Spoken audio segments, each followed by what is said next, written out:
어디죠, 뼈가? 다른 캐릭터에 손도 대지 마요. 죽여! 평타를! 했어요. 아니요, 괜찮아요.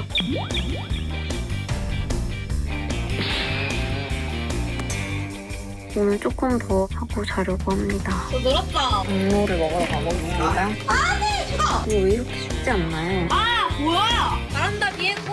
파이팅.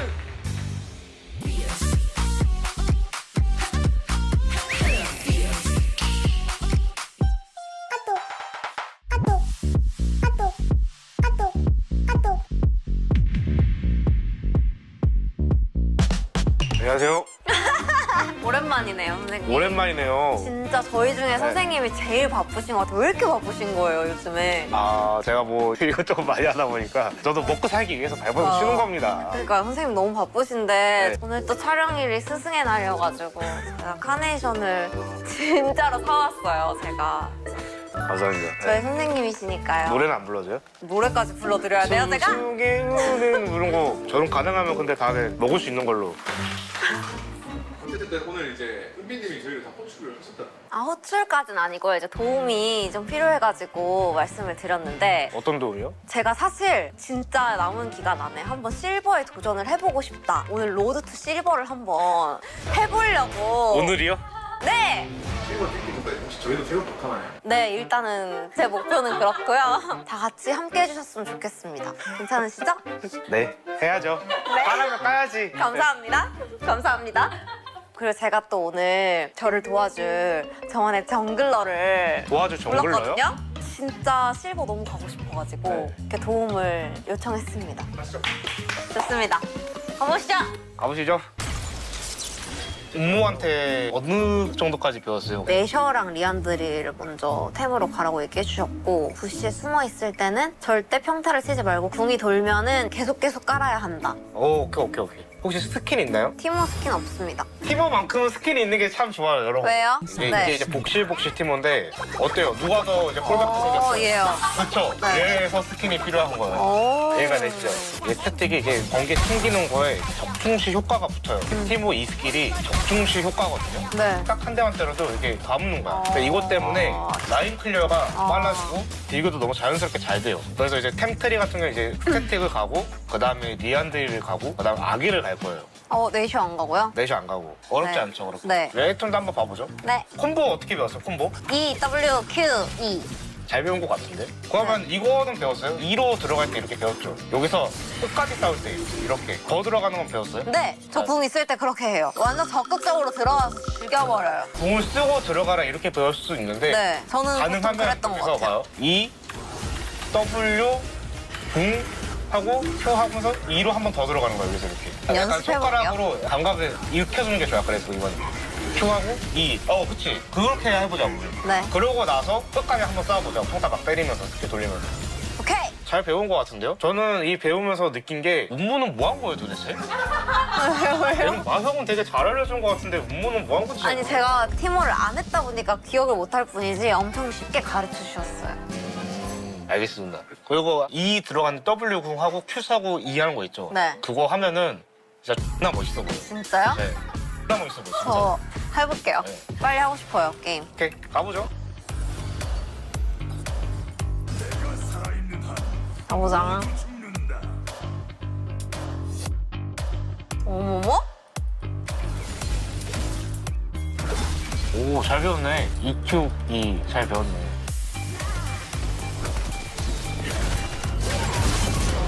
시원아 도와줘. 우리 아까 배운 콤보 한번 해볼까요? 네. 콤보? 그치. 그런 느낌.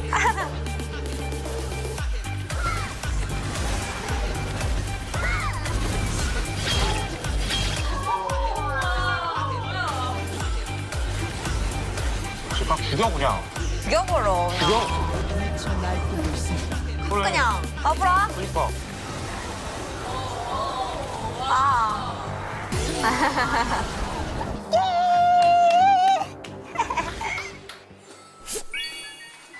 나이스! 좋은데요? 왜 잘하세요? 왜 잘하냐고요? 멋있는 선생님들께 배워가지고요. 가려서 한번 찍혀봐요. 느껴봐요. 얼마나 쉽고 세고 강한 캐릭인지 가렌이 한번 느껴봐요.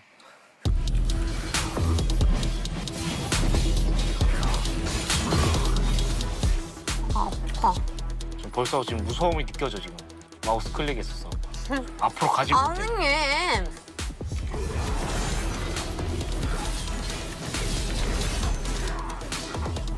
뒤로 뺐대. 얕보이면 지는 거야. 이 탑의 세계에서는. 가오가 약간 좀 어느 정도 지배를 해야 돼.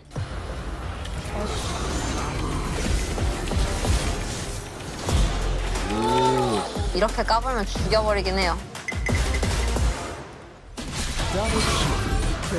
잘하고 있는데. 뭐야? 이겼다! 대박. 집에 가는 거 아니에요, 선생님? 아니 못 가요. 플래그를 치지 마세요. 내가 잘해줄게. 싫어. 저 쪼네. 쫄아야지 레이톤인데.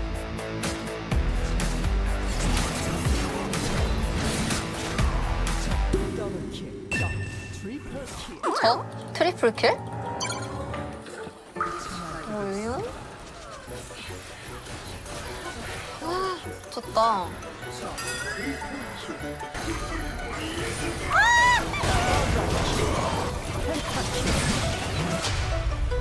질 때 됐었어요.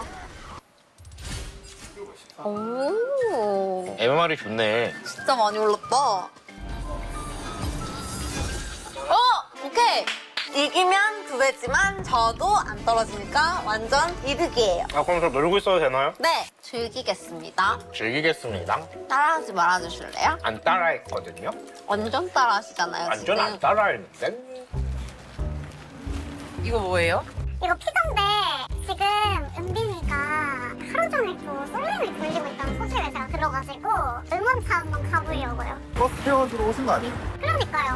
은빈아 기다려. 내가 오늘 버스 태워줄게. 오늘은 걱정하지 마.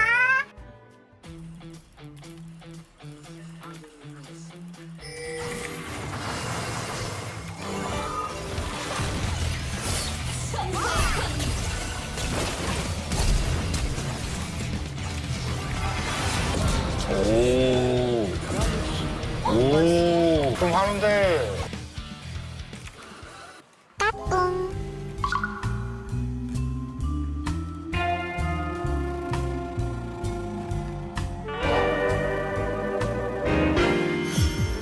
아, 그 무빙이. 맞다! 안녕하세요. 나 보지 말고 미니맵을 봐. 정글러가 네, 저의 수빈이 언니가 왔습니다. 아니, 요즘에 수빈 언니 정글 진짜 잘한대요. 정글 근데 뭐 하시는데요? 녹턴이요. 땡 거만 배우셨네.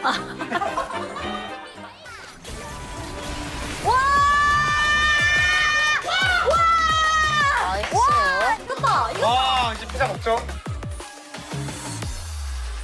오.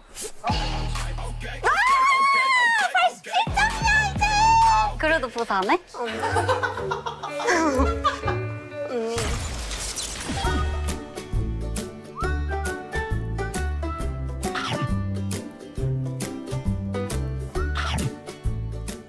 저기요 먹지만 마시고 카메라가 이렇게 많은데 일을 하세요. 먹는 게 일 아니었어요? 아 진짜. 오늘 로드 투 실버를 위해 모신 저의 정글러입니다. 저한테 듀오를 하자고 귓말을 맞아요. 보낸 거예요, 먼저. 어떻게 브론즈가 아이언이랑 듀오를 하겠어요. 그래서 내가 너 브론즈 오면은 내가 해주겠다. 그랬나? 이렇게 얘기를 했는데 마침 이제 어제 브론즈가 되셨다고 해서 맞아요. 제가 오늘 듀오를 해드리기 위해서 온 거예요. 또 언니가 마침 정글을 한다는 거예요. 그러면 탑 정글? 그러니까. 너무 좋잖아요. 그래. 그래서 우리 한번 이제 보여줄 때 됐어. 근데 내가 6년 동안 감춰왔거든? 오늘 보여줄게. 오늘로 이제 저희 탑 정글 좋아하는 아 진짜 저 고생 많았겠다 이 선생님을 두고 어떡해. 그래도 배불리 드시면은 아웃풋이 잘 나오는 거. 맞아. 그래서 언니 너무 고마워. 근데 나 티모 해도 될까? 이건 안 되지. 요즘 티모가 진짜 센데. 그러니까 남의 팀워만 세. 그럼 나 레넥톤 할까? 레넥톤 하자. 알았어. 제가 잘 해보겠습니다. 그러면은 나는 탑만 갈게. 나는 위쪽을 위주로 바위개도 위에만 먹고 유충이랑 전령만 먹고. 좀 어디서 어설프게 본 거 따라하는 느낌인데 한번 볼게요 제가. 네. 둘이 호흡이 어떨지. 네. 저는 정글이랑 호흡이 좋았던 적이 없어가지고. 빈!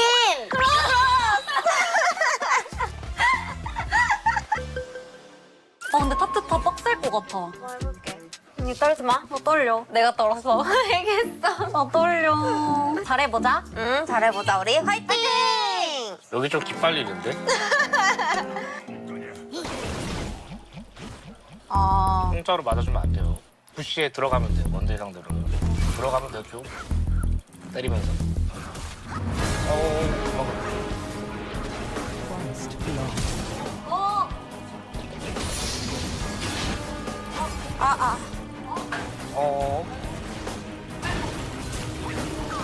얘도 죽잖아 근데. 오, 러브샷. 좋았어.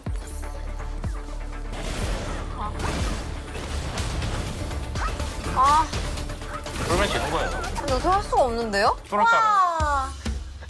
군이 당했습니다.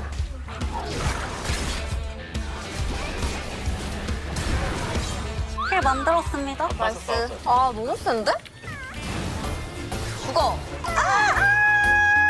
어떻게 할 수가 없어요. 이거는 정글을 불러야 돼. 어쩔 수 없어. 동굴 갈게. 그래서 정글 잘 깎았는데? 녹턴은 6렙을 빨리 찍어야 되는 걸 배운 것 같아. 맞아요. 어. 6렙을 찍고 싶어요.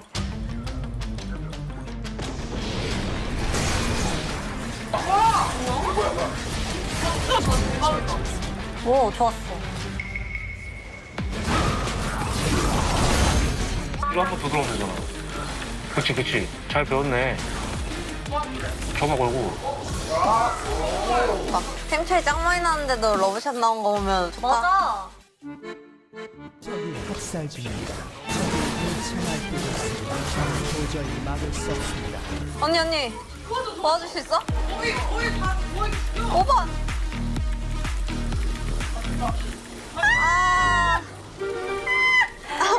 와, 이게 무슨 챔피언이야. 근데 워윅이 너무 잘 껐다. 나 워윅 너무 싫어. 워윅 밴할 걸. 잘했어. 오케이, 첫 판 이슈. 나 14점 됐어. 괜찮아, 언니. 다시 올려보자, 이번 판. 바로 하자, 3번. 오케이, 이제 손 풀렸지? 응. 나 워윅 밴하겠습니다. 언제 먹어? 레넥톤 밴됐다. 티모해. 하면 되지, 주먹. 저 도와주세요, 이번 판. 밴들 정찰대원 티모 보고 드립니다.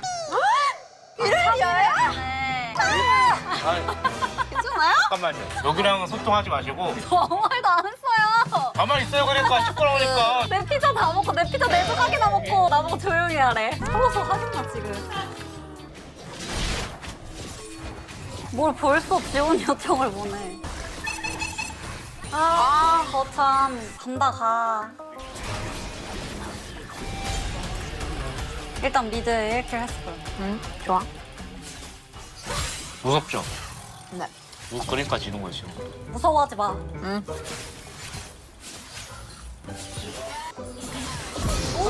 이렐리아가 페이피디님 같아, 약간. 공격성이. 나 좀 자신감이 생겼어. 좋았어. 우리 용 먹어야 되는데.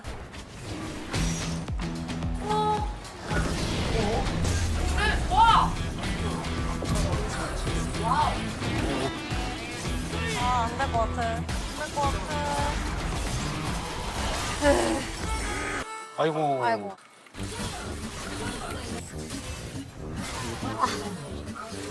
아까보다 훨씬 나아. 됐어, 나 스태틱 나왔어, 이제! 나의 시대야. 좀 때려. 그렇지, 그렇게. 오, 아프지? 이렐리아 또 갔지. 그러면 나 밀지. 다음 용을 꼭 먹고 싶은데. 이렐리아.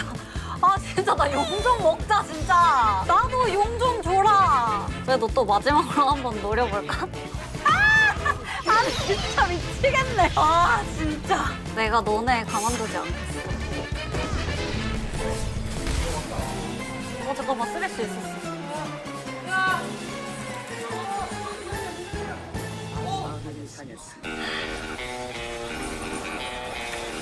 이거 그냥. 좋았어, 죽여!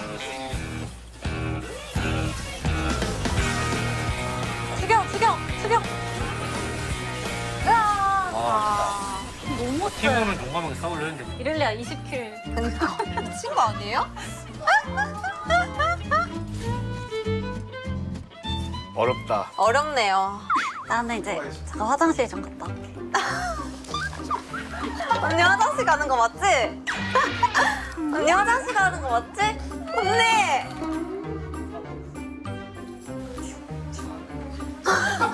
나 지금 빵점 됐어.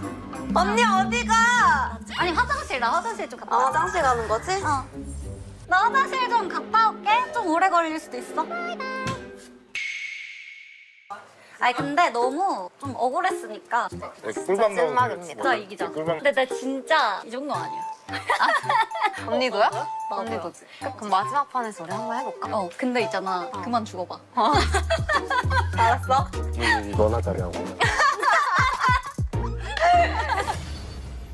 그리고 저는 여기에 이제 4월이 걸렸습니다. 전에 한 판 더 진 진짜 아이언을 가기 때문에. 이거는 예감이 좋은데? 그 말만 안 했어도.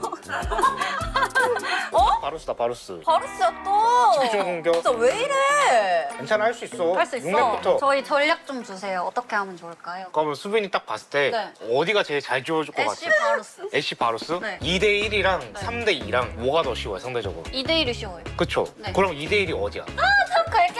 좋아! 네, 그러면 여기가 오기 전까지? 버텨. 궁 나오기 전까지. 공격 나오기 전까지. 궁 생기면 바로 탑 갈게. 응?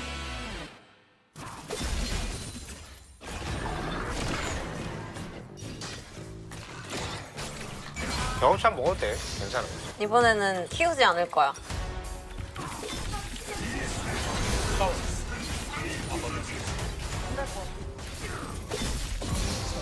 언니 내가 스킬킬 땄어. 좋아요. 6레벨이다 녹터. 갈게요. 이거 먹고. 어디요? 탑이요. 오 탑은데 탑. 나 얘만 뭐 땡겨 먹어. 땡겼어. 어? 나이스! 너무 좋은데? 좋아요. 우리 한 번 더 해볼까? 언니 한 번 더 해볼까 우리?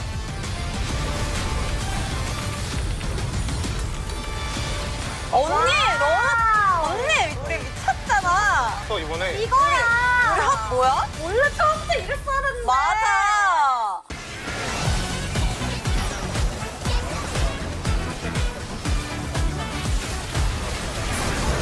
아, 후회 쌤데 아, 후회 세 지금 언니. 후이가 잘하고 있어 언니. 그게 10킬 했네? 어. 애쉬 너무 건방지긴 하다. 애쉬야, 너 잠깐만 와볼래? 와 좋은데? 오. 아 좋은데?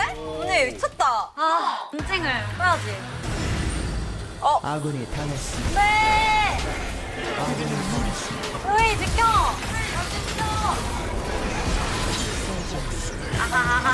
보면서 아!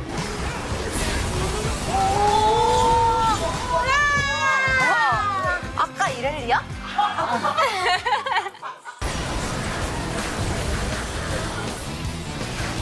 오. 오, 이기겠는데?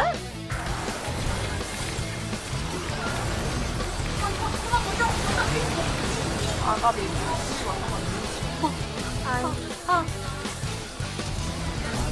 잉? 오잉? 아니야 근데 가능성이 많아. 가보자잉. 가보자잉. 아.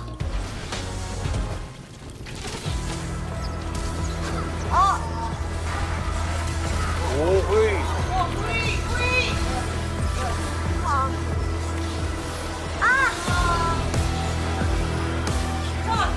오 역시 짱세. 와 근데 시시 너무 진짜 세다. 세다.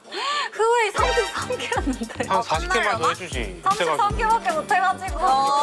좀 더 해주지. 아 이게 이렇게 끝나? 안돼 잠깐만. 아니야 아직 아닐 거야. 안돼. 아직 아닐 거야 언니. 아 이럴 수가. 말도 안 돼. 여기가 더 높다. 우리가 더. 안돼. 아 우리 막판 서포터 해볼 걸 언니. 비슷했을 것 같아. 파이팅하고. 저는 이제 롤 안 할게요. 그냥 저는 어디 가서 이제 게임 얘기 안 안 하고 조용히 살겠습니다. 나의 든든한 정글러요. 선생님 인사 좀 해주세요. 아유, 들어가십시오. 아유, 피자 잘 먹었습니다. 네. 고생하셨습니다. 언니 조심히 가. 빠빠이.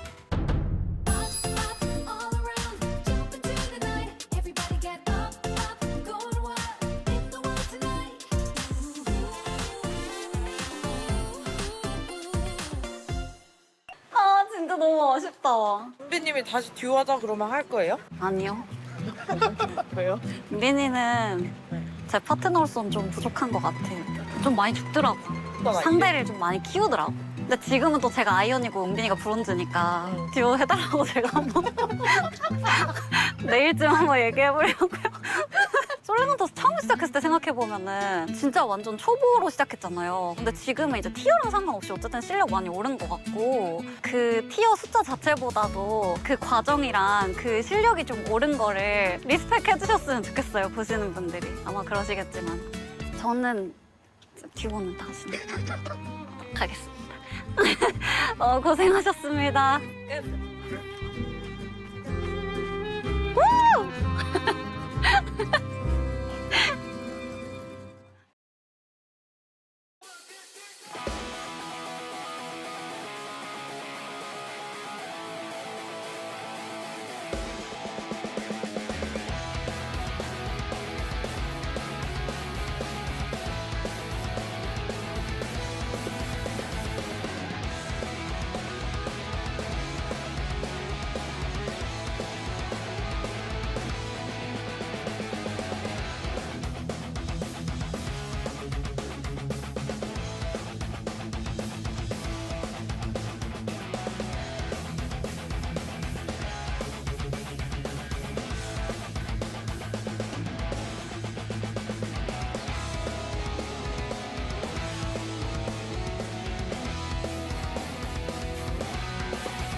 Saturday, which means it's showdown time. That's right, it is D plus Kia versus B&K Furex in a very important matchup as we close out the final spots in Legend and Rise group. Digon here alongside EU LCS royalty. It's Huni and Yankos joining us here to break down this matchup. Welcome, gentlemen. Hello, everybody. I'm a LEC Legends too, so makes sense. Good deal. Double Legends. Yeah, I know. And when he came to Europe, he dominated. That's true.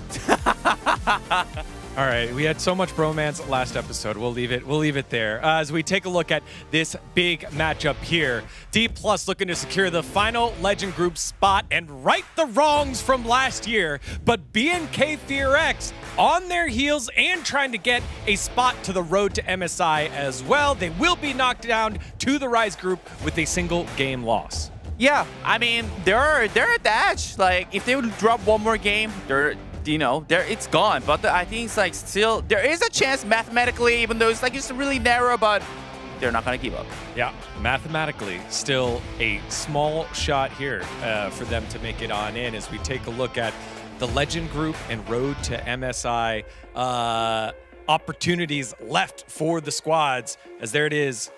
D plus Kia 8-7, B&K Furex 5-10. That rocky little bit of road before the trade for B&K Furex means that they still have work to do to try and catch the bros at 6 and 9 here, Yankos. To me, the question is if BFX can really bring it back, right? They have been on an upward trend ever since the roster changes, and so far at least, I was pleasantly surprised with them. I think that we cannot compare them to the LCK Cup form where they actually placed top 2, but maybe DK is within the reach. Yeah, we'll see how they can get it done here. With help from our friends over at Team Snowball, here are the pre-match percentages as D plus Kia pretty much locked in to go into road to MSI. Hanjin Brion in the driver's seat for that 6th and final spot. But when you take a look at those remaining matchups, BNK Fearx might be able to catch him here, Uni.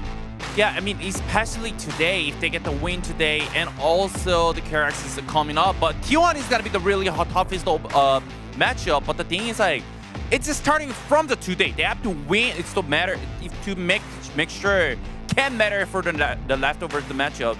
They have to win today.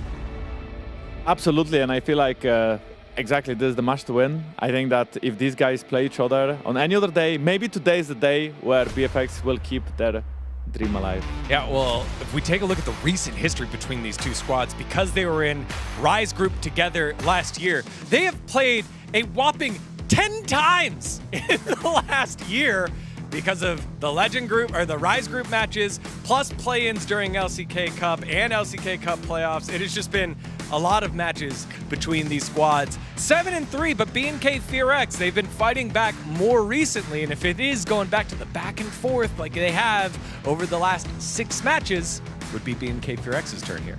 I mean, if you consider only this year, it's 1-1, right? So if we take a PO3, today will be the day. There you go. So we'll see what happens here in this big Saturday showdown. And, you know, let's take a look at the Saturday showdown record because that plays a part into some people's predictions. It's 90% win rate here for BNK Fearx on the Saturday showdown. They are one of the most successful orgs in Saturday showdown. D plus Kia 4 and 11. Just don't look at who they're playing against. What a destiny, and it's like they're almost undefeated. Like especially even last time I remember we did the pre-shows for the BNK Fearx. They were like almost undefeated, except D plus Kia, and today's the day. Yeah, but the thing is, they are almost undefeated, but when you look at the opponents they play against, this is not the same. DK had like T1 in there, they had KT in there, I think that Genji in there. And then you look at the BFX, and they are like, you know, all the bottom teams. It's just not the same! Yeah, all right. Well, we'll see if the stats hold true, despite the fact who they're playing against. And we start with the unique pocket picks that the teams have, and we'll go with BNK Fearx first because they've shown some sneaky different champions, especially in the top lane. Yeah, I mean, especially Clear, he pulled out the Olaf pick that it brings win to the team and it actually creates so much space from the top side. And with the counter pick, I think it's like really helpful, especially the CU right now. The opponents are not really doing well with the non-tank champion, and Olaf is like so good champion that you can actually just dominate the lane, and it's like creating so many places at the play, and then actually giving so much pressure to the enemy team. That actually caused a lot for the actual team game. And also I think Galio right now, since even though he dropped the one game with the loses, but doesn't really matter because like it shows like you can actually pull out anytime whenever he wants, especially against double AP. Yeah, Yanko's Vikla showing off the Lissandra in the mid lane, and then Kellen with the Skarner. What do you think of the Lissandra as a champion in terms of you know, being ready to go in this meta? Well, I feel like you can see on the screen, right? Lissandra is amazing when it comes to team fight. She buys so much space in team fight. She has a lot of CC. I feel like when she's combined with carry junglers and rather heavy damage top laners, she can definitely pop off. I think when you get a bruiser top lane playable, if you get a tank top lane, maybe your comp will have too much CC and then will lack damage. And now, this is my favorite. Kellen on Skarner. Ladies and gentlemen, I feel like Skarner is so unutilized. He is very popular right now in the jungle department, but also Kellen popping it off specifically against Ashe and Seraphine that are very dominant in the bot lane. So the thing is, with the Skarner interaction, you cannot get slowed as you are Eing, which then makes sense into our Seraphine because they cannot root you. If they cannot root you, you can then clearly engage against us Seraphine unless you get hit by ult, but that's, you know, after 6 mechanic and you can still kind of avoid it with the bonus movement CLNE. So I feel like Kellen should pop it, you know, picking it again. It's a flex pick. You can put a jungle, you can put a support. It's a really strong support, and he popped off the last time he played it. I'd love to see more of that. All right, we'll see what happens here. Again, Ashe Seraphine, just one of those big, strong combos in the bot lane that drafts have been played around. But B&K Ferrex, they're not the only team innovating. Whenever you talk about innovation in terms of champ pool, D plus Kia comes up, Showmaker comes up, and I think he is then showing off to the rest of his squad. You can do it too.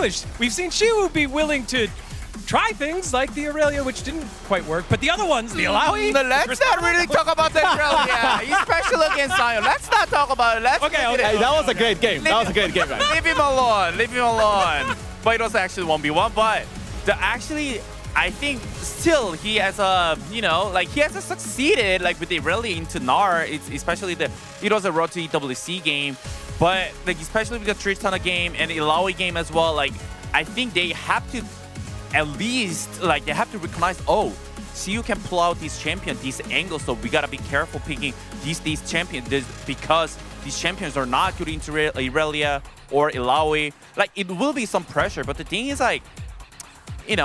first of all, you have to play kind of well from the lane. Yeah, you definitely got to do that. But then Showmaker pulling out different ones here as well, Jankos. I mean, we have Kog'Maw, we have a Zyra. The thing is, what Showmaker said, his quote, after playing Zyra and Kog'Maw, there is no champion that cannot play now. Yeah, brother. I mean, he can say that, but they lost both games on Kog'Maw and Zyra, and then the Irelia, we saw the Irelia going 10 deaths, right? So I feel like, yeah, you can play everything, but are you gonna win with it, or are you just gonna pick it and then run it down and lose the game? So I really like that Showmaker is still staying confident after these loses. I just want to see him win. I want to see him, back it up with actual wins. Yeah, but we know how important draft is, and if you're playing against Showmaker and he has a bunch of different looks, that means your practice has to get even more comprehensive, which means maybe it's not as good. So I think it's just Showmaker playing a little bit of poker. As we see some of the contested possible picks here. Syndra, which we know that Showmaker loves, but Vikla has been showing a propensity for as well. Smolder, which Ox isn't here today, but we know that he's been shouting from the mountaintops before it gets nerfed in the next patch, and then the Skarner that we talked about earlier. Yeah, I mean, especially right now, the meta shifted to the more the mage stuff, and it's like, especially also it's a Furious. It's like, no matter what, the Cassiopeia, one point, the Cassiopeia, actually the tier least actually becomes like way higher. So in terms of that, so Syndra has a really good matchup into Cassiopeia, and right now people are trying to find some answer into Cassiopeia because she brings so much pressure in early game. I think that's why it's like trying to get more to make sure you can actually get the prio in early game. Absolutely, and then we see the Smolder, and I feel like this champion is so good against frontlines especially. I feel like it's slightly unutilized in every region right now with the introduction of Deathfire Touch. I think this champion can have space both in the top lane and in the mid lane as a flex pick, just a scaling pick. And then my favorite again, the Scorpion in the jungle and in the support. Personally, I wouldn't really play him into Xin Zhao match because I feel like this is one of the toughest matchup for scanners in the jungle. But this is the team, right? You pick scanner, you double flex it, you maybe open Ashe Seraphine, you play scanner into it because you can pick it in 1, 2, 3, or maybe it's gonna go jungle. Who knows? Yeah, again, you're giving me Captain Flowers vibes with your Skarner love here, but we'll see if it shows up. You know who's gonna show up are both the supports who have been playing very, very well with Career and Kellen for their teams respectively. But the thing we wanted to notice was the difference in terms of personalities. Is Career is the pop-off guy on his team. You can hear it in the team fights. Just like that. He's the pop-off guy. He's the energy that the team needs. Yeah, I mean, I wanna shout out more like about like the sure, like he was like vertical is good, but I think it's like actually I think it's more so decisiveness and also the urgency brings to the team. Actually, like everyone can focus on a one play, and it's like that's the thing that it actually really needed for the team that requires to be won, and I guess that's really his job.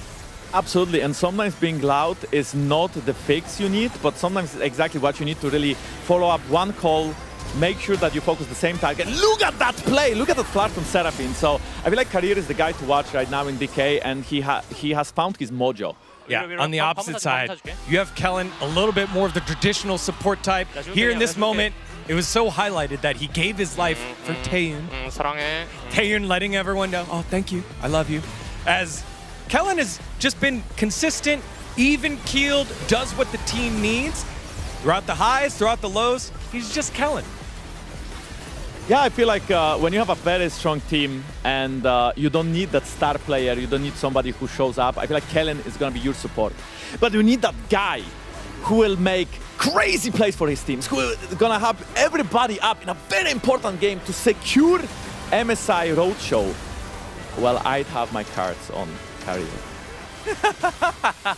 Yeah, I mean, for sure, it goes. It's one personality that has to be there. But you know, if there's too much, you don't want to go too over it. So there always is really important to finding where the balance is for your team. In your careers, who was the one that had that more higher energy on your squad? Was there like a teammate or something that was the let's go get hype after the plays?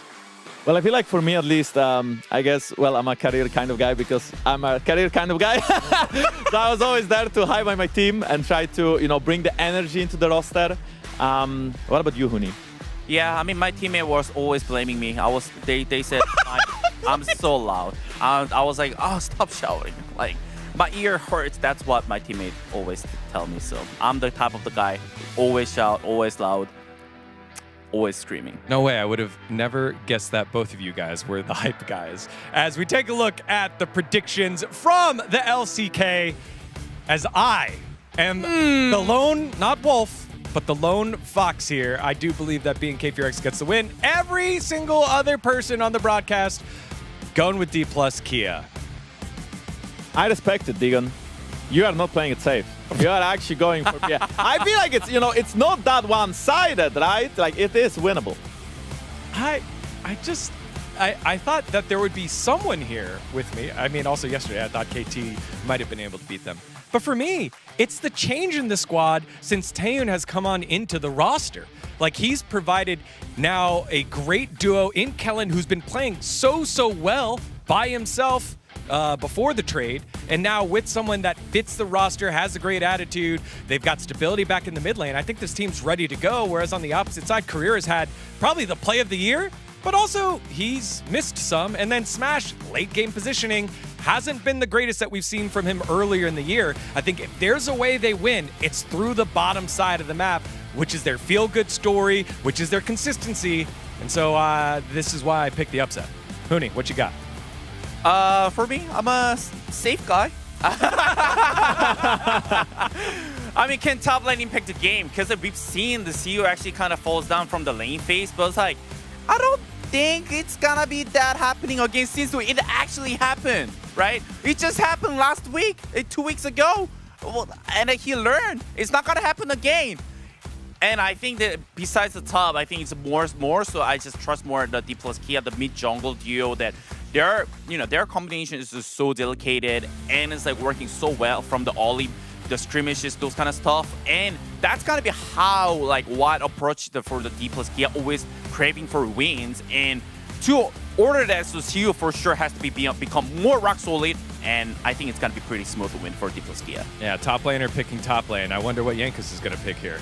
Well, even if bot lane is dicey, my pick is in the jungle department. Right place, wrong time, Raptor. I feel like he is so over-aggressive in this split only. I'm not really sure what happened to him, but he often goes for these invades that are not supported by his team even a little bit, and then he just ends up getting caught all the time. I think he is one of the highest first blood victims out there from jungle department, also one of the highest isolated deaths. As you can see, his stats 13% first blood victim. As a jungler, solo death 6. Dead second as a jungler, isolated at 17. I mean, jungle role is all about playing together with the team, and then you are telling me that Raptor is dying all the time, and then there's somebody who dies even more. We are gonna leave that for now. So I mean, that's part of my job. It's just too good. In first, it's Koshik. Koshik is all of this. PLC, yeah. Well, again, Raptor was so successful at these aggressive engages, both at the end of last year and the beginning of this year during LCK Cup. And then it's been flipped on its head. I think that's a great point. Who do you think is going to be the POM for today for D+ Kia, since you guys predicted D+ Kia? Let's start with you, Yankos. Damn, putting me on the spot like that. I'm just going to say Lucid. I really like how he's playing. I feel like his aggression has been tuned down for when he debuted. And I feel like he's really stepping up for his team right now. He's crazy good mechanically. Huni? I'll say Showmake, you know, that's pretty easy call.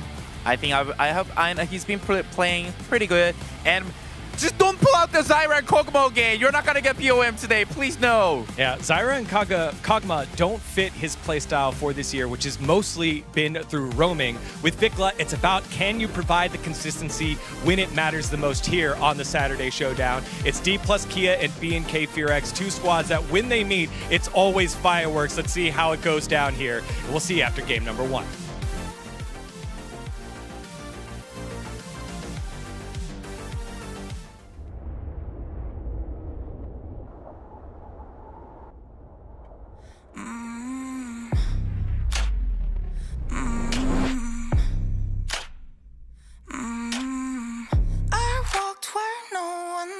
To go. No map, no light, just scars to show. Each fall curves something deep. The center of the world, lead the way.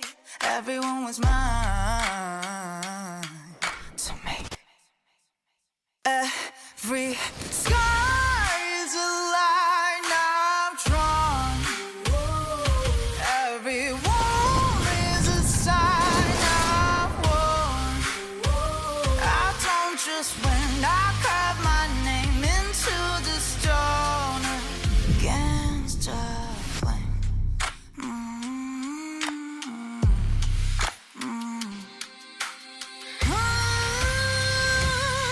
Every scar is a line I've drawn.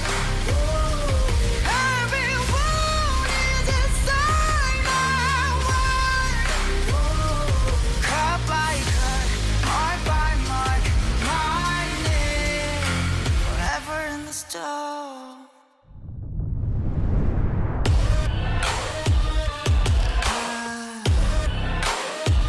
I don't just win, I live my mark into the stone.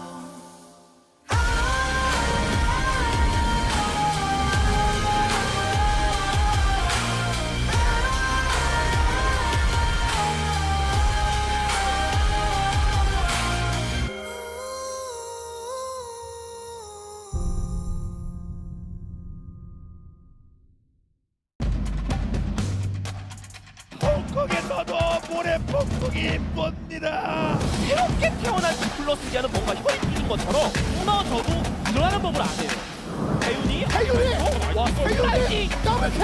아니, POX 진짜 여우들이 돌아왔나요? 중요한 건 두 팀이 같이 손잡고 갈 수가 없어요.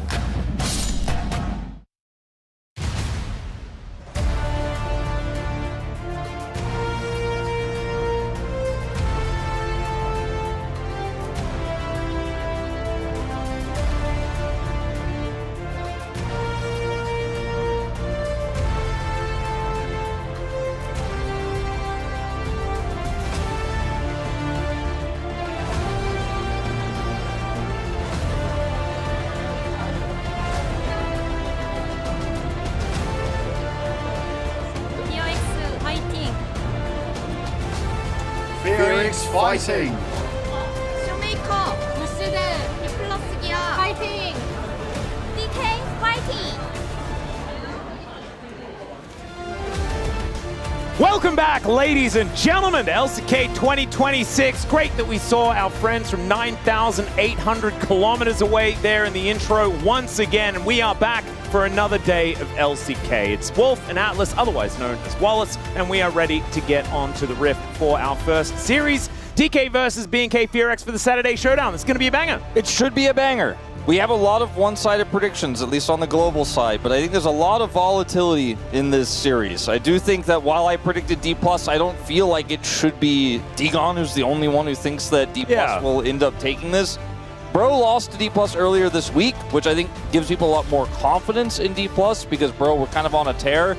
But there are issues on both sides here. I think that we do have, Digon agrees, we do have D+ pulling out some weird picks that aren't working, some creativity that's sometimes working for Shiu. On the other side, BNK, new momentum with Taeyun, but not necessarily able to carry that through a lot of their wins. Yeah, and I've got a couple of opposing points.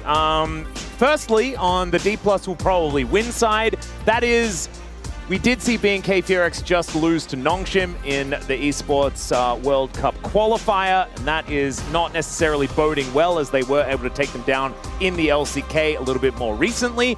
On the other hand, there is a trend for BNK Furex over the last 7 matches here in the LCK that they have lost and then won, and then lost and then won, and then lost and then won, and then lost and then won. And it's always 2 zeros every single time, no matter what. It's either decisive victory, decisive loss. And do you know what they're due for? A victory. A victory? That's what it's supposed to be. And so do you think that it's about form, or do you think that it's about patterns in the results? Curses are always real. They are. Who cares about League of Legends? Who cares about the draft? Who cares about current form? It's not about that. Sometimes you just got to read the patterns, understand the vibes, feel what's in the air today. And I actually don't quite know. My waters haven't really told me who is going to win today. It's going to be about who gets the advantage in game 1, is who I really think is going to take this series. You know, if you end up having a nice draft in game 1, you get into your opponent's head. Like, I think that absolutely BNK Furex can walk into this series, get a great Taeyun as real draft, smash D+ in game 1 in an upset, and then win game 2 because D+ aren't able to recover from that. This is such an important win for D+, but D+ has historically struggled with matches that they need to win but should win. You know, it's always with D+ the matchup where you're like, oh, they'll get this one. It's not going to be an issue. This one's the free one. Like, they've got these easier strength of schedule. They won't mess it up. That's how they lost to Bro, right? And when Bro got That's why they were in the Rise group last year. Yes, That's exactly. why it always happens. And yeah, so I think the nerves definitely go up the lower the opponent is for D+ Kia. Unfortunately for BNK Furex, there's been a bit of a fall from grace, and now they are regarded as one of those lesser squads. With a loss here, they will be locked into the Rise group. Then it will only be Bro and D+ Kia fighting for that last legend spot, and it will look like D+ are in pretty good standing to get there. Even if they lose today, they are still looking pretty good as far as the legend group is concerned, and almost definitely locked into the road to MSI, as there is one extra spot that will be going on forward. Our top 6 teams will be heading on over there, as kind of tempted to call that number. I don't know what it's about. I think it's a pun on like Pali, because it's Pirate E at the end of the phone number. It says 2026. It's like, hurry up and lock it in. And also, she plays Gwen quite a lot, and that makes sense. She says Pali all the time. It could also be related, yeah. We'll see whether that is actually going to be something. Maybe it's a precursor to what we're going to see towards the top side of the map. Although, what I think most of us want to see is tentacles. No hovering swords. Those hovering swords, they can run away. We are not about that. That is, nope. No. It wasn't a flawless duet last time we saw it. We would prefer to see tentacles. Lots of tentacles. And she also, like, it just looks fantastic when he plays the Alawi. Always dies a couple of times in the early game. Knows exactly how Alawi is supposed to work. That's precisely how you're supposed to do it. Sure. And then you just carry team fights later on. My big question is, how is Vicla's form looking today? Because he has been so up and down this year. I think part of the reason why they made it all the way to the LCK Cup Finals was because he was on form at the time on the run-up. And things changed very swiftly in a post-LCK Cup world. We obviously know this roster has changed a little bit. He was benched, in fact, for a brief time, and then his AD carry was replaced by Taeyun, and then he came back. So things have looked a little bit okay, I'd say, in the last few weeks, but there have been a few games here and there where you're like, Vicla, where's the old Vicla? Where's the year of Vicla? Where's the year of Victor? Yeah. Vicla, where is it gone? And it might actually be a bit of Victor here today, because Showmaker has been pretty good on the champion, so maybe a bit of a Freudian slip of the tongue there. However, I think, Vicla does need to bring back his year, and maybe it's been alternating. Maybe that's what it is. Maybe that's where the pattern is. Maybe he needs to take a break so that he can charge up in the next series. There's always one series per week that they're able to win. From what I just saw in the going back and forth between victory and loss. Sure. I think that Yankos has a really good point about the support matchup in that Kelvin is certainly going to be consistent. You could trust him, but there's a bit of an X factor for career that might be the clutch factor they need to win this series. Yeah, unfortunately, I have another clip going into the suspicious things I've said on broadcast folder. No, Laura, it wasn't supposed. Alawi has she spawns tentacles. You're allowed to say the name of the... Her Q is called Tentacle Smash. What it's called. I mean, It's I don't what know what it's else. called. What are you supposed to call it? Come on, guys. They're obviously not arms. Yeah, exactly. They got the little suckers on them. All right, let's try and stray away from that as best I can, as we are almost ready to get into the draft. And yes, saved by it. There we go. Let's get into some champion select and see what's going to be banned away here. As so far, Wolf, what has been your take on the new patch that we've had? It hasn't changed that much, honestly, to me. Like, especially with all the tweets I saw about the minion aggro change, I thought, like, the world was going to end. And then, like, it doesn't even... Like, when we cast And Chovy was like, why would you make that change now? It's going to destroy everything. Nothing. When we cast the first game of the patch on Road to EWC, I didn't even notice. I didn't even realize we were on the new patch. Like the first game, and someone mentioned, I was like, oh yeah, that is changed. But let's see what happens in this draft. That Taeyun Ezreal in game 1, that scenario I laid out is not going to come to pass here. It will be banned away from him. Bard is gone. Career is not going to get his hands on that. I think Bard is a really strong ban in general right now, but Career has had so many important games carried by his Bard, as we've seen even very recently against Teddy. As there is the Cassiopeia ban. I think this one is... That's my real read on the patches. This is the strongest mid laner right now that we have seen, and it is very blindable. And it's surprising to me that BNK Fearx first pick here do decide to ban it. Vikla does not go for it. So Rumble. Final ban here. Varus is gone. The Orianna is available for Vikla. So Orianna and Karma both up and available. I think D+ actually gave over both in one of their most recent series. It went horribly wrong. I hope they don't do that again. But it's not going to be Ezreal Karma, which we have seen find a fair bit of success. And so likely to be something like a Jarvan Karma to be locked in here, then a Caitlyn perhaps, or a Jhin. You can go with the Karma here. You can go Karma Sivir because you have the Jarvan. Yeah, true. Feels very good. Feels very flexible here. Nocturne is banned in giving over the Orianna, so we'll have to see something different in the jungle here. Yep. We could just see Pantheon early on if they want to play through the bottom lane. That's very, very strong there, but it's more likely just going to be a little bit boring, and Xin Zhao will come through with this Orianna. Yeah. Although, they want to fight fire with fire here in this bottom lane. A Lucian Milio lane into a Karma is definitely something we've seen a few times this season. Can be very tricky to pull off, but I do think Taeyun and Kellen, who are, you know, really, really strong in 2v2 for a lot of this season so far already, and have dominated a lot of lanes. Yeah, and I also to get it done. Yeah, I really feel like the Milio, especially for Kellen, suits his playstyle so well. Like, this guy is an ambulance, the support player. Like, that's how he kind of plays the game. Really good at putting out fires. And Taeyun always going forward and using that relentless pursuit as it would be named as Smash. Looking to go towards the Jhin, much to my chagrin, but that is fine. Caitlyn is another option. The Sivir, like you were talking about, I feel is also very, very strong, but instead they want to get that range advantage, and the Caitlyn will be pulled out. I much prefer the Caitlyn because I think if you go for Jhin here, the rest of your draft is pretty face-up, and the enemy team can take away some of the frontline picks you need to have to make that Jhin succeed. So now, a little bit more up in the air, what the top is going to look like here for both of these squads. The solo lane here for D+ Kia is not yet revealed, either of them.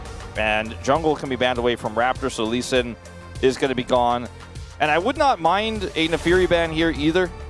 Yeah, I think that's a good one. Raptor has been one to dive onto the Nefiri when he has an opportunity to do so. Showmaker's Victor laning phases have been insane, so I think that is a warranted ban given the meta as well, and Victor being very, very powerful at the moment. I'm looking forward to when he locks in Zyra and says, this is my answer to Orianna, and it's going to work this time. Because it's my favorite mid laner, and I just would like him to do it. The best thing about Zyra is you just press all your buttons and die, and it's completely fine. Used to be better, obviously, with her old passive, but still, it works. What about Syndra? Ooh, I hear that Showmaker has played that one before, too. I think he really likes Syndra into Orianna as a matchup, but Orbs.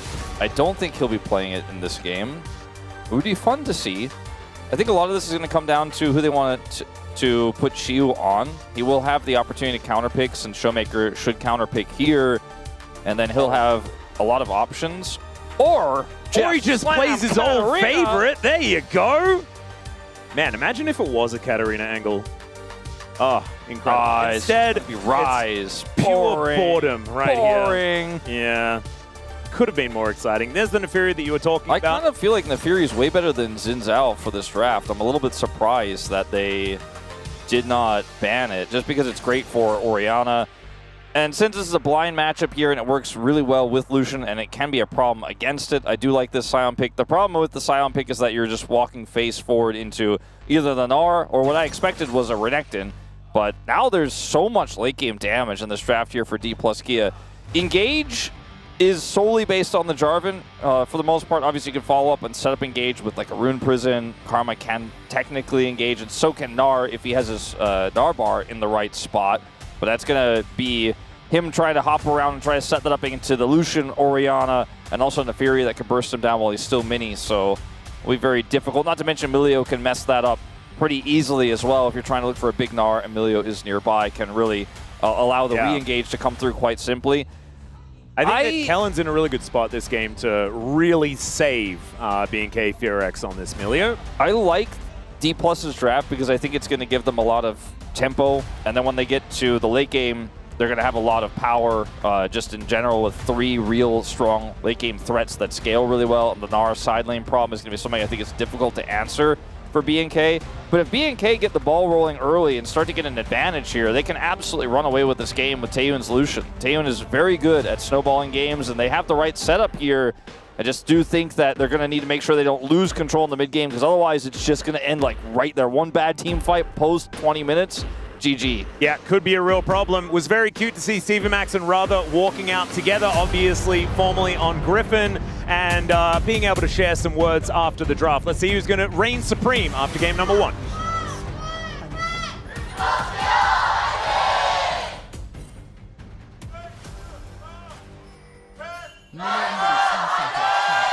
Oh my goodness! Chichidik Lopak is going ballistic today, and it's fantastic to see.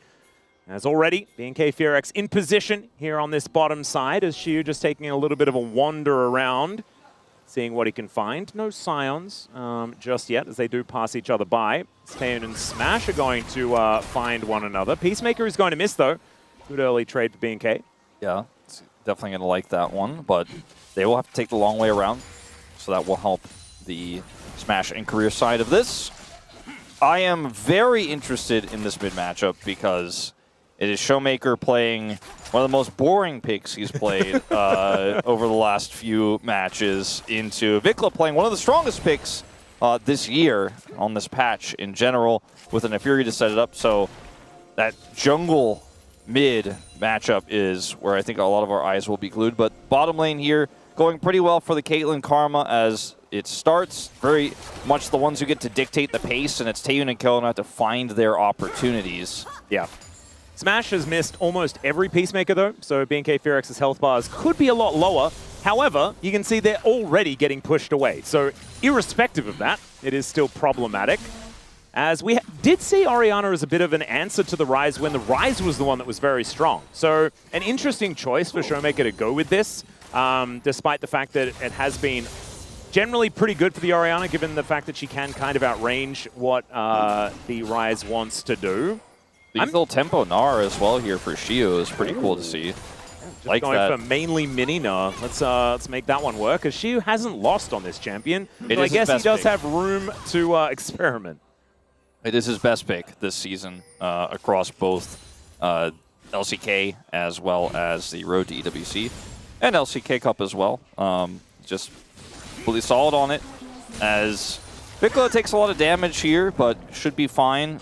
We're going to see the Showmaker fast recall and see if this lethal tempo can generate a huge lead here for Xiu into the Sion matchup. It should be able to put a lot of pressure on. We just see the Doran's Helm start here for clear as well, since that item got buffed. Yeah, new and improved. Bit of extra health, feeling a little bit nicer there. As the Fire Kick not going to connect, as the Inspire was there for Korea. And Korea has had actually some pretty good Karma games, honestly. Even though Karma doesn't necessarily scream mechanical prowess, he has been able to get things done on this pick. You know, I don't know how much of an inspiration it was to play under Gumayushi, but Smash, his Caitlyn is really good. It's the pick I associate most with him. He was playing Caitlyn in Challengers when Caitlyn wasn't really meta. Caitlyn Jenner, baby, yeah, let's go. Ian Reckless loved the Caitlyn lanes, and he's played so much of it that, you know, when he was flipping around a few different picks, the Jhin, I was like, no, just play Caitlyn. He locks it in, and you've got to trust. Obviously, you missed a few of his Qs so far, like you said, but still a very, very strong player on this pick and outside of lane as well. So, yes, this lane right now pretty even as we do see Taehoon dashing in. Bit of aggression there. Good fire kick from Kellen, but this time around, the headshot is going to come on through as the net did connect. And Smash, good sidestep on the Ardent Blaze, but it's Raptor that comes down first, and a little bit of a misposition there as Smash clicks the wrong direction, does have to flash to get himself out of the way. Still had his barrier, but so does Taehoon actually. Double sum still up for this Lucian. Trying to bait. Very aggressive. Korea could be in trouble, actually, as the Peacemaker is going to get soaked first by the Melio, and they're going to look for a little bit of a back here. It was very funny to watch that exchange because it felt like both 80 carries were trying to set up for their junglers, but Smash's jungler was pretty far away, and he ultimately decides to flash there as I think he realizes, oh, okay, I think they're doing the same thing, and then he has to back out. And then we saw Career looking to do some extra damage there, but Lucid does not get involved in the lane. Nobody dies, but still that flash advantage for Taehoon is going to feel very good for a Lucian. Yeah, certainly will. We've got Lucid and Showmaker with the biggest leads in this game so far. The Caitlyn lane hasn't necessarily been that point of power that we often expect, especially when paired with a Karma. But the Lucian Melio is certainly getting some work done here as they do come back from their first recalls. Do feel like Serrated Dirk is going to have a little bit of extra power here after they return to lane. So we'll see whether Smash can actually leverage that. It really needs to start hitting those Peacemakers. Well, good sidesteps that time around as the net not going to quite work out. Still just able to clear out the wave pretty comfortably. And Taehoon and Kellen still playing up, playing aggressively.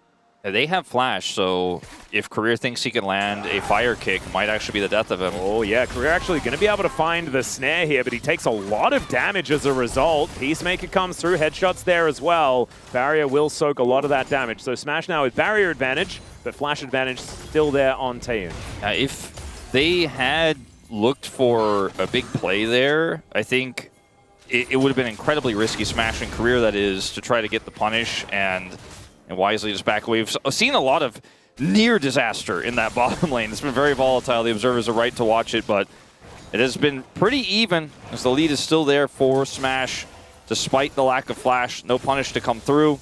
Yep. And now they should have a cheeky little Ocean Drake as well. As far as early dragons, the Ocean is pretty strong, especially for a lane like this that has a lot of shielding, but not a lot of actual healing outside of Career's self-heal, as he does get another snare. Taehoon not going to get trapped this time around, though, as Smash, I don't even think he had the mana for it, but still not able to get in range. Still, it's going to be Taehoon going home once again as Lucid searches. See if he can find a target here. As there's a Mega Gnar from Shu, finds himself a good little wallop, and Gnar's back clear, finding a fair bit of damage as we can see, and even picks up the cannon. That's beautifully done. See, that's clean. Showmaker really running away with this lane now, by the way. Zoned him out of a cannon's experience. He has already teleported, and so he is really putting the pressure on here and has 2 plates already. Suddenly, Showmaker has a 500 gold lead. Yeah, just like that. I take it all back. Yeah, Ryze was the hard counter to Orianna. This lane is unplayable. Send help, please, for Vikla. I'm not sure how that went so disastrously wrong, but it is not working. It's certainly not. Showmaker is looking for a Realm Warp play bottom side as well right now. Is not heading back to lane. Wants to set something up here with Lucid. Lucid can hold them in place. Taehoon is so far forward. Oh, God, this is so doomed. Realm Warp going to come on down, and he knows that he is dead. Showmaker going to come on over as Lucid just going to babysit him for a moment. Does actually pick up that first blood. And B&K, at least Vikla gets some time in the mid lane, but otherwise, it's not exactly the greatest moment there for Taehoon. Yeah, Showmaker is going to head back up here pretty quickly. It does have Ghost.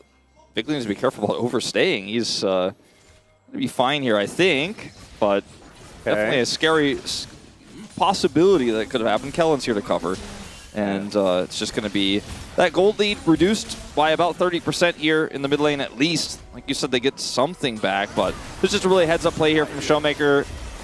And Taehoon just doesn't have vision in the jungle. Like, there's a control ward there. And I don't know, it just felt like it was way too heavily indexed into the pressure there. And I mean, Showmaker's Realm Warp catches them off guard. Down he goes. Yeah, now there is gold leads absolutely everywhere for D+.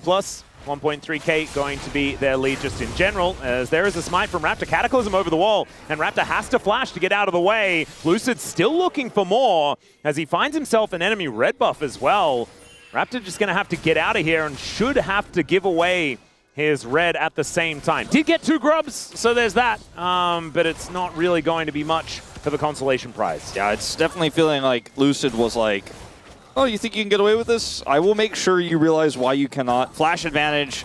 Red buff is another all-in down. Whoa, he's flashing on top of Smash. He should actually be able to get this one done. And there it is. Korea now having to run for the hills, and Taeyun is mad about that gank from earlier and gets his revenge. Really aggressive flash there, but pays off, as Career is also going to have to back away here. Really wants to get these minions. Yeah, should be able to get at least the experience as he finds himself the Mantra Q. He's trying to keep them interested, but there isn't anyone else on the way. So let's see what happened here exactly. Smash has a health deficit. Does not have barrier. So Taeyun is just like, I'm just going to get on top of you. There's no way you can fight back. Yeah, and they had the ulti from Kellen, so the snare from Korea just was never going to be enough. Not going to help you at all. Really nice timing there, well communicated between both players. Like, hey, I'm going for this. I think we got this guaranteed. It felt like they knew mathematically he's dead. There's just no chance, and they just pressed the buttons. It was well done. There is now an opportunity, obviously, to try and punish Taeyun for that flash usage, but I don't think they're going to be too worried about it. Now has a gold advantage for himself. And the Lucian being ahead is a requirement. Yes. For BNK FearX, so you can understand why they indexed so heavily into making sure that that happened. When there's a Gnar with lethal tempo and a Caitlyn and a Ryze in the late game, the tanky Sion just isn't that tanky, actually. So Lucian needs to be the main character. And so far, you know, Taeyun's been very confidently getting himself back into this one. That's the kind of play you have to have as an AD carry when you start to fall a little bit behind as a Lucian. You can't just be like, oh, I lost lane, I guess I have to play safe now. You got to have that killer instinct. You have to have the angle that in your mind constantly. I think I have this opportunity. I'm going to fish for this. I'm going to flash for this. You know, and Kellen communicated that one well, and keeping them in this game. But the game state is still fairly dire here for BNK. Yeah, actually, like I really do think that the calculation for the all-in is just really well done.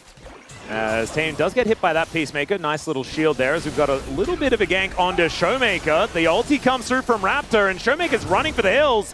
Should be able to make his way out, though, as Raptor is able to go untargetable and avoid Lucid's flag and drag. He's taking so much as the Cataclysm comes in. Vickler in a lot of trouble as Showmaker's so low, but so is BNK FearX. Everyone limping away from the fight, and no one going to go down just yet. Meanwhile, in this bottom lane, Smash looking for an angle. There is a snare onto Taeyun once again as the Peacemaker will connect. The culling comes down. Barrier and Inspire going to soak a lot of it. And DK will be able to walk away. And now that gold lead is gone here for Taeyun for a moment. Smash getting all those minions. Oh. This is a pretty aggressive Sion play. Yeah, the Lumberjack making his way towards the bottom lane, but doesn't exactly find an angle. And the speed up from the Inspire is going to be pretty powerful. There's a teleport away towards the top lane, as there is Xiu going, just doing whatever he wants behind the turret. Didn't have teleport to come down here, but I don't think he was really that interested. He was happy to just get I don't think he wanted to. Yeah.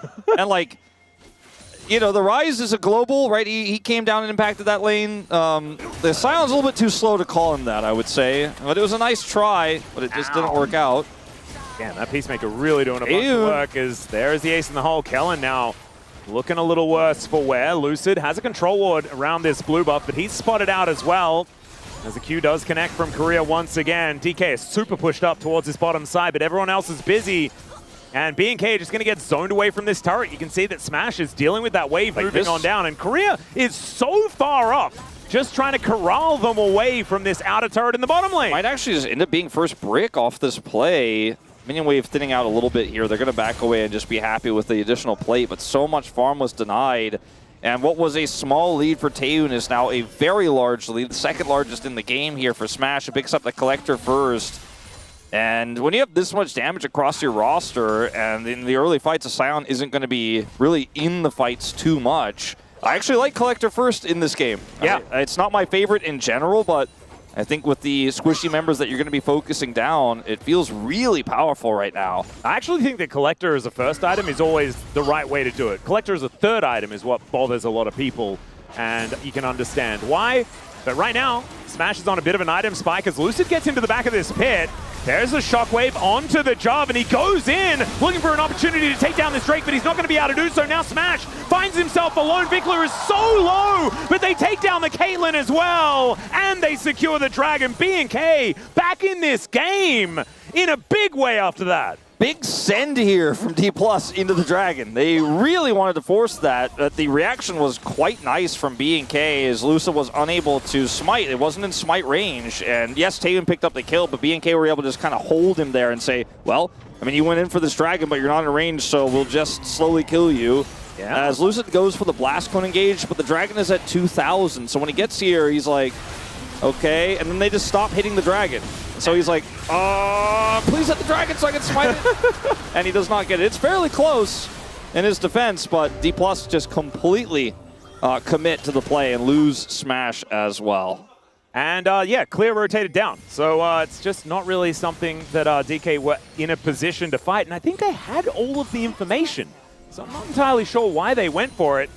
Still, it is going to be a huge boon for B&K to get themselves back into a good position as we get towards the thick of the mid-game right now. Smash and Korea position themselves just to try and fight back against this Lucian lane. But the thing is, this is exactly what the Lucian is picked for, like this moment right now. Yeah. And let's see what can get done here, as I still think there's a scaling problem that we're going to have to talk about eventually, but now that can change. Right now, the agency is there for this 1.5 item Lucian. Got his Essence Reaver, who's trying to use it to push that pressure into this mid lane to get prio for this Herald. Teleport still not available for either top laner, but Shiyu is much closer if we are going to have that commitment to this fight. Could be a big factor here. Yeah. There's only 2 plates left on this mid turret, so if D+ get Herald, it will be the turret for sure. Trying to get some vision control around this Rift Herald for now, as inside track did belong to Vikler, but the problem is, elsewhere, she was just playing side lanes, and he really has committed to like the Nogari Khan type playstyle of, I am going to win sides. We are going to be able to play through a 1-4 type split and be able to win games. And he is really committed to it, and I really do like it. He managed to take the turret. Yeah, he's first brick here. The lethal tempo is working really well for him to apply the pressure in sides. Doesn't need Mega in this matchup. Smash is just going to avoid this. Yeah, Wanda's out of the way of it. Korea could be in a little bit of trouble, though, as Taeyeon going aggressive. Dashes forward. Korea does get into the fog of war, as Lucid, with a cheeky little Q, they're able to offer a little bit of damage back. But every time this Nefiri hits a Q, this Cycle Sword is doing a bunch of work. They're now down into the river as they do get the teleport from the Scion to bring them over. We'll see whether DK do decide to play it a bit more safe. Lucid tried last time on the Dragon.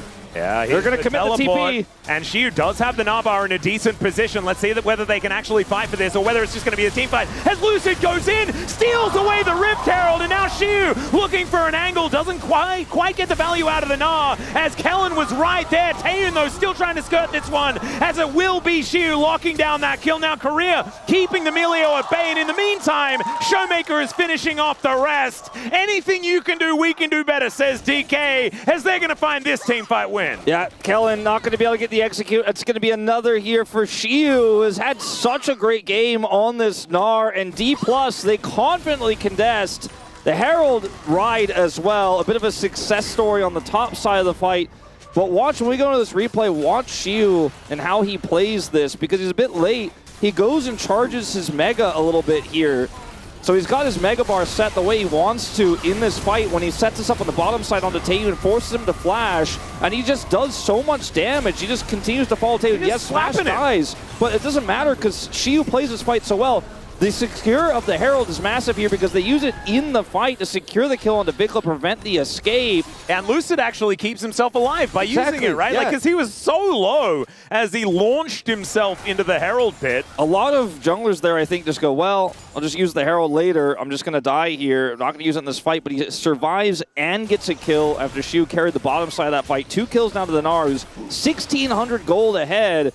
And that's great play. Like, he had teleport advantage, but he waits, gets his Gnar bar set up the way he wants to so he can fight immediately right where he wants to there on top of Taehoon. And now Taehoon is flashless. So flash advantage to the Caitlyn feels really good here for D+, and they're pulling into the lead already. Yeah, it's a 0-3 Caitlyn, so we're not playing through the bottom side of the map. The thing is, Showmaker and Shio are so incredibly large that, I mean, Smash just needs to kill minions. That's basically all he really needs to deal with, as he does net away from the culling, which is going to be cancelled relatively early here. And Taehoon, you can feel the desperation, right? He needs to make things happen on this 2-item spike, but it's just, I'm just so worried about what Showmaker and Shio are going to be able to do as this game gets further on.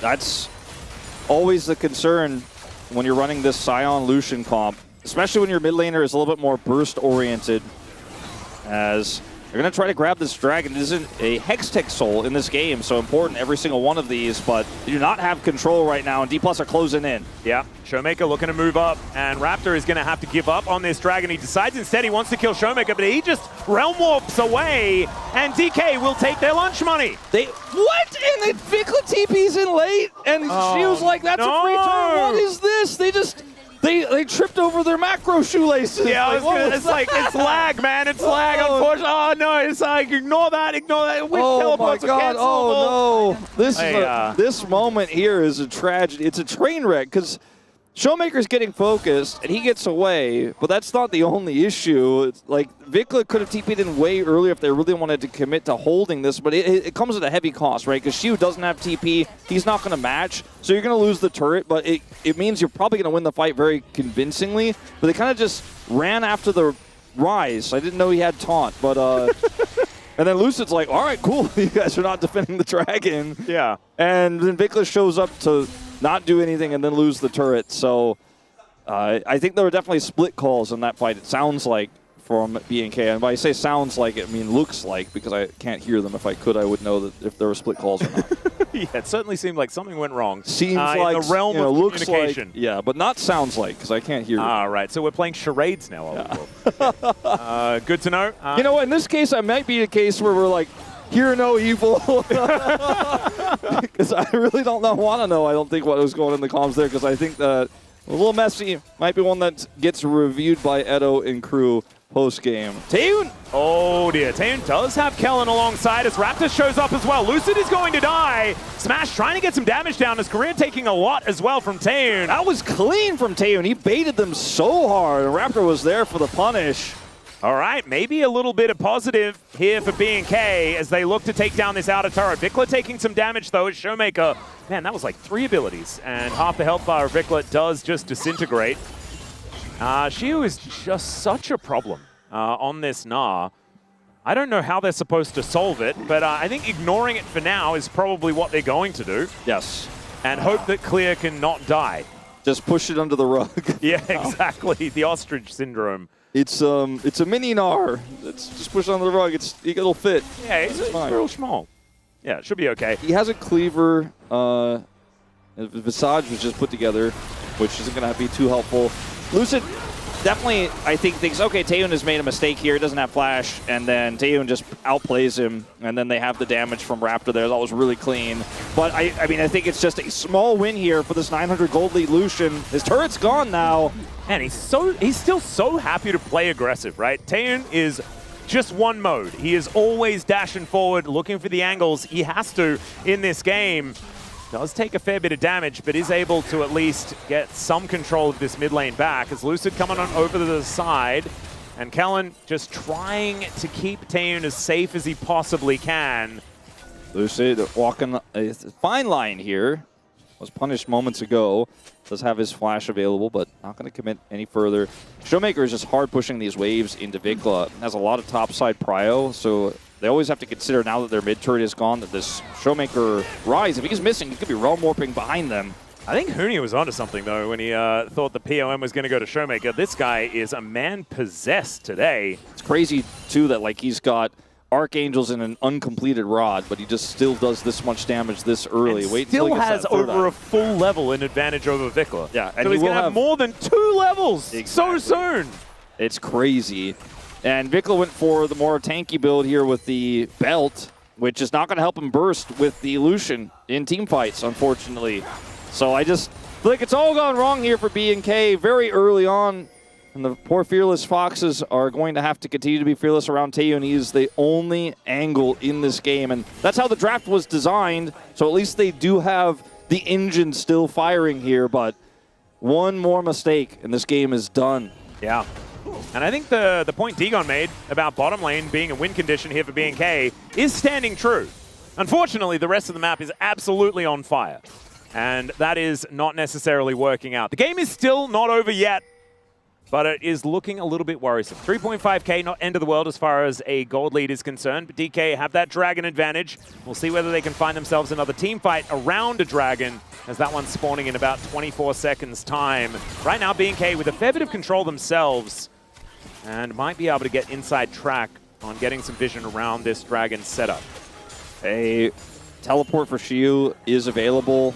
Showmaker has his ult, and he has level 16 now. He is very big. Yeah. He's about to be level 17, so it might even briefly be like 3 levels up on Vikla. Oh my God. He is ready to party. He's ready to fight, and they're going to try to hold aggro on this dragon. I'm not sure about this one being capable. They've got to try something. They've got to try to force a fight where Taeyoon can get something done here. Yeah, Shiyu doesn't have Mega at the moment, and it looks like DK may just give this one up. They will. And Shiyu actually, like, I think he was exhausted quite recently. And the teleport up towards the top lane to try and defend here from Clear. It's a lot of investment as far as summoner spells are concerned, but they do deny Soul Point. And I think that is a huge deal, especially when it's a Hextech Soul and it's a Caitlyn. Yeah. For D+, this isn't going to be Soul Point against them. It's just the second one. So worth it to make sure you can take that ideal fight. And now they have Shiyu's teleport still. Clear had to use his, so not only is he winning the side, but he has teleport advantage for potentially a Baron fight. Because we're getting closer and closer to that, right? The IE has been done for Smash for a while. This Rise is getting close to 3 items, and at a certain point, D+ can kind of just look at the Baron, and the Baron just like explodes and gives everyone the money. Baron's like, listen, we don't have to do the whole dance. You guys can have it. Yeah, he just sort of hands it over, and the Baron just goes back to the void. Showmaker has the actualizer. Yeah, he does have it. Like I was saying, he was getting close.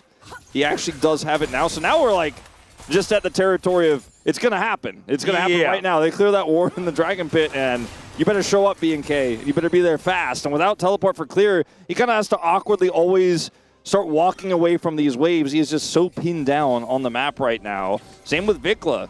Even with the swap with the Rise into the Scion, he has the MR. It's not going to matter. He's starting to build a little bit more armor now, but just feels like at this point, you've got one more fight in you. Maybe a Miracle Smite steal. Taeyoon's maintained this lead the entire time, but it hasn't turned into any sort of map control or any sort of relevant pick to get them back into this game. And Shiyu has only extended his lead 2.5k over the Scion. Obviously, the Scion is still going to do his job, but Shiyu is 3 items and looking absolutely deadly on this Na right now.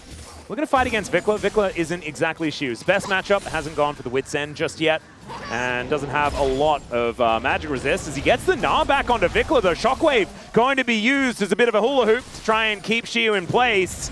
And the wallop just on the wave means that Shiyu does need to crash to get himself out of the way, or crush, if I was to use the right word for the jump ability of the Na.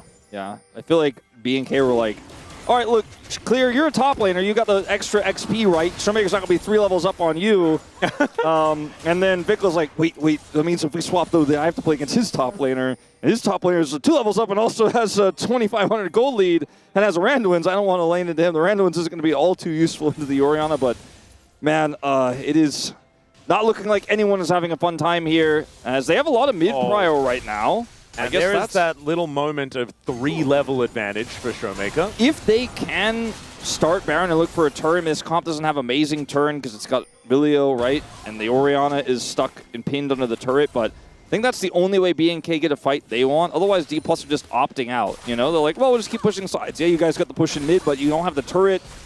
And Taeyun has done a lot of damage, but it hasn't led to relevant damage, hasn't led to kills. And now D+ are finally going to take the Baron's money. Yeah, let's see whether it is going to work out here. As B&K, I think they know what's going on, but there's a lot of information. As never mind, Showmaker's just found Vickler and explodes him. Hits him with every button, and down goes the Orianna. Solo kill in the side lane, and maybe this just means Baron one more time is the, like, I don't know. Like, Vickler just, he had flash and just didn't have a chance to use it. All right, I almost feel like D+ are kind of messing up the back row here. Like, Clear has no TP, they know this. They can just send the Gnar over and it's free, and they are going to finally do it. Maybe they just weren't messing up the tracking. The summoner thought maybe he had his TP back up. He does not. He has ult, but he's so far away. He's finally now in the mid lane, but it's so slow. And Xiu is just ripping a new one out. Yeah, Raptor is not going to be able to get in this pit for a steal. He might get to the death chamber, though, as Xiu is going to get kicked away. Takes a fair bit of damage, and now Lucid's delivered to the backline.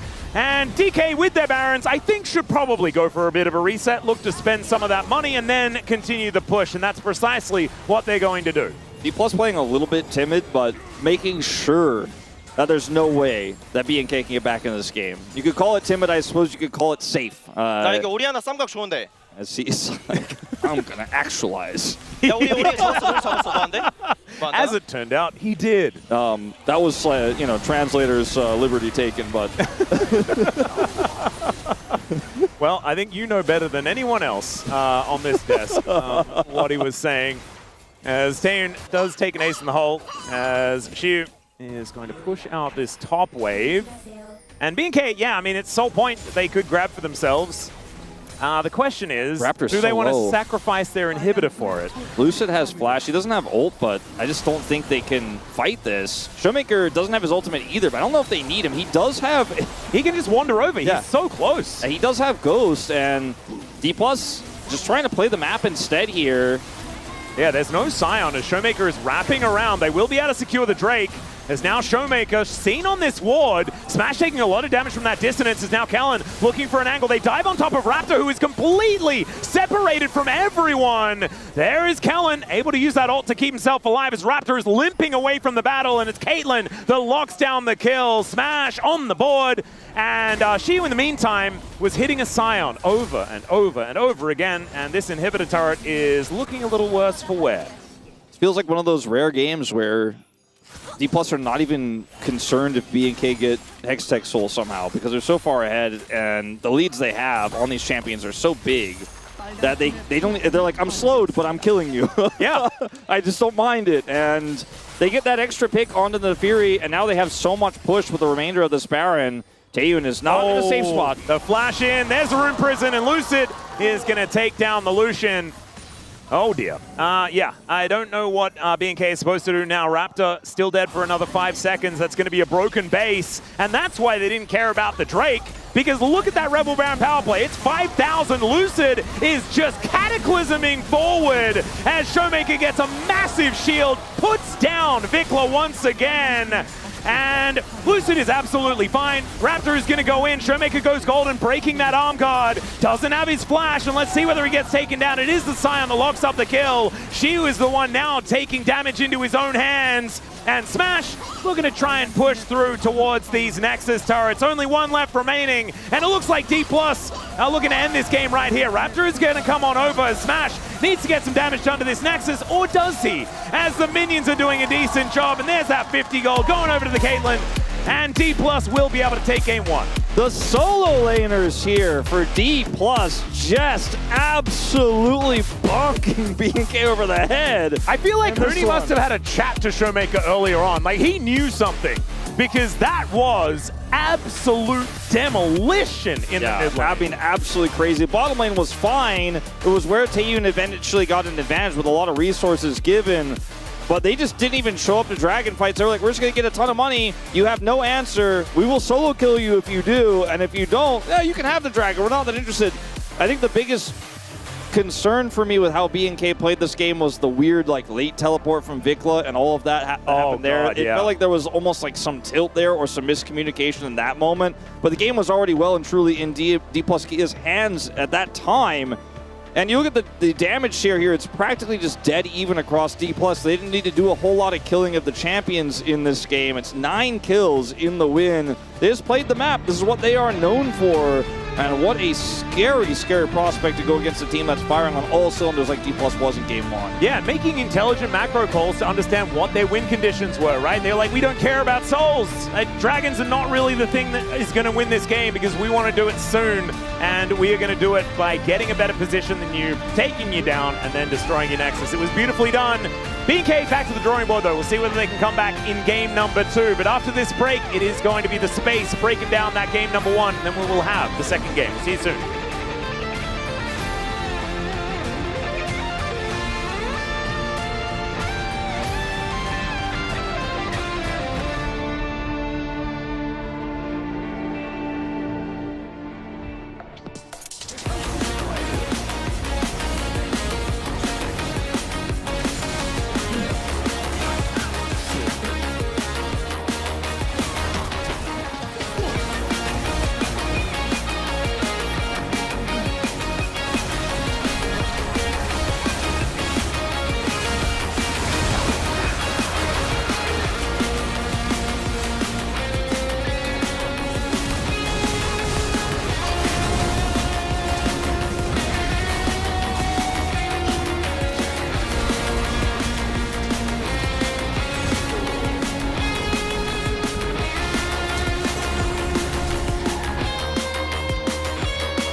뽀플 로그야. 야, 볼게. 너무 빨라. 알긴 해. 빨라. 얘들아 우리 납게. 나 필요 봐줄게. 나 필요 봐줄게. 사이언. 빨리지 말고 사이언. 근데 끝낼만. 나 봐줄래. 헬 좀. 사이언 보자, 사이언. 쉴드. 사이언 때려봐, 사이언. 사이언 잡으면. 쌍둥이 해볼래? 쌍둥이. 진짜 쌍둥이 쳐봐. 그냥. 야 15초. 루시안 13초야. 끝낼만해. 끝낼만해. 쳐봐. 끝낼만해. 쳐야 돼. 끝나. 쳐봐. 줄게. 끝내봐. 나필이 노공이야. 나필이부터. 끝난 거 같아. 다음 봐도 안 질 것 같은데? 미치겠네.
Guess the thought it was not going out of my mind. There was something really going on.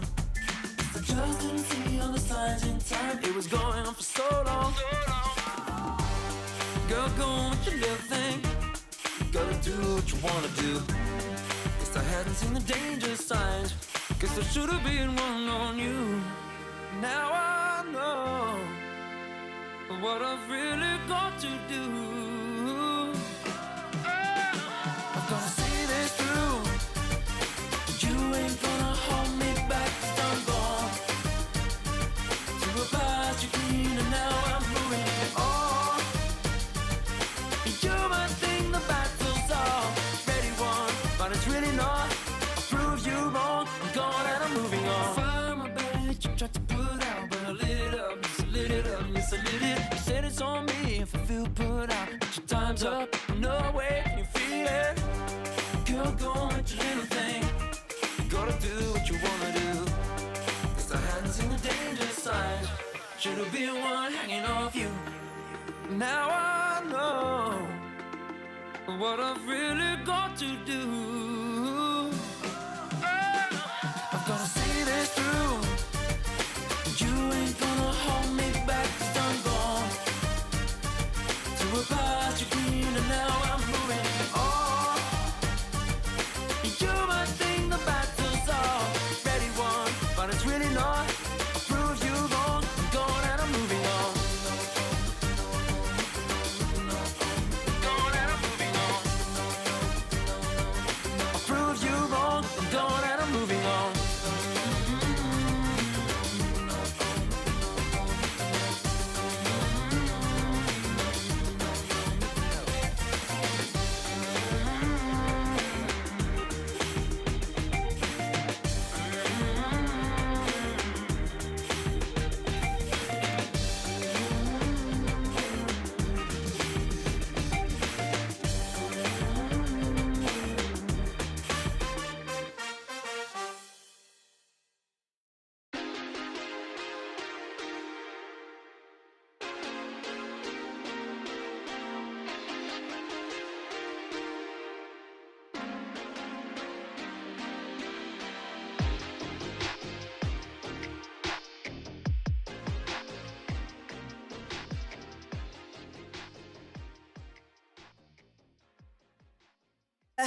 Every sky's a line I'm drawn.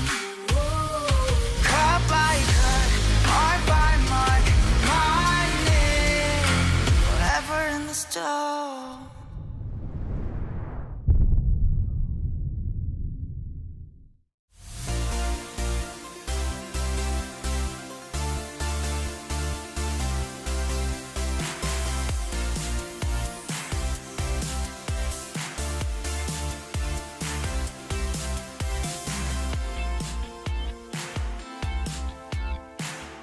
Saturday Showdown First Blood, just like in game number 1. All of game number 1 goes to D plus Kia over B&K Fearx. It is 1-0. Digon here alongside Huni and Yankos. And you know what? I gotta say, guys, we did a pretty good job with our one-liners. We all predicted generally what was gonna happen, except one dummy who predicted one team was gonna win the series isn't looking so good right Dummy.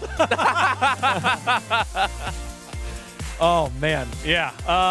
B&K Fearx, their bot lane got going, but really everything else, not so much here, Huni. I mean, I still saw like from the momentum from the B&K Fearx, because like especially the bot lane, as you kind of mentioned it, like the Taeyeon actually step up a lot. Like from the laning phase, they were mainly focused on the draft, like playing around the both side, but both team actually play around well, and as I think both team got kind of success. It was a really good takeaway.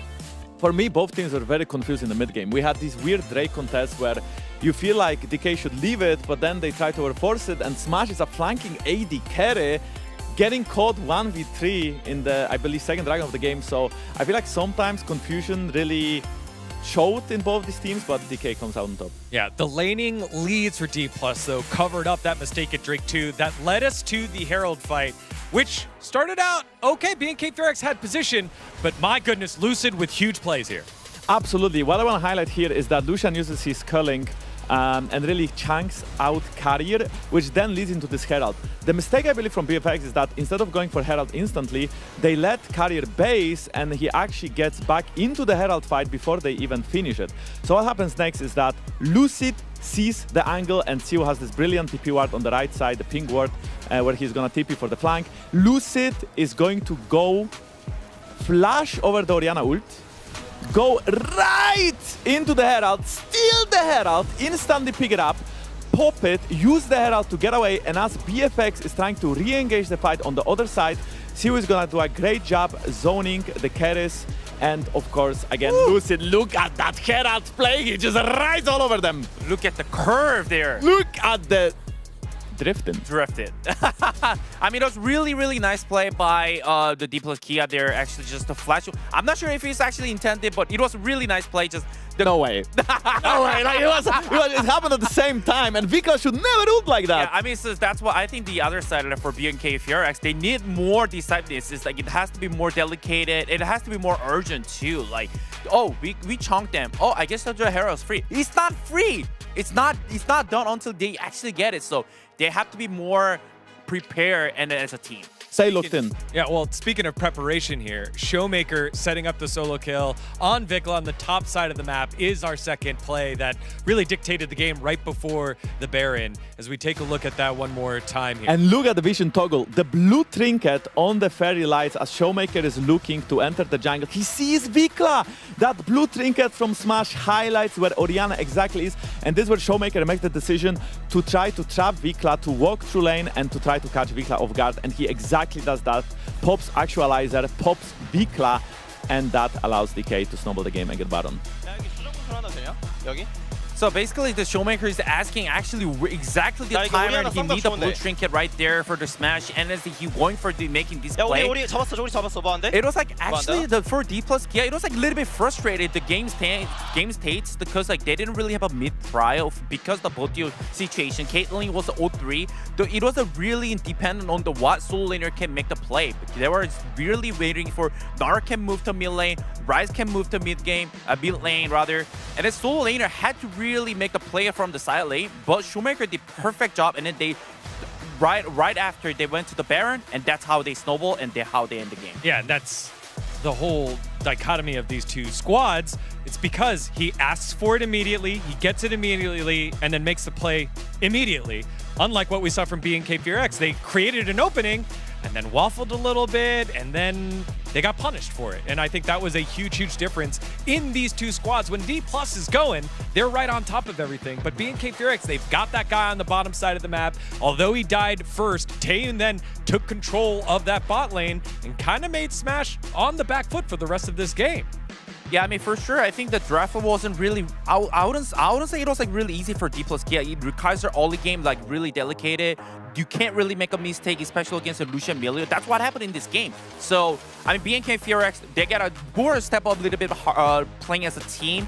That's required for the next game. 90% win rate for BNK FRX on Saturday Showdown on the line. They've only lost to one organization in the history of Saturday Showdown. That is D plus Kia. They are up 1-0. Thank you very much for the breakdown, gentlemen, of game number 1. And yes, we are here for game number 2. And we'll see whether DK can change that 90% win rate for BNK FRX, because it's looking like they're on track to do so. Yeah, I think right now momentum is absolutely in their favor, but we will see. Okay.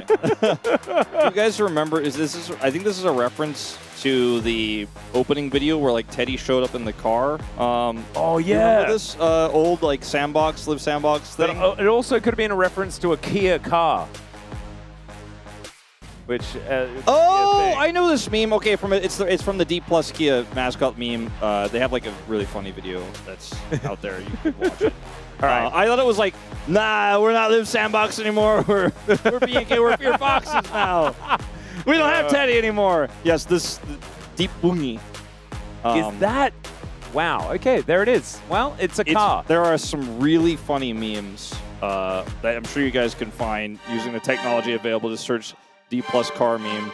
And like, a lot of people are not high on the car, but as a result, it's become very funny. Yeah, and I'm a little bit upset about that, because I recently acquired a new vehicle, and it may be the same brand. And it looks also quite similar. Does it have eyes in the windshields? It That does look a little bit angry? unless I am very, very close to the windshield, it does not. Okay. But if, I can just get a giant magnifying glass and make that one work, I don't think it'd be very safe.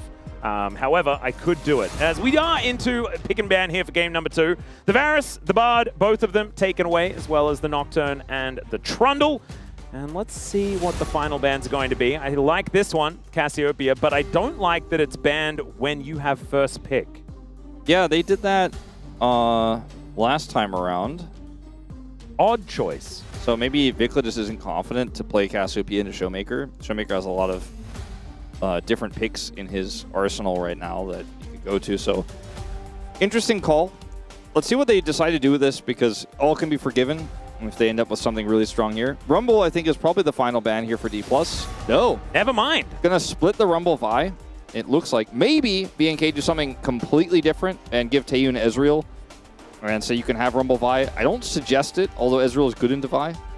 Yeah, I do feel like Clear is a pretty decent Rumble player, though. Giving that one up is a bit of a dangerous prospect here for D+. Still, they are going to look for the Ashe instead, as Taeyun's having a giggle about how high priority his champions have become. And he is going to be able to get his wish. So, But Rumble Vi is on the other side. Yeah. And it's Shiyu and Lucid. And Lucid's quite well known for playing Vi. Yeah. That's why I'm feeling like that's probably going to be the duo setup here for D+ Keel on the other side. Alternatively, they could go for a Seraphine denial pick of some kind, but that just hasn't looked that good right now in this meta. I think Kellen's going to get it no matter what. Caster Curse, I guess. I personally dislike this immensely. I just don't Seraphine think... Ezreal? I feel like you can just beat, Ashe Seraphine yourself. It's not exactly that infallible. Rumble, if you pick Rumble here, you can't get the Vi, but you don't necessarily need it because you have a Seraphine. There's other setups here. Let's see what they decide to do. They just go for the Xin Zhao. All right. And so now you get Ashe Rumble, which Yeah. is also pretty good. Ashe Rumble Vi could also be the choice, but even just Ashe Lulu Rumble sounds fine to me. Yeah, I think that's what it's going to be. It doesn't necessarily have to be Rumble in this draft because they have the Lulu and there's a lot more flexibility for wild growth setups. As long as it's not Ambessa.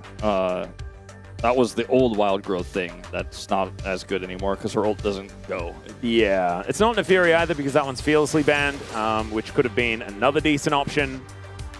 But I wouldn't mind the Vi. Just lock that one away and then have that guaranteed engage as well as the great wild growth target.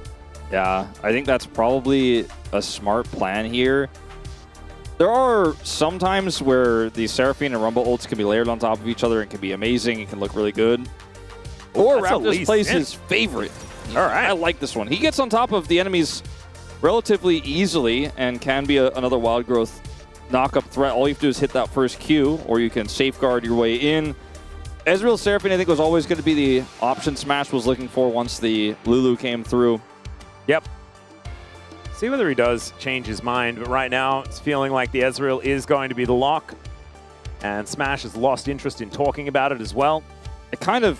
Seraphine's the one pick in these situations that makes me miss old fasting Senna, because you could have, in the old patch, you could be like, oh, it's, farming Seraphine and fasting Senna, and that would have been really fun, but not really viable right now. Not going to happen. This is Korea's Seraphine. He is extremely good at this. You guys remember Had that incredible pop-off game. Yeah, the pop-off moment. They lost the game, but, no one remembers what happened to the game except Korea's play. Yeah. So that's kind of the big storyline here. I do think that this draft for D+ Kia almost needlessly complicated in how they got there, as the Bard was banned, the Caitlyn's fearlessly banned, so they wanted to take the Seraphine away. There weren't great answers. The Annie's going to be removed here from Vikla. It's one of his best picks, and it works well with Lee Sin. It's very easy to set up the Lee Sin Sonic Wave. See what the answer is going to be here on the other side, as we do have jungle and bottoms locked up, so pick priority goes to D+, and they have counter picks, so they'll take away Showmaker's Twisted Fate, which is always a good idea, if you ask me. It is a pick that Vikler has found some success with, but I do like having it banned away from Showmaker just because they do have the first choice. I think it's actually really important that they do because otherwise TF fits really well with the B&K composition, right? Like you can fish for arrows and then immediately Destiny Gate on top. On the other hand, you can also get gold cards and follow up that way. So it would have been a cool choice. Is the Akali going to be taken away from Vikla? A champion that he's found a fair bit of success on, especially earlier on in the season. I'd like to see a Renekton ban here. Well, you can just have a look at the bans. Oh, that's right. I'm sorry. It's already banned. If it wasn't, I would have been like, this is such a Renekton angle. But it is not, obviously. And is it a Rumble angle, though, Wolf? I don't... As Victor will be taken away. I kind of feel like if you're banning everything from Showmaker, he's just going to be like, Shiu, you're blind picking. And then he's going to play whatever he wants because he's Showmaker. I do think that the one pick I really don't want to see here is Jace. Yeah, me too. In fact, we're just going to see Showmaker say, I'm so good, I'm going to blind LeBlanc. I do think Azir would be really good for B&K's comp, so maybe he's predicting that's the angle they were trying to look for after the Annie and the Akali are gone, but he pivots. All right, going to be the Ahri instead, as Rumble okay. will be the lock-in. They're really not sure, but they ultimately do decide. Hang on, wait, Wolf. Could be mid-Rumble. Yeah, is it going to be the Chovy tech once again? Because we did hear, like it was Showmaker that was doing a lot of the communicating there. So I'm not willing to lock that in as Shiu's pick. I just generally like when you have a strong blind pick for Shiu in this draft and Showmaker gets counter because his pool is so massive, right? And it also kind of baits the Ambessa in, which I was alluding to earlier, was not feeling great about that win percentage. Definitely feels like it tells a wider story. So it's going to ultimately be the Ahri to come through. And I don't think you need to play mid-Rumble here. I think you can just pick a longer range mage. The Mel is looking like what Showmaker wants here. As it will be able to just kind of keep the Ahri at bay. Aurora, a little bit more risky, but definitely a lot more agency. LeBlanc, a lot more fun. Yeah, that's a good way to put it. And Showmaker is fantastic at it. This comp can play a little 1-3-1, but again, for these two comps, I like some of the tier of the champions on the side of D plus Kia. I also like, who's piloting them. Shiu playing Rumble, Lucid on his Xin, obviously great smash. Ezreal, my God, and we don't even have to get into Showmaker's LeBlanc and Career Seraphine, but it's not a comp. It doesn't feel like a strong comp. It's like I've got Ezreal and LeBlanc poke, and there's a little Rumble there, and we have some engage. Whereas I look at the B&K, and I'm like, that's got a lot of single target pick. Ash Arrow leads to Ahri Charm, leads to Ambessa ult. Even if, maybe the Tin Man does need to get the oil can out on that one. But Lee Sin falls up so easily. I actually really like the draft here much more for B&K because it actually works well together, whereas it feels like on the D+ lineup, everybody got to play what they like. Yeah, I don't know if it works together as a real five-man machine. I do think that if Korea is having a good game, this composition could be absolutely revolting, right? You get an encore across 4 people, then an equalizer on top, True Shot Barrage. You've got Showmaker throwing his face in there. That is a large amount of AoE damage to start off a team fight. And B&K aren't necessarily a super tanky composition, right? With the Ahri, with the Lulu, the Ashe, they're susceptible, you could imagine. So let's see whether it's going to work out here as we get into the Rift for Game 2.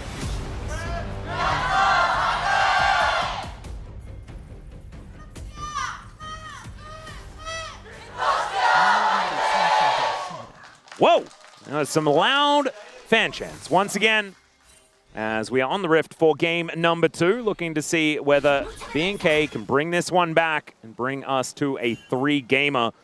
Because yesterday was a very short day. We were unfortunately denied. It looked like it was not going to be. Right? And then KT. Then KT did the KTing. And it was a bit problematic. Showmaker winning out on the first trade there, as we could see. Let's see how this bottom lane is going to go. Because I actually kind of rate the Ashe Lulu. I actually think this lane is kind of fine. I agree. And right now, it is certainly looking to be so.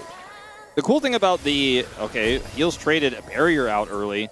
for Ghost, so we end up having an even trade. The thing about the Ashe Lulu versus the Ezreal Seraphine is it's a little bit less skill shot dependent. Taeyeon kind of just is like, oh, you're trying to trade and do some fancy stuff. I'm just attacking you, and I'm going to keep doing that, and you're not going to like it. And you kind of get stuck, and then suddenly you have a bad trade. You're like, I got to press heal. I've got to barrier here as Smash, because you're like, I otherwise cannot escape, and I'm going to take too much damage. And I think ultimately, he still took too much damage. They're still in a bad spot here, and at level 1, it's just so much simpler to play out the Ashe Lulu, and now they're just kind of getting chunked away. Yeah. And Taeyeon and Kellen just continuing the successful performance. Unfortunately for BNK, so is Showmaker, who is getting a lot of good trades. You can see that Vikla is at least able to keep up in farm, but the pressure is certainly mounting. Raptors coming down here. They really want to apply this pressure. Yeah, you can see Lucid in the vicinity. And they are pinging incessantly onto this Lee Sin. Let's see whether they can make it happen as Korea moving back towards the turret. Lucid goes in. They look to see whether they can turn this as there's the knock-up onto the Lee, and there is the execution. As now Smash trying to hold them at bay as in goes Lucid once again. Taeyeon taken down, and Smash baited them. It's 3 kills, a double for the Seraphine. And oh god, BNK, that did not go the way you planned it. Disaster! They had such a lead. I mean, look at the CS 17-5. But, yeah, oh, well, dear. Also, Showmaker is just constantly threatening a kill. Wait, we're going to avoid looking at that charm. That didn't happen. So, I guess they just didn't expect Lucid was here. He wasn't seen. And based on the way Smash was playing this, D+ are like, all right, we actually have an Ezreal who can hit from far away. Like, let's actually commit to this play. We have our jungler here, and BNK, I think, just really didn't calculate what the fight was going to look like long term. Oh. That would have preferred to not look at that. Let's have a look at this one instead. Oh, also not looking absolutely we didn't fantastic. mention Career. He didn't win that game on the Seraphine. Nor the other two, as it turns out. So who is going to do the winning first? Will it be BNK or will it be DK? Obviously, Shiu, the only player on the Rift with a positive win rate on his champion. And that's an odd kind of situation to be in, especially when you've got all of this comfort that you were talking about before, and you were not wrong. Yeah. It just, sometimes comfort doesn't lead to winning. It does not. Not necessarily. It's still early days. Shiu is going to overheat. Clear might just be dead. There's the flash, and he does kill him. Can Raptor get the follow-up kill? That's the question, and I have a feeling he will be able to, but the Q is going to miss. The safeguard goes forward. Will Shiu have the scrap shield? He does, but the auto will land, and Raptor is able to get the revenge. Still, a positive trade for DK. He took down his lane opponent. Yeah, he gets the kill first, and Raptor is the one who gets the kill in the return. As Be Clear going in here, because he wants to bait the idea. Anytime you want to come in, Raptor, anytime. Yeah, they're just too far away from each other. Like, you can definitely see the idea here. Raptor missing the Q is potentially a problem, but he is able to ward hop his way in and secure the kill anyways. So, Clear has flash advantage, and that's kind of the ultimate real edge that BNK has kind of anywhere at the moment. Yeah. I mean, Vikla is even-ish in farm. That's another thing that does exist. I am a little bit worried about how this game is going to go when we get to the mid-game, though, because there's a Rumble, there is a Xin Zhao, who is very, very strong at that stage of the game, not to mention Showmaker on his LeBlanc. Mimic distortions, things like that are going to start coming out thick and fast, and the LeBlanc really does excel when you are still in a pseudo-laning phase state, right? Yeah. Showmaker can escape the lane and make things happen. That's exactly what this comp is going to do when it gets ahead, too, is like skate the edge of team fights, poke, harass. Lulu is so strong in this meta right now, empowers a lot of the single target that BNK have, but is also incredibly vulnerable to burst damage like what you'll face with the LeBlanc. So if you find yourself falling behind and you're trying to get vision set up, you're not going to have a good time. Oh dear, the charm is going to miss, the chains are going to land, and Vikla is looking worse for wear once again. DK should be able to very comfortably take this trade. All right, Shiu is also very far forward. Yeah, this time he may not be able to get the kill in return, but he should be able to kill these minions, as most of them are going to go down. Some alcove gaming will ensue, and they get a control ward down to make sure that this Rumble is not going to survive. But now they know that the Lee Sin's up here, so guess what? Oh god, Tay is in a lot of trouble. No flash available, and that is going to be a kill going over to Smash. Kellen might be going down as well, as it's a bit of damage back from Korea, but at least the Lulu will survive. So they get the kill top side, but Xiu gets the whole wave, maintains CS advantage. And when the Lee Sin shows, they know they can commit to the dive, and obviously Raptor is there, so it's a risky play from Raptor. I guess the idea for why Xiu was that far forward is like, well, I mean, if they kill me, then they're in big trouble because we're on the Dragon. And so as you can see in live on the, or not in live, but in the replay, on the bottom side of the map, they get the Dragon, and Lee Sin shows, so he just instantly goes in. And I think that the bottom duo, Kellen here and Tatum, should have played way more respectfully, knowing that that top side play was happening. Maybe this isn't communicated, but like obviously the Dragon announcement came through. The wave's not in a great spot, kind of awkward for them, but they end up just getting punished here. And they're just not winning anywhere right now because the Rumble is 1-2, got the first kill, only 20 gold behind. Arrow. Ooh, Showmaker with the walk strategy. Xiu with the get hit strategy.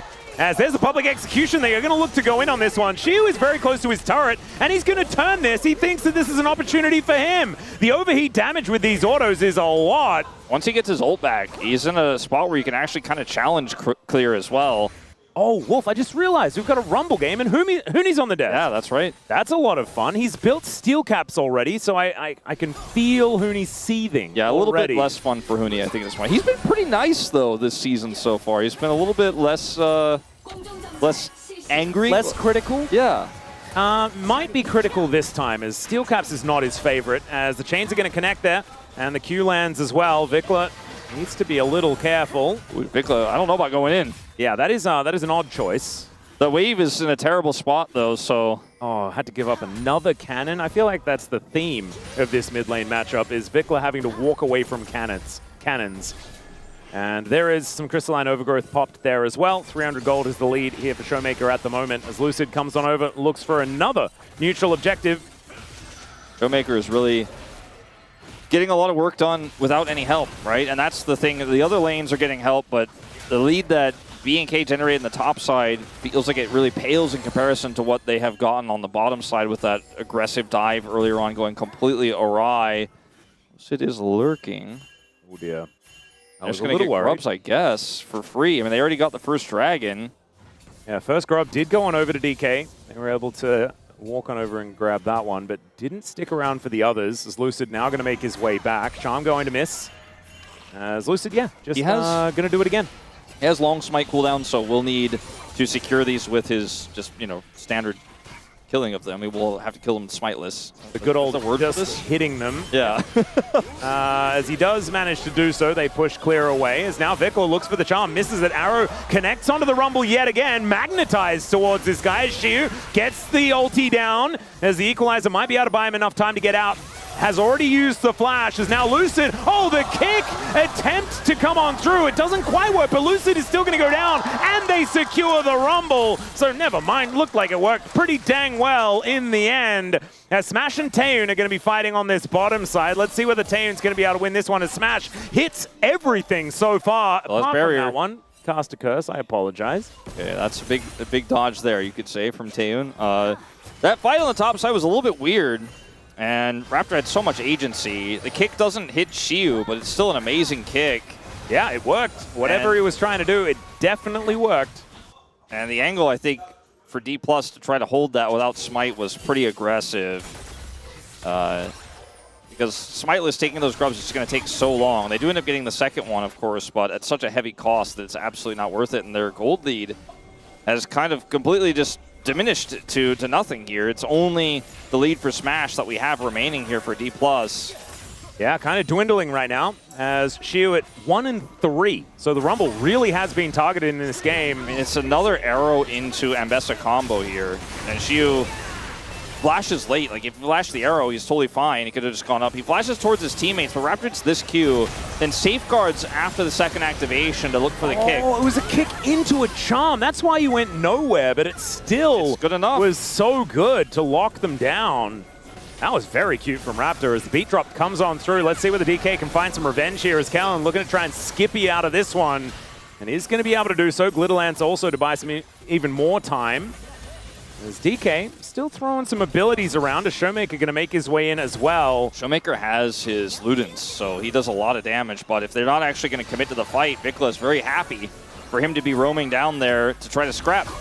Yep, Korea going to get connected on by this Q as now you got Lucid kicked over the wall. The encore onto two. True Shot Barrage lay it in, and Smash thinks it is time to go. He is going to be able to do so. Lands the Mystic Shot, and now Raptor trying to get out, but these Mystic Shots are connecting, and it's going to be Korea locking down the third. DK back in it in a big way. And that is such a great play from Korea. And Vikla here looking for the charm. Yeah, we'll be able to find it there onto Showmaker, who does have some Deception still available with that passive, and we'll be able to move back towards the Drake. I don't know whether Vikla can do this by himself. Does have Spirit Rush. I don't think he should try for it. There's no reason. They're fairly low, but not low enough. And he's sitting on Merc Treads and a final chapter. But this flash here from Korea brings Raptor back, and they have to follow through a choke. They have to follow through a choke into a Seraphine. It's double, but Smash also lines up the True Shot Barrage. Knows he starts hitting Raptor because he's like, I'm killing both. And he just does not miss. Gets his final empowered Q onto Raptor to take him out. And Taeyun is just here hoping his teammates had this any sort of setup there. He's like, wait, guys, you're all gone. Now this time, the shoe's on the other foot. Taeyun's the one who's 0-3 in this early game on the Ashe. And she was still behind. You know, it's still clear with a decent advantage here. And the Ambessa can certainly get some stuff done later on in the game. Not to mention that Vikla, because Showmaker just dropped a bunch of waves mainly, he has been able to reclaim a gold lead here and was the benefactor of that earlier team fight that did go the way of BNK. So maybe there's an opportunity now for Raptor to sort of play through his solo lanes, make things happen that way. Taeyun can just be an arrow bot as the game goes on, and that absolutely can be a winning strategy here for BNK. Both of those big wins were set up by arrow into the Ambessa ult, right? And we all know that Ambessa's a little bit slow right now on the ultimate, but the arrow can buy you enough time, especially cross-map, to make sure you guarantee line that one up. So you play this like a pick comp, and it is very potent still. And the Ashe, 1,200 gold behind will matter less when we get later and later into the game. Yeah. I have that set up, so it's still playable here for BNK for sure. But let's see what Smash can get done with the advantages he has. He's Arcane shifting forward. Flash advantage is here for BNK, but jungler advantage belongs to D+. As the arrow is going to sail through the middle. 6 points. And Raptor is going to back away. Vikla was rotating down, but you can see Showmaker thinking about heading towards the top side of the map. And is going to decide against it in the end. See what Raptor can do here as the distort forward does come on through. There's the kickback after the charm. This time is Showmaker looking to try and dance around this one. Wanted to be able to take a few minions with him. He knew he was dead, and Raptor is going to put him in the grave.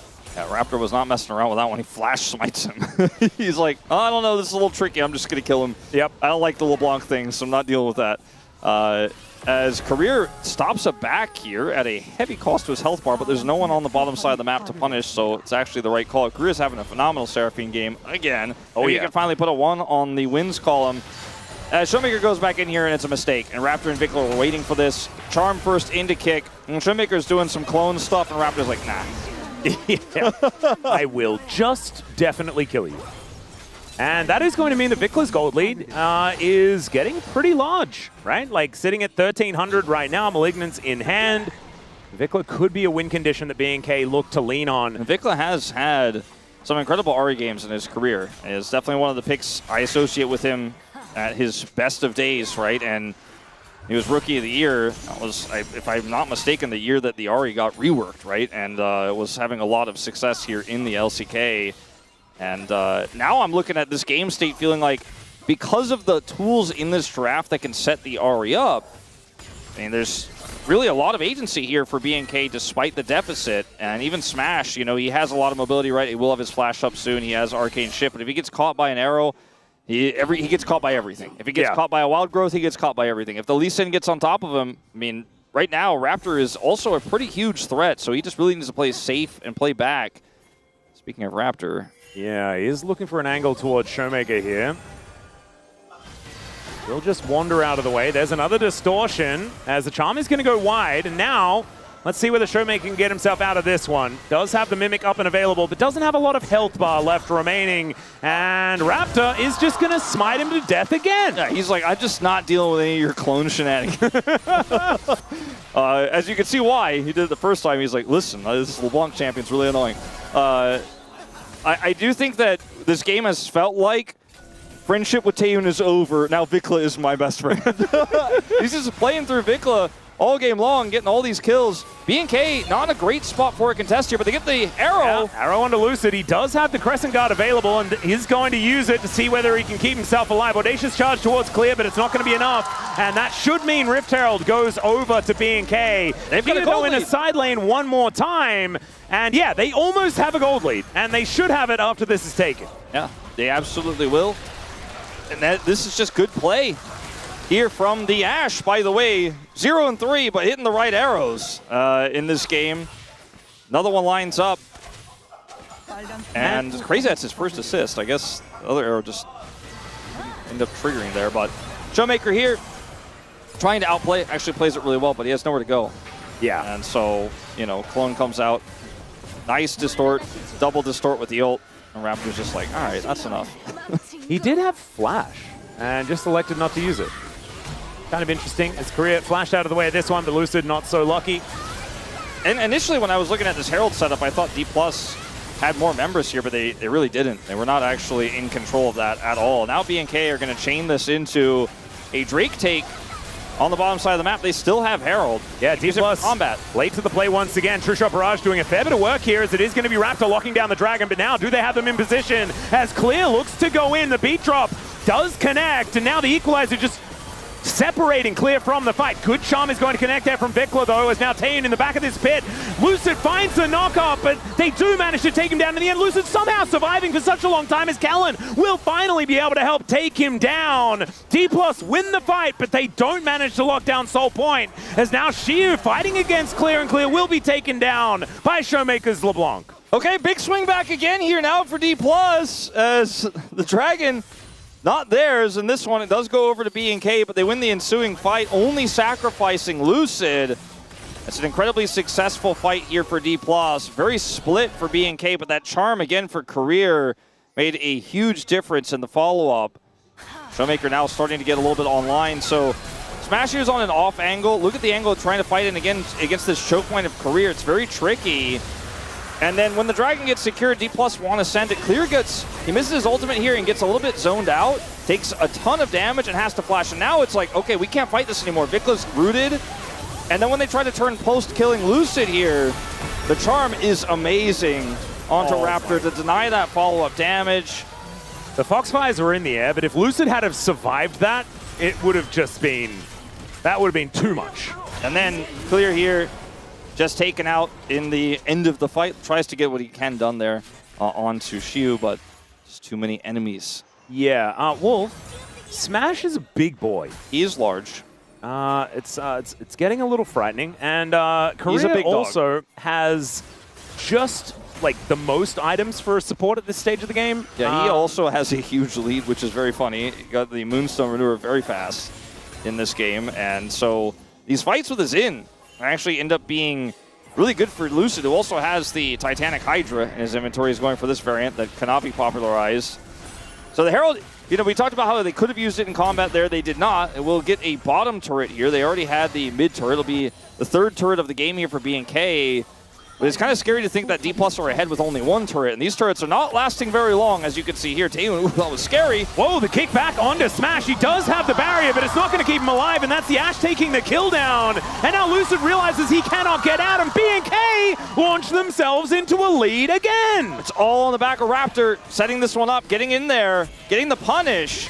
So you got the second turret of the game, but we got 2 kills, and they're potentially looking to start Baron at 20 minutes, basically on spawn here. Showmaker doesn't have his ult. They were able to bait that out of him as well. Clear, I think, was the one who set that one up. And I think that is just Baron here, even though ordinarily it's too risky, it's too hard to do this at 20 minutes with everybody off the map. That equation changes. Now, Raptor was on this long con flank, sets up the kick here on the Smash, a Wild Growth self-cast here from Kellen to make sure he's locked down. And Lucid is just trying to save something here, wants to help Career get out. When he just dies, the Baron will go over And full vision was available for DK, but they just knew that they could do nothing about this. That was such an incredibly costly mistake made by DK, pushing up a little bit too far, but the capitalization for Raptor, this time, Vicla's teleport working out very, very well, we have to say.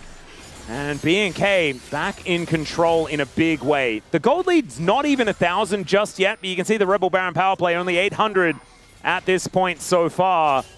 And they might be able to get control around this Drake as well, as Cloud Soul this game will mean that BNK will be incredibly mobile if they stack up 4 of them. Another opportunity for DK to lock it down. Single target pick comp here for BNK is just so potent if you can set up the first CC. In this case, the last fight was the Lee Sin who does it, right? And that's technically a multi-target, but you know what I mean. In this case, he just goes for the kick onto Smash, and there is just so much that can go wrong for D+ if you don't tick all your boxes, right? In terms of your pushing, checking your flank angles. There was a control ward there, so Raptor knew he could make that flank happen. You just cannot afford to make mistakes like this into BNK's comp, or it doesn't matter that their Ashe is really far behind. They will just kill you. They'll burst you down. Yeah, and it's looking pretty good so far. Clear and Lucid will find each other as DK trying to deal with these waves. Vicla pushing in the bottom wave, and the Siege Minion is not something that Xiu is all that adept at taking down. Doesn't really want to equalize this wave either, and so it looks like this war of attrition should be won by Vicla, as BNK also going to grab this inner turret as well. And FearX just looking very, very strong as they just rack up that money. We were saying that the Rebel Baron power play was going to look better. There is 3,000 now on the docket, and that's the biggest lead that we've seen so far today. Yeah, and I wonder what D+ are going to do now with this LeBlanc that is very far behind. It's really difficult to find those targets. Lucid's trying. Yeah, well, maybe look for Vicla to try and take him down. His career follows with the flash. Beautifully done as Raptor gets a kickback as well, but the audacious charge is going to be there. It is career for Raptor so far, as Clear going kind of ballistic in this front line as well. Xiu in position, no ultimates left for D+, as it's a 1-for-1 in the end. It's pretty good for D+ because they are buying a lot of time. The Baron was wasted while they were skirmishing here, and they're actually going to get this dragon. Yeah, no smite. Soul point. And like you said, there's no smite, there's no Raptor. Clear wants to maybe come over here and make something with his ult, but I just don't think it's a good idea. I think it's way too risky. Trying to push the Rumble is a smarter bet, and that is what he's looking for right now, but his ult's too slow. Yeah, flash out from Xiu, as that was optimistic at best. You ever see Wizard of Oz? Yeah. You know the beginning with the Tim where he's like, real good. Like, that's literally what You've comes to really my mind. had some Wizard of Oz on the mind, haven't you? Yeah, that's just every time when I see that ultimate, I'm like, please, somebody fix the Embess so the Embess is getting a little rusty. Yeah, I always, when I see the Nah, you know, throwing houses, I always think of the Wicked Witch. Yes. As, yeah, D+, I mean, Career was a good play, but he did get focused down. Yeah, he gets focused down, and it's worth it, though. Because, again, this is buying time in Baron. They get the Dragon, and Xiu, flashless. Oh. Yeah, Showmaker. Gonna get engaged on here by Vicla, who's running out of charges on that Spirit Rush. Does still have one, though, to get away from Xiu. And Showmaker is going to have to back away once again. When you're an Ari 3,500 gold up, which he can't see those numbers, but he can press tab and see he's got an extra item over Showmaker. I think you're pretty happy to use your Spirit Rush when there's no objective up, just to fish for those. Oh, yeah. Does not succeed, but it's at really no cost to him. So they're going to get this top turret here. 4 members for BNK to push this one down, and I think there's no defending it for D+. Nope. Showmaker is going to wisely go back to that distortion from earlier, and we'll clear out this wave as it does move up. So 6 turrets to 2 is the advantage here for BNK FearX, utilizing that Baron very effectively. And they did lose out on the Soul Point.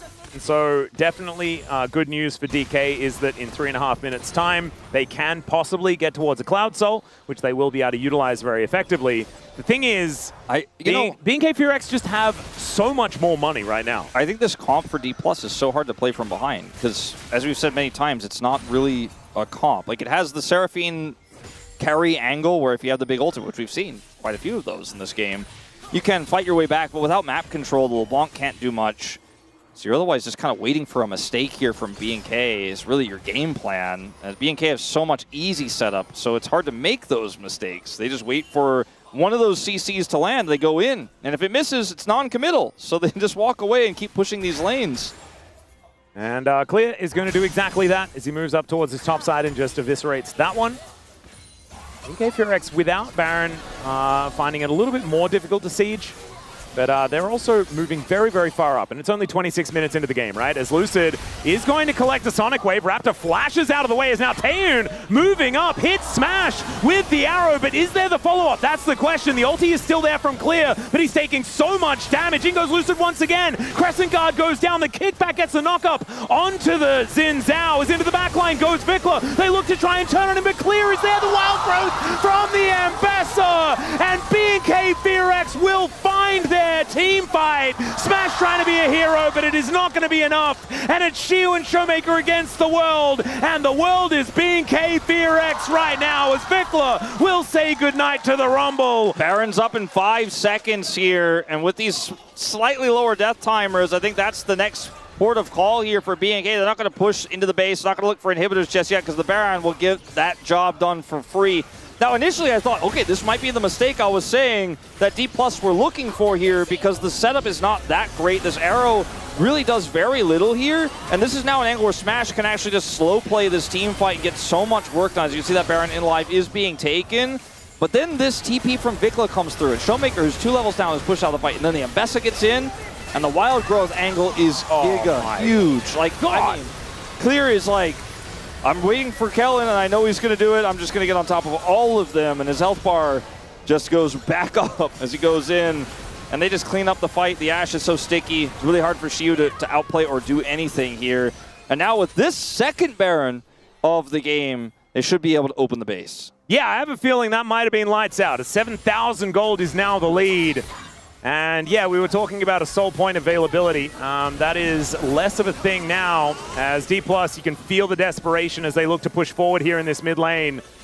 Maybe just acing them is going to be a way to win this one, as the arrow is going to go wide. Lucid takes that as an opportunity to engage. Equalizer goes down onto Taeyoon, but he gets the wild growth, and it's the Rumble in the backline that's able to take him down. In the meantime, though, this fight is completely broken up, and Showmaker is limping away from the battlefield. Shiu is going to go down. There is the Crescent Guard as Lucid realizes he has to engage, and Smash able to arcane shift away, but he is running for the hills as B&K FearX should be able to just push up this mid lane and really do some damage to the base. They're just too far behind. Smash can't do anything here. He just wants to escape, wants to go back and defend. A Raptor is not going to keep that, they're not going to make that very easy, as the base is opened here. 24 seconds on Lucid, 26 on Shiu here. So I don't think ending and blowing up the Nexus is really on the table, but that mid inhibitor is down, and they will be able to stack this second Cloud Drake of the game. Yep. You can see in this moment, in this fight, that if you lose your main damage dealer, single target also on cooldown, it's kind of hard to play this one out, and your consistent damage actually becomes the Ambessa. As Korea died. Korea is no longer with us for the next 35 seconds. Well, sometimes, you know, trying to clear ward vision. and you're a Seraphine. Mentioned the Lulu's not going to have a good time into a Fed LeBlanc. Well, the opposite is true for the Seraphine in this game as well. The game state here, very favorable towards B&K, but they still haven't gotten that second inhibitor turret. They are now working on it. 45 seconds on this Baron. They should be able to fairly easily siege this one up, as the Rumble will try to buy time. Yeah, the Equalizer is doing a fair bit of work there, but tower is still going to fall down, and D+, they're fishing. They're trying to get some poke in there. It's just not really working. Vikla, good sidestep on the Wind Becomes Lightning. As D+, they will lose their inhibitor turret in the bottom lane. They do keep their inhibitor alive. That is something, but it is very close to a 10,000 gold lead, and they are circling the drain right now. They really are. Shiu just desperately trying to clear these waves with his Equalizer, with his Flame Spitter. And the next dragon here is in 4 minutes. It's not even Cloud Soul. It's definitely not Ocean Soul. Yeah, that's what happened there. Sometimes you want to clear vision. Vikkla's waiting. I guess the game plan for D+ is like, just wait until everyone's full build and maybe we'll do more damage than them. Maybe we'll get back into this one. Maybe they'll make a mistake. You're up 1-0 in the series, right? So your mentality probably not devastated right now in this game state, because you know you at least have game 3 to play through. And you do know that it's not, you know, Cloud Soul in this next dragon. So, you know, just playing it safe and trying to wait for an error is probably all you can really do. You're probably okay with that, everything considered. The problem is there is not a lot of their base left. And B&K should pretty comfortably move on forward. And we have seen that you win game 1, losing game 2 can be really problematic. This happened to Gen.G against T1 a little while earlier in our last Saturday showdown. I mean, it's the D+ moniker, right? Like, it really is. Win game 1 convincingly, barely lose game 2, and then game 3 is, you know, ask Cronny. He's not happy about it. Nope. He might even be in chat. Cronny, let us know if you are. Showmaker looking to try and get rid of Clear. Does chain him up momentarily, but that is not going to deter the Ambessa too much, as Showmaker just doesn't really do a whole lot of damage at this point in time on the LeBlanc. And where is the angle, D+? Where is the opportunity to get back in? Because they're going to have to try something, as the arrow is going to go wide. There is a charm connecting onto Lucid. Equalizer onto Taeyun is going to separate him from the fight, and the teleport in from Showmaker is decent. Vikla taking a lot of damage here. Showmaker, yeah, finds the chain, as there is the engage from Lucid, but the charm is just too good, and now it's Clear making his way forward. The Encore is decent to try and buy some space, but Clear is just tidied up, and these health bars are just leaving a little to be desired, and B&K FearX will be able to just push up this mid lane and take down some Nexus turrets. Very successful pick composition here for B&K FearX. The Showmaker's trying to go over. Vikla with the charm angle as well, as that is the end of this game, ladies and gentlemen. B&K FearX gonna tie it up against T+, and they do so in beautiful fashion as well, making this composition look fantastic. They had a very strong draft here with a clear identity, and they utilized it incredibly well. Even though the AD carry in the bottom lane fell behind, it's kind of the same story both games. The solo laners were massively ahead, set up by their jungler. And Mandarin Raptor, when he locked that Lee Sin in, we were like, yeah, he's pretty good at this pick. We know him for it. Yeah. He popped off. He got so much done. And this is just a showcasing of what Vikla can do from ahead on the Ahri. There were a few moments where if the gold was more even, you know, the arrow doesn't really lead to a kill. There's not the instant blow up of those targets. Showmaker's on a flank. Maybe D+ could have brought this game back, but with the deficit they were in, Clear was like, no, it's okay if our AD carry doesn't do damage, because I do. Yep. And I won't be curious about his damage in this game. He is an Ambessa. Most of this is just going to be purely in team fights, so it doesn't have the crazy number. Smash did a lot. There's nothing, no one's going to deny he didn't try really hard to win this game, but there were just a lot of broken pieces around the map. Yeah, it just didn't quite work out, and I feel like the agency that B&K FearX's composition gave them is just much higher. You mentioned it already. They utilized the pick comp very, very well, and then D+'s composition didn't really do anything in response. We are going to go to a short break, ladies and gentlemen. When we get back, we will have the gentleman on the space breaking down that game number 2, and then we will have the final game of the series. Don't go anywhere.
나 싸워 보이고 있어요. 아니야, 우리 탑 줄게. 나 억제기 치고 있어. 야 짜고 한번 볼게 이거. 억제기 치는 억지로 안 해도 돼. 억지로 안 해도 돼. 억지로 안 해도 돼. 아 끝.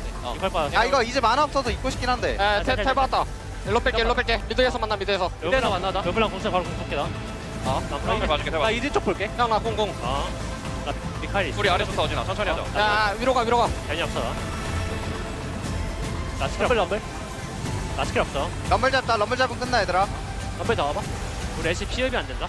괜찮아. 짜오 노공 짜오 노공. 맞춰줘야 될 듯. 이제 비상태 좋아 이거. 조심해. 안배사가 세게 해줘야 돼. 공각 나오면 바로 봐줘. 그냥 짜오 봐도 돼. 짜 노공. 풀 한번 볼게. 이제 블라. 암라인. 짜오 노공 짜오 노공. 나이스. 아우. 어차피 우리가 이겨. 파이팅.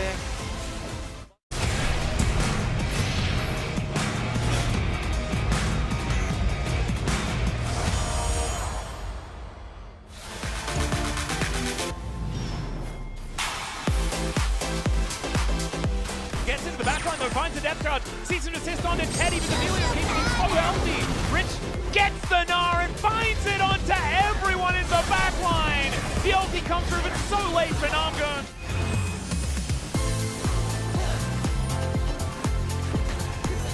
The beginning of the season. Now one of the big things is one of the right.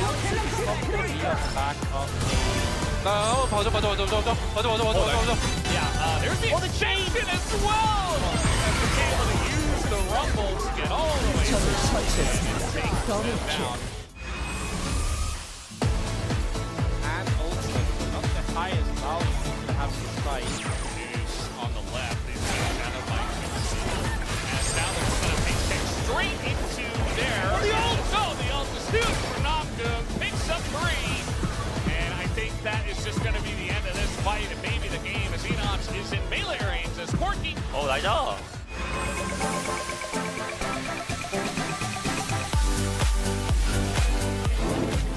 And here comes a really optimistic and yeah, Scout is just going to get turned on here by FaZe. Does actually make it out. No, calculated there on the red buff pick. As FaZe now throws the arrow out, and the arcane shift isn't going to be enough to get Diablo out of it. It's a triple here for FaZe.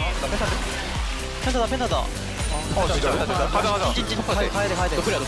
Execution, but he might find the pentakill here for FaZe, who picks it up.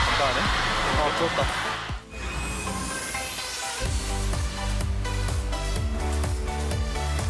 Not going to happen in this era of League of Legends. 오케이. FaZe still taking, still with the massive shield as there is a massive on 4 on a 3. What was that? Korea! What are you doing? That was sick! Korea finds such a good angle, the combo with the solo lane, and suddenly...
Every sky is a line I'm drawn. Cut by cut, mark by mark, my name forever in the stone.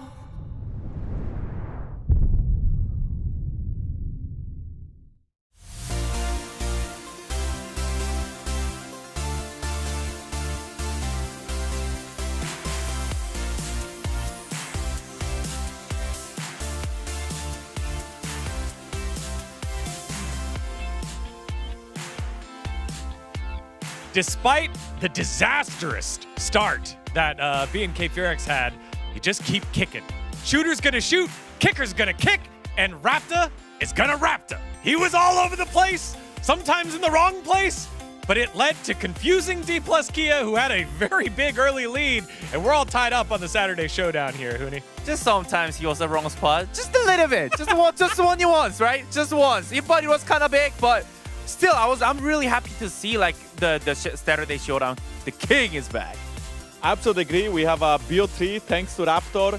Maybe he made it a little bit too close, but he did keep his 100% KP, I think, for majority of this game. So from the early game, he stepped up a lot.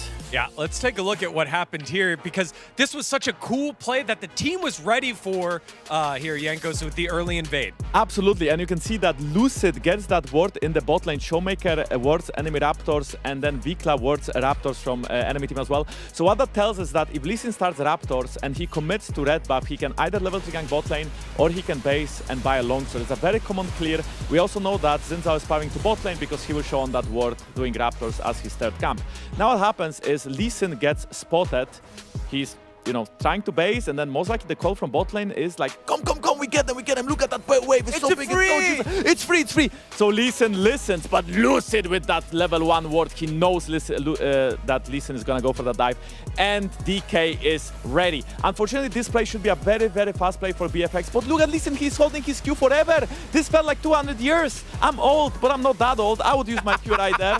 So I'm not really sure what the thought process was. I feel like it should have been a fast play because they knew Xin Zhao was spawning to bot side. It was not a fast play, it was extremely slow play, and this is how DK, well, I thought they won the game there, but apparently they didn't.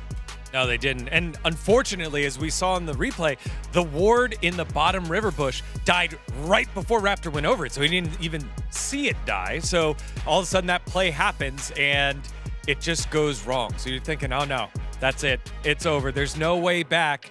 You must be shot with confidence. But instead, it was a shot in the arm full of confidence for Raptor and the rest of B&K Furex. I mean, the game's like, it's really, like, it was really interesting. Raptor decided to, he went bottom, and it's like, the game like is so hard, but the thing is like, he didn't give up at all. Like, every single middle game, we even had to skip like some plays, because like, there's so many kicks that like, probably like, I would say like 5 or 6, he actually make the kick, and then the game actually went so back, and especially I think this is like, I would say the most oopsie play from the D plus key, because like, they were so ahead, they were just threading the mid-tier 1, but it is so beautiful kick from behind the insane flank, and the smash was the most fatigued guy in the team, and then it's like, got shot down, and there's no counter play.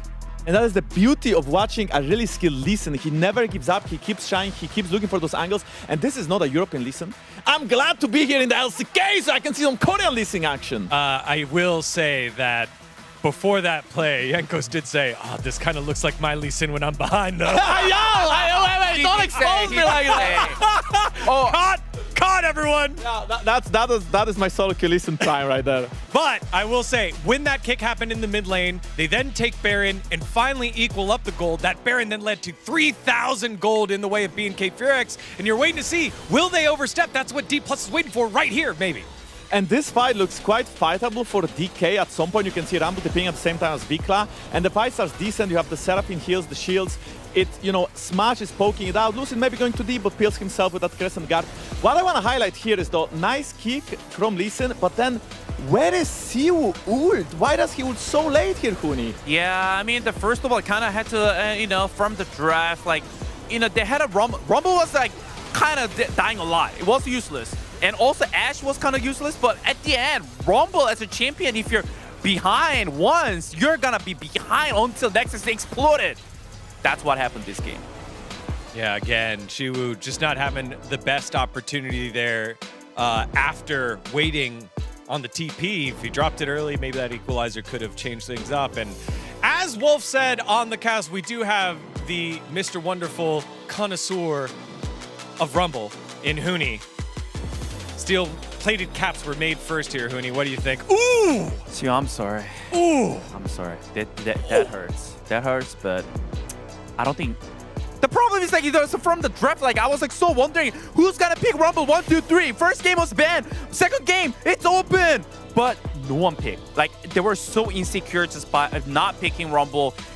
Actually, by pick at the 4-5, I know why. Reason why behind they didn't pick 1, 2, 3. Both top lane were not confident. Let's not play Rumble. Rumble is a confidence pick here. And it didn't quite work out for D plus Kia, as I feel pretty confident in my being the only guy voting for BNK Furix. They looked pretty good. Vikla had himself, you have multiple different candidates here for POM if you're BNK Furix guy. If you're D plus, you're like, man, Showmaker, you gotta wake the guys up because you won by Lucid, you died by Lucid on that last one. Who knows how this one's gonna go? This is what we love in Saturday Showdowns. We also love a cast with Atlas and Wolf. Aw, we love a space with Dagon, Huni, and Yankos. We're having a really good time listening to you guys as well. And yeah, it's time to get into game number 3. This Saturday Showdown is absolutely delivering. And let's hope that the DK problem, which is bouncing back after a loss, does not rear its ugly head. Yeah, well, I mean, what I thought was going to happen in this series was whoever wins game 1 just crushes. And then it was likely to be a 2-0, but that's the exact opposite of what's happening so far. We saw D+ get a lead in game 2, but their draft had so many holes. I mean, yeah, for me, like, I just really still, watching those clips back, couldn't tell exactly what D+ was trying to do with this draft outside of obvious comfort. And moving to game 3, I mean, we've had D+ have both some of the most creative and coolest drafts here in LCK, but also some of the CV Max drafts where you're like, I'm not really sure what the game plan is. I think you cooked a little bit too much. Yeah, sometimes you look at the CV Max hairdo and you get a little bit frightened.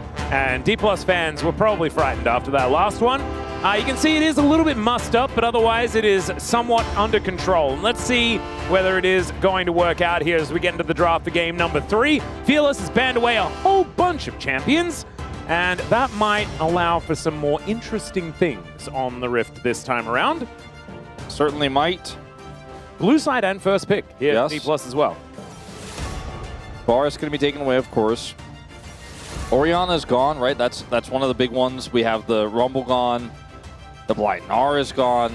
Yeah, there are a lot of things that you can ban in this game. For me, like, I think when we look at the picks coming through, obviously the Cassiopeia has been banned twice by Vikla. This time they're on red side, so they're going to ban it again. That makes sense. Or on second pick, which is also red side.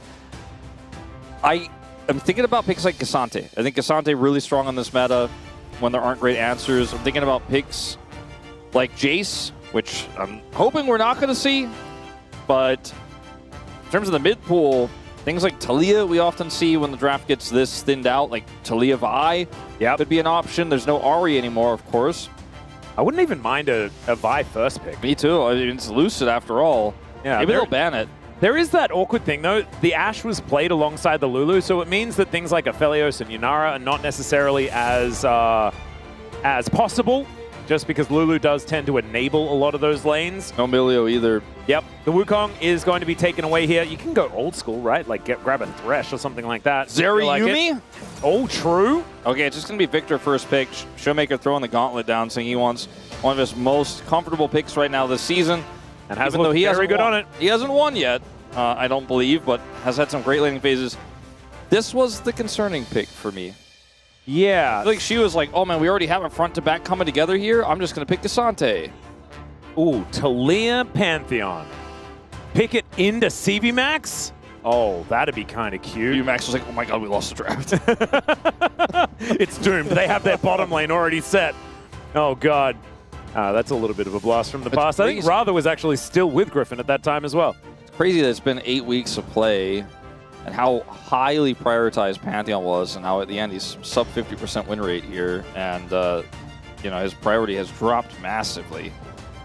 As a lot of thought going into this mid It is Pantheon Talia, man. It seemed fairly obvious. I think they were maybe considering some of Vikla's other picks he could have gone for here, like the Azir. The Akali is banned away. Skarner, I like the Vi more, especially into this Pantheon composition. Yeah, I would agree. Interested in what she was going to go for, or whether they take a priority support or something like that. It's super awkward here because you have to blind. Shiyu has had a really bad time on the Jace, by the way. It is his most played. He is 3-6. Oh, God. Across the year here in 2026 on the pick. So I hope that is not what he's looking for here. Eyes on Smash is being a little bit vocal. Cassandra, this is what I want. Like, I think you're running this draft, you have like an insane front line. Let the Victor do the damage. No! Oh, no! No. Shiyu, no. He can't hear us. We have to scream louder. No! That first one was good. Oh, God. Well, the Jace looks to be the lock-in here. I have a feeling, like, based on his face there, he didn't look like he really wanted to play it either. And Cleo looks pretty happy about it. Yeah, I have a feeling we know what he's going to play. Well, he can play a whole bunch of things, but Renekton is available is as well. up. Yorick is the easy answer here. Wow. Especially with the Talia. Like, you don't have to play Cassandra here because you've got side lane control plus a wall that's going to send you across the map. You've got Pantheon. Yeah, you got double global in a side lane. Like, this is, they set up such a giga angle here for BNK Pure X. And the Cassante would not have done the same thing. I'm a little bit baffled by why they decided to go for this. But still, let's see whether DK can let us know exactly what they have planned. Some bottom lane bans come on through now on both sides. Yeah, I mean, we're looking for scaling picks, right, in terms of AD carries, because a lot of the tempo advantage picks are gone. Like Caitlyn, Lucian, and the Ashe are all removed. Ezreal, who has strong laning phase as well, is also gone. So picks like Corki, yep, strong in this list. Yunara, possibility, but doesn't have the strong pairing. And then the Zeri, which was struggling to come out of my mouth for some reason, also high value here. I'm interested. I actually feel like maybe there's like a Xayah Rakan angle. There also could be like a weird Ziggs angle or something like that. Yeah, the Mel angle. Yeah, Mel also a possibility. So with Nico and Nami gone, both teams are kind of indirectly saying also Corki's probably not going to be a thing here. Kalista actually works really well with D+. Oh, yeah. I like Kalista. Now, you're playing Kalista into Talia, which can always be frustrating, but I do think that with the front line they have with this Skarner and the follow-up Victor scaling works really well. Sivir is also now removed. I think a Renata ban would actually be a good idea. Kellen is such a good Renata player. We are so deep into Fearless with so many supports banned away that it could have been an angle for him. And it does open the doors for you to play a little bit more of these engaged supports towards the bottom side that DK kind of want. I mean, I know Skarner is somewhat engaged, but instead they ban away the engaged support themselves. Nautilus Misfortune was a little bit of a scary possibility that I think that they didn't want to deal with because there's also the Ghoulie wall and the Weaver's wall. It's actually quite powerful. A lot of walls. Yes. No Cataclysm. No, that wall not there. Anivia hasn't been played yet. Could be support. I don't think so. Ooh, Alistair for Kellen. Always a controversial one, but he's turned it around. All right. It's not a good lane pick into a blind matchup. They're going to find out right now. No real Sylas angle, as the solo lanes have already been locked in by D+, so doesn't need to worry about that one. But still, I don't know whether this is representing we're going to win lane, but it certainly looks good for a team fight. I really think you can Kalista Renata here as D+. If you feel confident you can outplay in team fights. Not an easy team fight composition to play, but if you think you have the angle, Poppy. It also could be Skarner support, technically speaking. Probably not, but Poppy also messes with the Alistair quite a lot. Yeah. I do like it, and is very valuable as you get later into this game. They have a lot of poke, as well as a lot of keep away, right? The gravity well, as well as all of the poke that they have, and this is going to play alongside it as Smash with the Jhin lock-in before seeing the AD carry. I mean, he is a pretty strong champion in his own right. Is fairly weak here for BNK Fear X. There's no strong, robust tank, except when Alistair's ult is running, really. Smolder! Okay, this was an unspoken champion here in the LCK. We were like, nah, no one's playing that. Honestly, I think given the draft here, D+, Smolder is very tricky. I much prefer some of these other picks he's rotating, but it looks like his face says he's playing Smolder. Well, he's having a bit of a giggle about it, whatever he's doing. As a Misfortune, just to try and battle in lane, and that will be the choice. And I think, Misfortune Alistair versus Jhin Poppy is not necessarily as one-sided as I was expecting after only seeing the Alistair locked in. I think both of these drafts have serious weaknesses. Like the Jace Skarner topside does not spark joy. Double global here for BNK feels really good, but it's misfortune with somewhat shaky setup. Like there are single target ways you can set up. The Ghoulie Wall is there to set that up. We talked about earlier. The Alistar pick felt like it was like, okay, well, I'm just going to see what I can get. And then the response was okay, well, instead of punishing the Alistar, we'll have a Poppy that's not punished because it's Alistar. We'll get the Jhin, and then the MF comes through for a stronger laning phase, but it doesn't have great synergy in its 2v2 setup. So this is a little bit of unexplored territory and how these two comps are going to collide. I think a lot of it's going to come down to the top side of the map this time around, weirdly enough. I think with whether the Jace can come out of the laning phase stable and strong enough to actually be relevant is going to be a big part of this. If not, I feel like side lane Yorick that's ahead plus double global, it makes this such an easy game for BNK to play out. I think the 80 carries, because they're both a little bit utility here, matter much less. Yeah, I would agree. I'm actually very, very scared about the Taliyah Pantheon situation here. For the fact that it makes the macro games so much easier to play is very important for a team like BNK BFX, who haven't necessarily got that one nailed just yet. Let's get into the Rift.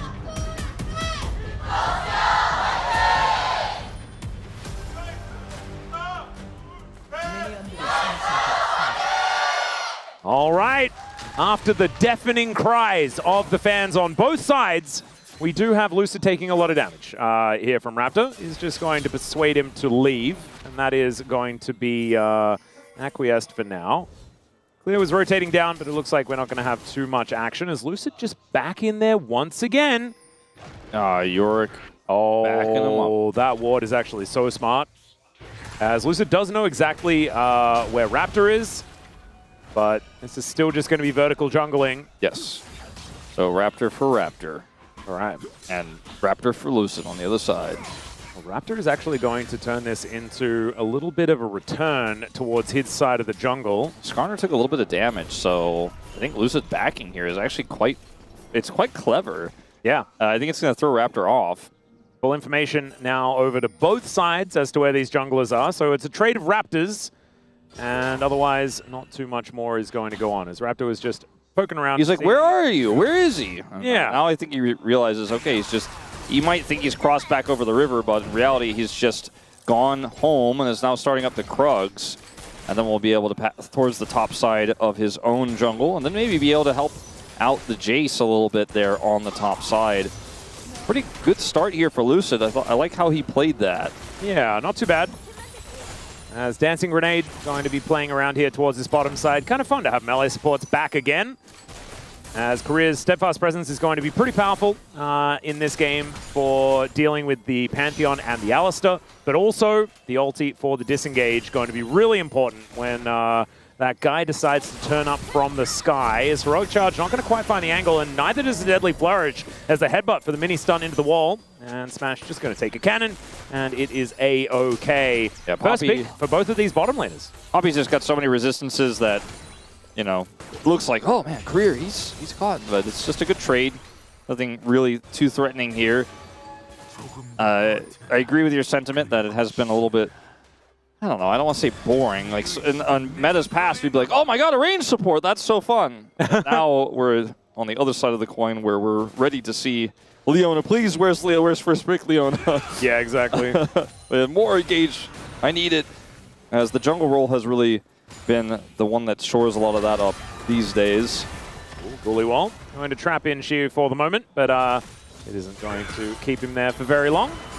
The ultimate of the Poppy, like you said, can be great into the globals that are coming in, but also great into MF in general. As you are able to predict when she's going to ult, you can just instantly stop that. They're also not liking this. They're taking a lot of damage as the ghouls, 2 gold each here. Shiu actually already making like 20 gold off that. Yeah, he didn't high roll on that gotcha pack. No. Got a common. Yeah. Raptor, once again, it looks like the Raptor trade is coming on through, as they have kept these completely warded on both sides. Vikla moves up, but a little bit late in order to catch this Skarner, who is able to just travel through walls and stuff like that, so he gets out with nothing too much to worry about. Yeah, he gets away with it twice. Yeah. And this laning phase has been pretty quiet. nothing too crazy, nothing to write home about. We saw Kellen, mini stun a Poppy and be like, all right, well, I got the advantage. It has resulted in about a wave the advantage here for Taeyun. Scaling favors the Victor comp here, in my opinion. Obviously, there's the non-damage scaling factor of the side laning Yorick, which can also do damage in team fights, as we've seen, but that's not the primary function. As speaking of Yorick, yeah, he's going in. Raptor is looking for the angle here as the flash out from Xiu. Let's see whether it's going to be enough, and it is, as he is going to survive. He was on the edge of flashing out of there. He barely got out, but he does, and it looks really impressive, but ultimately, it's a flash-for-flash trade here. Yep, and it's a jungle flash for a top lane flash, so possible return angle. Yeah. B&K Furex are definitely going to be making another pass. Yeah, teleport back from Xiu should be available here, though, but it's a turtle port, so it's going to take a little bit of time as he does teleport his way back in. Tear in hand, as well as a cheeky little longsword, and so Clear is going to be feeling a little bit more battle ready as he makes it back to the lane as well. And with a slow early game like this, it is good news that even on Ox's day off, he's paying attention, and we don't have Chemtech Soul. Hey, there you go. And so, we're getting the Chemtech out of the way a little early this time. I'm feeling maybe a little Hextech Soul action again. Ooh, another one of those. Could get a little bit fire in here with some Infernal, maybe? Maybe it feels like a Mountain Soul game, though. It does feel like a Mountain Soul game, which is pretty fun with Victor and Skarner. We'll have some very, very tanky champions on the Rift. Let's hope that everyone can get, we get the double soul points with the most mountains secured by everyone. Oh, that would be great. That's the dream. Well, Hepa Pulverize does come in from Kellen. These Deadly Flourishes do need to land. Smash has been struggling a little bit in the laning phase with a few of these skill shots. Such a funny exchange between the AD carries where both supports are headbutting. Kellen has the real headbutt, and Career has the budget headbutt. Yeah. And it just ends up being that Taeyun wins the exchange again because he's early game misfortune. He doesn't have to reload. He's got really strong base damage and is going to win out again. So this laning phase is going pretty well. And my dream is, for this game, because I have a lot of personal dreams I'm not going to air out here right now because it'll take way too long. I mean, we do have time if you want to go through some of them. One day, hopefully, a full set of all the original Metal Gear and Metal Gear Solid games. So my dream is that we get Chemtech into Cloud. So no matter what, Chemtech into... I thought you were going to say, I become a character in a Fire Emblem game. I thought you were going to say that. No, that's not realistic, Atlas. Also very dangerous because most dream big, Wolf! Most people play with permadeath, Atlas. It's not smart. Well, hopefully that doesn't actually affect you outside of the game. I might end up being one of the characters with low base stats and oh no! I die permadeath and the player doesn't even restart the chapter. Oh no! I'm only used to just talk to the character and recruit the other character, and then subsequently I just hold 5 iron swords and otherwise trash items in the supply cart. I don't want that to happen. That's dangerous, high risk. I'd rather be in Animal Crossing or something. Yeah, we can put you in a game where it's actually going to be fine. I'm going to be in Pokopia. I prefer that. As okay, what was your dream? Okay, so I was hoping it was going to be. DK? I was hoping it was going to be Ocean second. So we get a great soul no matter what. Instead, it's Hextech, which we've already had, so that's fine. Maybe Mountain Soul just makes the most sense. It's what it feels like to me. As the gold extraordinarily even. Vikla taking some death ray damage though. That's not exactly looking fantastic. As Showmaker just throwing some Qs around. Grubs have spawned. And Raptor is thinking about heading on over there. Does get spotted out by this controller, but that should be taken down. Although they don't have anyone at range. And so Career is able to move over there. They didn't know where the Skarner was, and they're not going to risk it. Smash and Taeyun left by the wayside, but Smash is Jin, so he can make an impact semi-globally. Yep. As he rotates over, so that's something to be respected. Of course, Taeyun can very easily stop him, so there's a game of cat and mouse with that. As Lucid will get this first grub smiteless, so should be able to get 2 of the 3. As here comes Pantheon. Yep, man drop towards the top side of the map is now Xiu. Could be in a lot of trouble. It is going to be Lucid sticking on to that grub camp. Career is looking for a weird angle on the bottom side, by the way, trying to punish. A bit of something else going on, but First Blood goes over to the Yorick as Taeun away from his turret now. That should mean that Career can come on over there to help lock down the kill. So immediately afterwards, it is Career locking down a kill to even out the scales. Probably but still, not. Yorick getting ahead. I'm going to say that that's in the column. I definitely would prefer to be the side of BNK Furex on this one, especially because the Poppy stole the kill, but it's still a big win. As Xiu here, I guess he's expecting that Raptor's going to try to contest Grubs with the movement that we have of the Alistar over. Instead, he's just like, no, I'm going to kill you and get my Yorick ahead. You guys can have the Grubs. And so that was definitely not in his calculations. Now, this looks like it's a premeditated, like pre-planned, something that they've been doing in scrims. Like this setup here with Smash, where he calls for the TP behind with the Poppy, almost just feels like they planned this. They've done this before. As he's like, going to get the flash, I'm going to ult. And then no matter what, he goes to either wall. Career's going to set something up, which is just really cool play here. I think making light of a bad situation really nicely. They're using the unsealed spellbook. Beautifully done. Smash going to have that cannon denied. Oh, that cast minion doesn't actually turn around, so Smash is going to pick this one up with a dancing grenade. Very, very good stuff for the Jhin, as now Vikla could be in a little bit of trouble. There's the Impale, gets the flash. Vikla has to get out of here. In the meantime, Xiu is having to deal with this and does have to flash. With his face, he's got that face of like, I told you, Steven Max, I didn't want to do this. You know, like I knew that this was going to be a bad time. It's my worst champion this season. I don't want to have a bad time into a Yorick. There's a Pantheon on the other side. His career's going in. Yeah, flash, heroic charge. He gets the ulti onto Taeun as well. Smash will come on over. Lucid doesn't have the ulti back up and available just yet, as the Unbreakable Will is there. Bullet time from over the wall, as now Kellen does get fourth shotted by Smash, but Vikla makes his way in. The barrier eats a fair bit of the damage, but Smash is still going low. But Vikla goes down, and Raptor wants to try and pick up the kill onto the Jhin. He will, but it may be a sacrifice a little bit too much here for BNK Furex, as this fight in the river is all DK. Very messy one, but ultimately D+ had the tempo advantage the whole way through. And it looks like now they've got the tempo vibes as well with that camera shot there of Career post-fight. Oh, yeah. Picks up the locket, and the harness coming through here as well for Lucid. A lot of these very cost-efficient support items coming in big right now. But the fight was really split up and broken up there for the side of B&K. They had the Alistar ult by so much time. Kellen was able to flash out, but then committing further in was a bit of a problem. This is still a problem here. Yeah. Prefer not to look at it, but maybe some help. Maybe some help. Yeah, the Skana going to drive on in here as Clear just wanders away. Lucid's his Impale was up in like 1 second, and it would have probably gotten Clear's flash, but he's not able to seize that opportunity. Not quite. Still, I mean, Xiu, if he's ever left alone, he will still be able to do massive amounts of damage to structures. They have 3 grubs. That is still going to be a win condition here.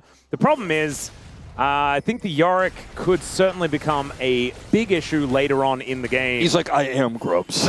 Yeah. Except they're ghouls. Oh, pulverize onto both of the bottom laners here from Kellen. That's looking pretty good as Career moves Taeun away. Dancing Grenade comes in, but in comes Raptor as well, and no flash for Smash means that he is likely to go down. Pulverize is good. The barrier almost works, but it's not going to be enough there, as Lucid realizes that coming down here is not going to be a good idea. It's the gold lead says that D+ is ahead. Yeah. The misfortune is behind, but the map and the play that we're seeing says B&K are very confidently controlling the pace of this game, and I'm starting to get more and more worried here for D+ after what was a brilliant team fight in the bottom side of the map earlier. They're still just not able to link the pieces together. They're getting outpaced by this global comp. Their Jace is having some serious problems. This Career is going to very aggressively try to delay it back here as they are doing that dragon. Yep, throws the buckler over. And it is going to be Lucid taking this dragon down. Interrupting the back on Taeun is actually going to help guarantee that.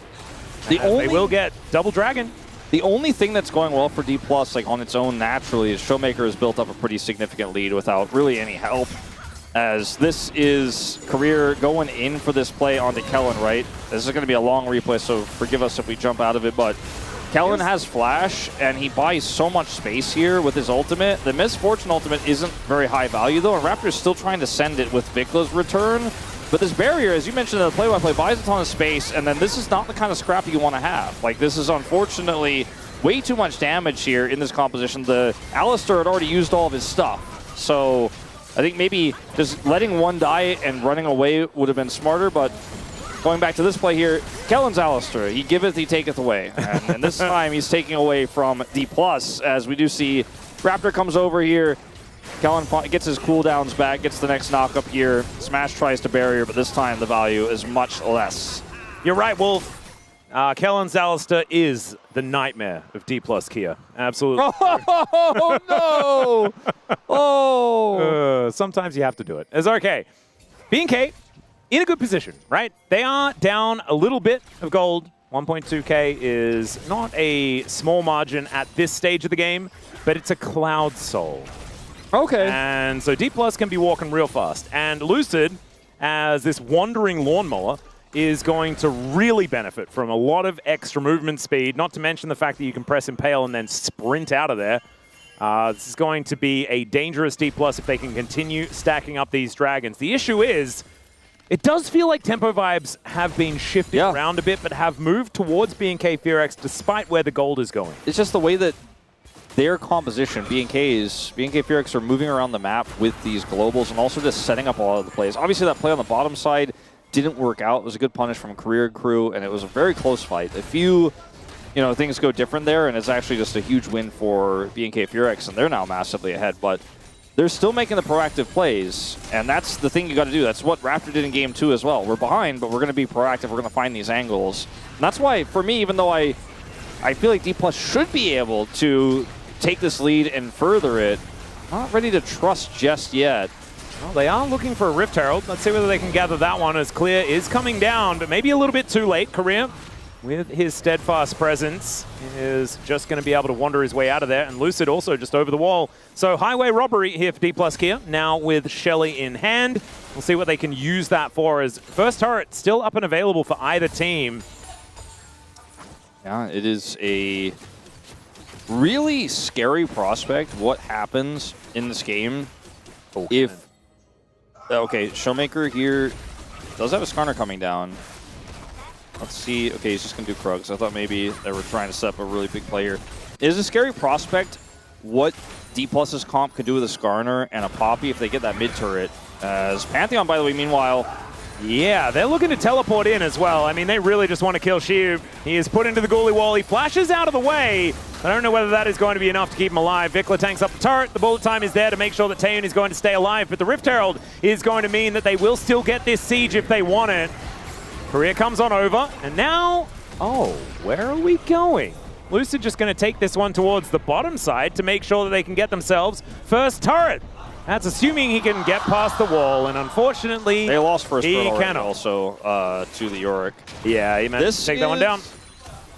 I don't feel confident anything D+ are doing right now, except this, maybe this one. Yeah, Deadly Flourish does come in. Let's see where the Smash is going to call the curtains. As no Pantheon was moving down, and yeah, Taeun took a lot of damage. That's it. There's no follow-up there whatsoever. Showmaker gets the turret finally, as they're probably going to get an extra charge here as well. Oh, never mind. Yeah, Weaver's Wall is not going to stop it. This goes straight through. What is the wall?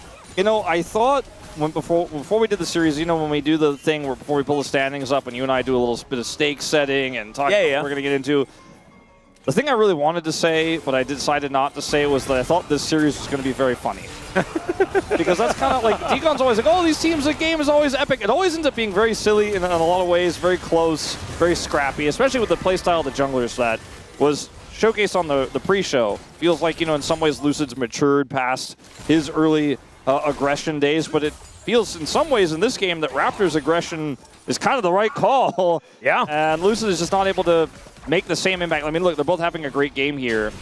It's the smallest goal deficit on the Rift, in fact, in terms of the impact they've both made. But D+ are kind of dropping the ball in a lot of ways with the lead that they have. I think their comp is easier to play when we get to the later parts of the game, but B&K just one or two more scraps that go their way, and then they can just play through sides even more heavily than they already are. Yeah, this is the thing. This Yorick is just way too big here in this game, as Showmaker looking to come on over and gank him. Does have his dash cannon there, and the Arcane Storm is going to come on down. Shiu does need to be very, very careful Little Jace as the flash over from Showmaker as Clear is going to die. So there it is, successful gank by the mid laner. Can Showmaker TP over to contest this dragon is the real question.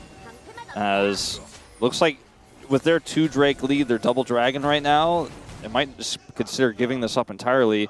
They get actually the prio away. Showmaker's backing. Maybe they actually do end up turning this into Soul Point. There's his TP right there behind the mid lane, and now they're gonna look for the actual secure. They've got a lot of zoning here. Vicla's ult's coming up very soon, and Clear is going to take a little while before he can TP in. There's a thin window here for D+. Bayern now has his barrier on cooldown as there's Kellen going in, looks for the angle, and they get the shove. They just take down Showmaker. No flash from that last gank, and down he will go. And now BNK can take themselves this Drake without any contest. Yeah, this is the thing about that last gank play. When you commit 2 people to kill and a flash to kill a Yorick, you're like, did we win on this one or did we lose on this one? Because the Yorick brings so many resources. This is why he's such a side lane threat. I did think, though, that with the setup that D+ were able to get so quickly there, with Showmaker TPing in, that we were going to see BNK just drop it.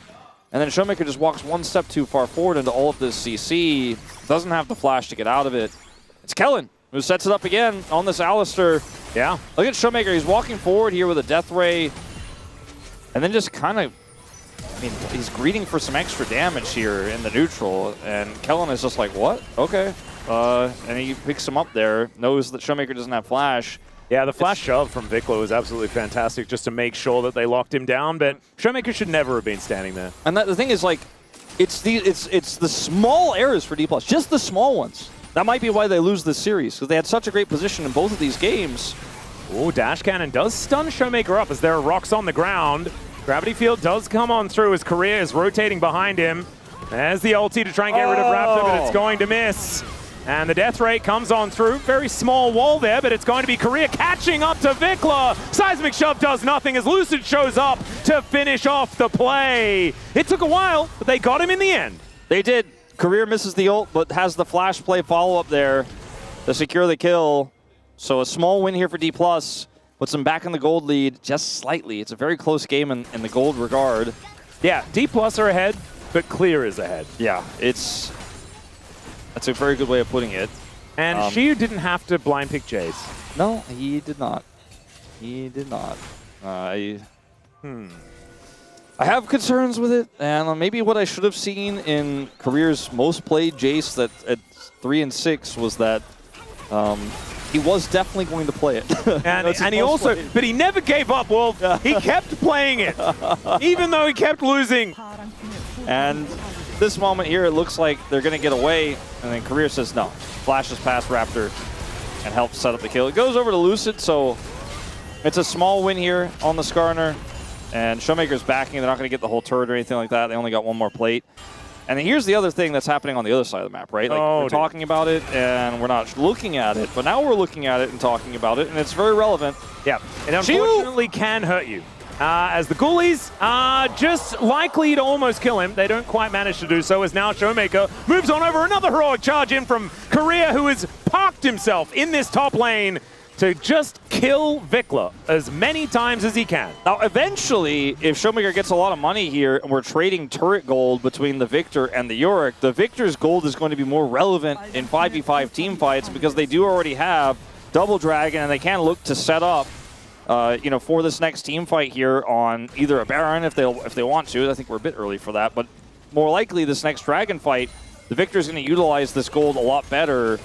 They just don't know if there will be long-term an answer here. This is just another great play from Career. And he is having a series to bring them back into it in so many ways. Like, without his really hyper-aggressive plays to put that pressure into the top lane, then Vikla's just stable, and Showmaker is not relevant. But he's 2,000 gold ahead now alone. He's starting to rival that gold of the Yorick, which is why we're starting to wonder that scaling element we talked about earlier, how relevant is it going to be? It starts to feel like it might be a big factor in this game. Let's see whether Clear can do it, because it's up to him. There is no one else on BNK FearX that we're going to be looking for to win this game. It's just Clear. He is so far ahead. They invested so much in him in the earlier stage. You can see already He is taking down this inner turret, making pretty short work of it as well, as Xiu desperately trying to clear out waves. Scary thing is when Vikla's in the mid lane, like, or on around Dragon, if you send, say, 3 people to kill the Yorick, and he's alone, there will be 3 people there, because Raptor and Vikla will get there with Weaver's Wall and the Pantheon ultimate. So it's a very large problem to solve, and if you send 3 and they get away, then you lose a turret on the other side of the map. You know, there's a lot of push and pull with this really strong side-laning champion, so the macro calls have to be decisive here for D+, and so far, Career has made the right one. Speaking of...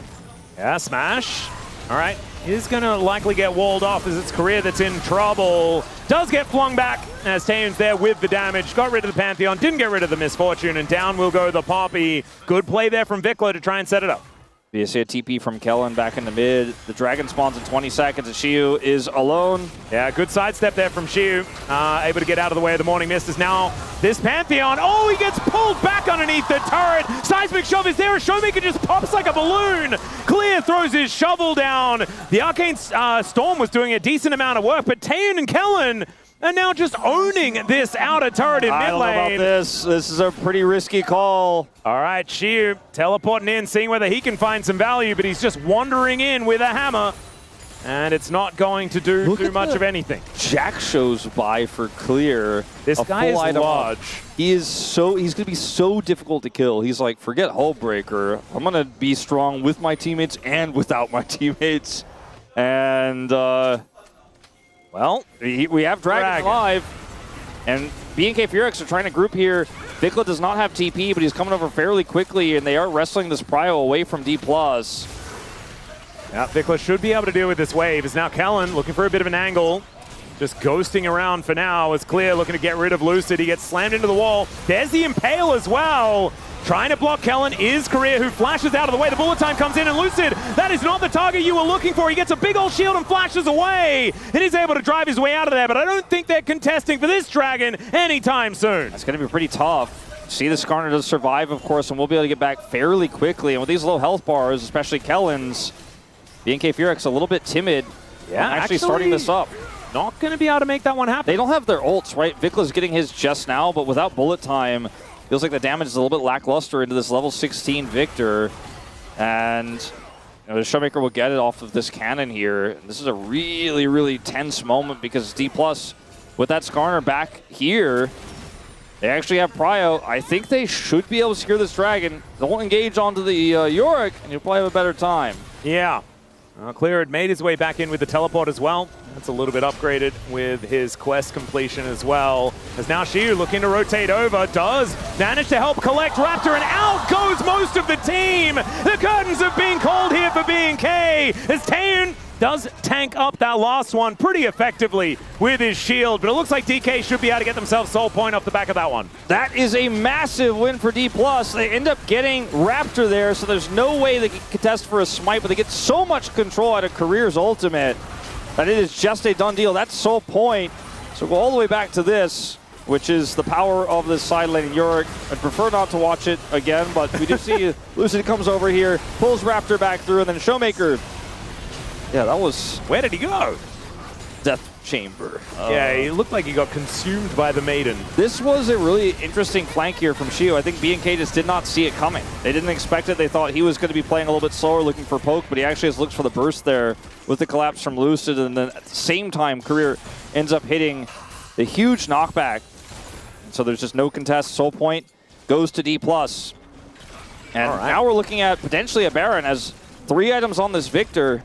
Does a lot of damage to the Dragon, even if the Jace is 3,000 gold behind, and the Jhin, who's a Jhin, will not. I mean, he does okay now. He's got IE. Yeah. I mean, the Jhin has, like, Smash has a really, like, high damage build as well. Going for the Storm Razor into Rapid Fire Cannon. Now has finished the Infinity Edge as well. And Taeyeon can cut through some tanks, and obviously needs to, as Lucid does exist. He is going to get flung back.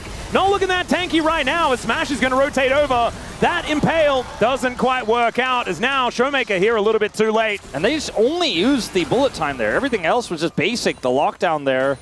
It was ironic that you said Lucid exists, but he did not exist for very long there. Yeah, he ceased to exist pretty quick. So... BNK Furex is going to start up this Dragon. Clear is coming over, and there's just no contest. There's no There's no Baron take. There's no contest, but there doesn't need to be because they're just not doing the Baron. Or are they? Now they've got Yorick here. He's the real damage. Yeah, pinging is happening here. So the Baron is going to get started up. 10 seconds left on Lucid. Teleport in from Shiu. They do not want to give this one away. And if they're in the pit, Showmaker does so much work. The curtains are being called here as well, as Raptor is going to be their target. The Keeper's Verdict gets rid of Taeun. That's so much of the damage missing. And look at these health bars. They are evaporating. This Baron is down so exceptionally low. And that was a massive disaster for BK FearX. Taeun even flashing into the pit to die. A triple kill for Showmaker as D plus Kia, I think, just won the game. Taeun almost looked like he was just protesting the call with that flash there. As that is the game. That's just it. Yep. BK had so much control over Baron. They hesitate for just a moment. And that moment is enough for D plus to get back into position, get the full ace.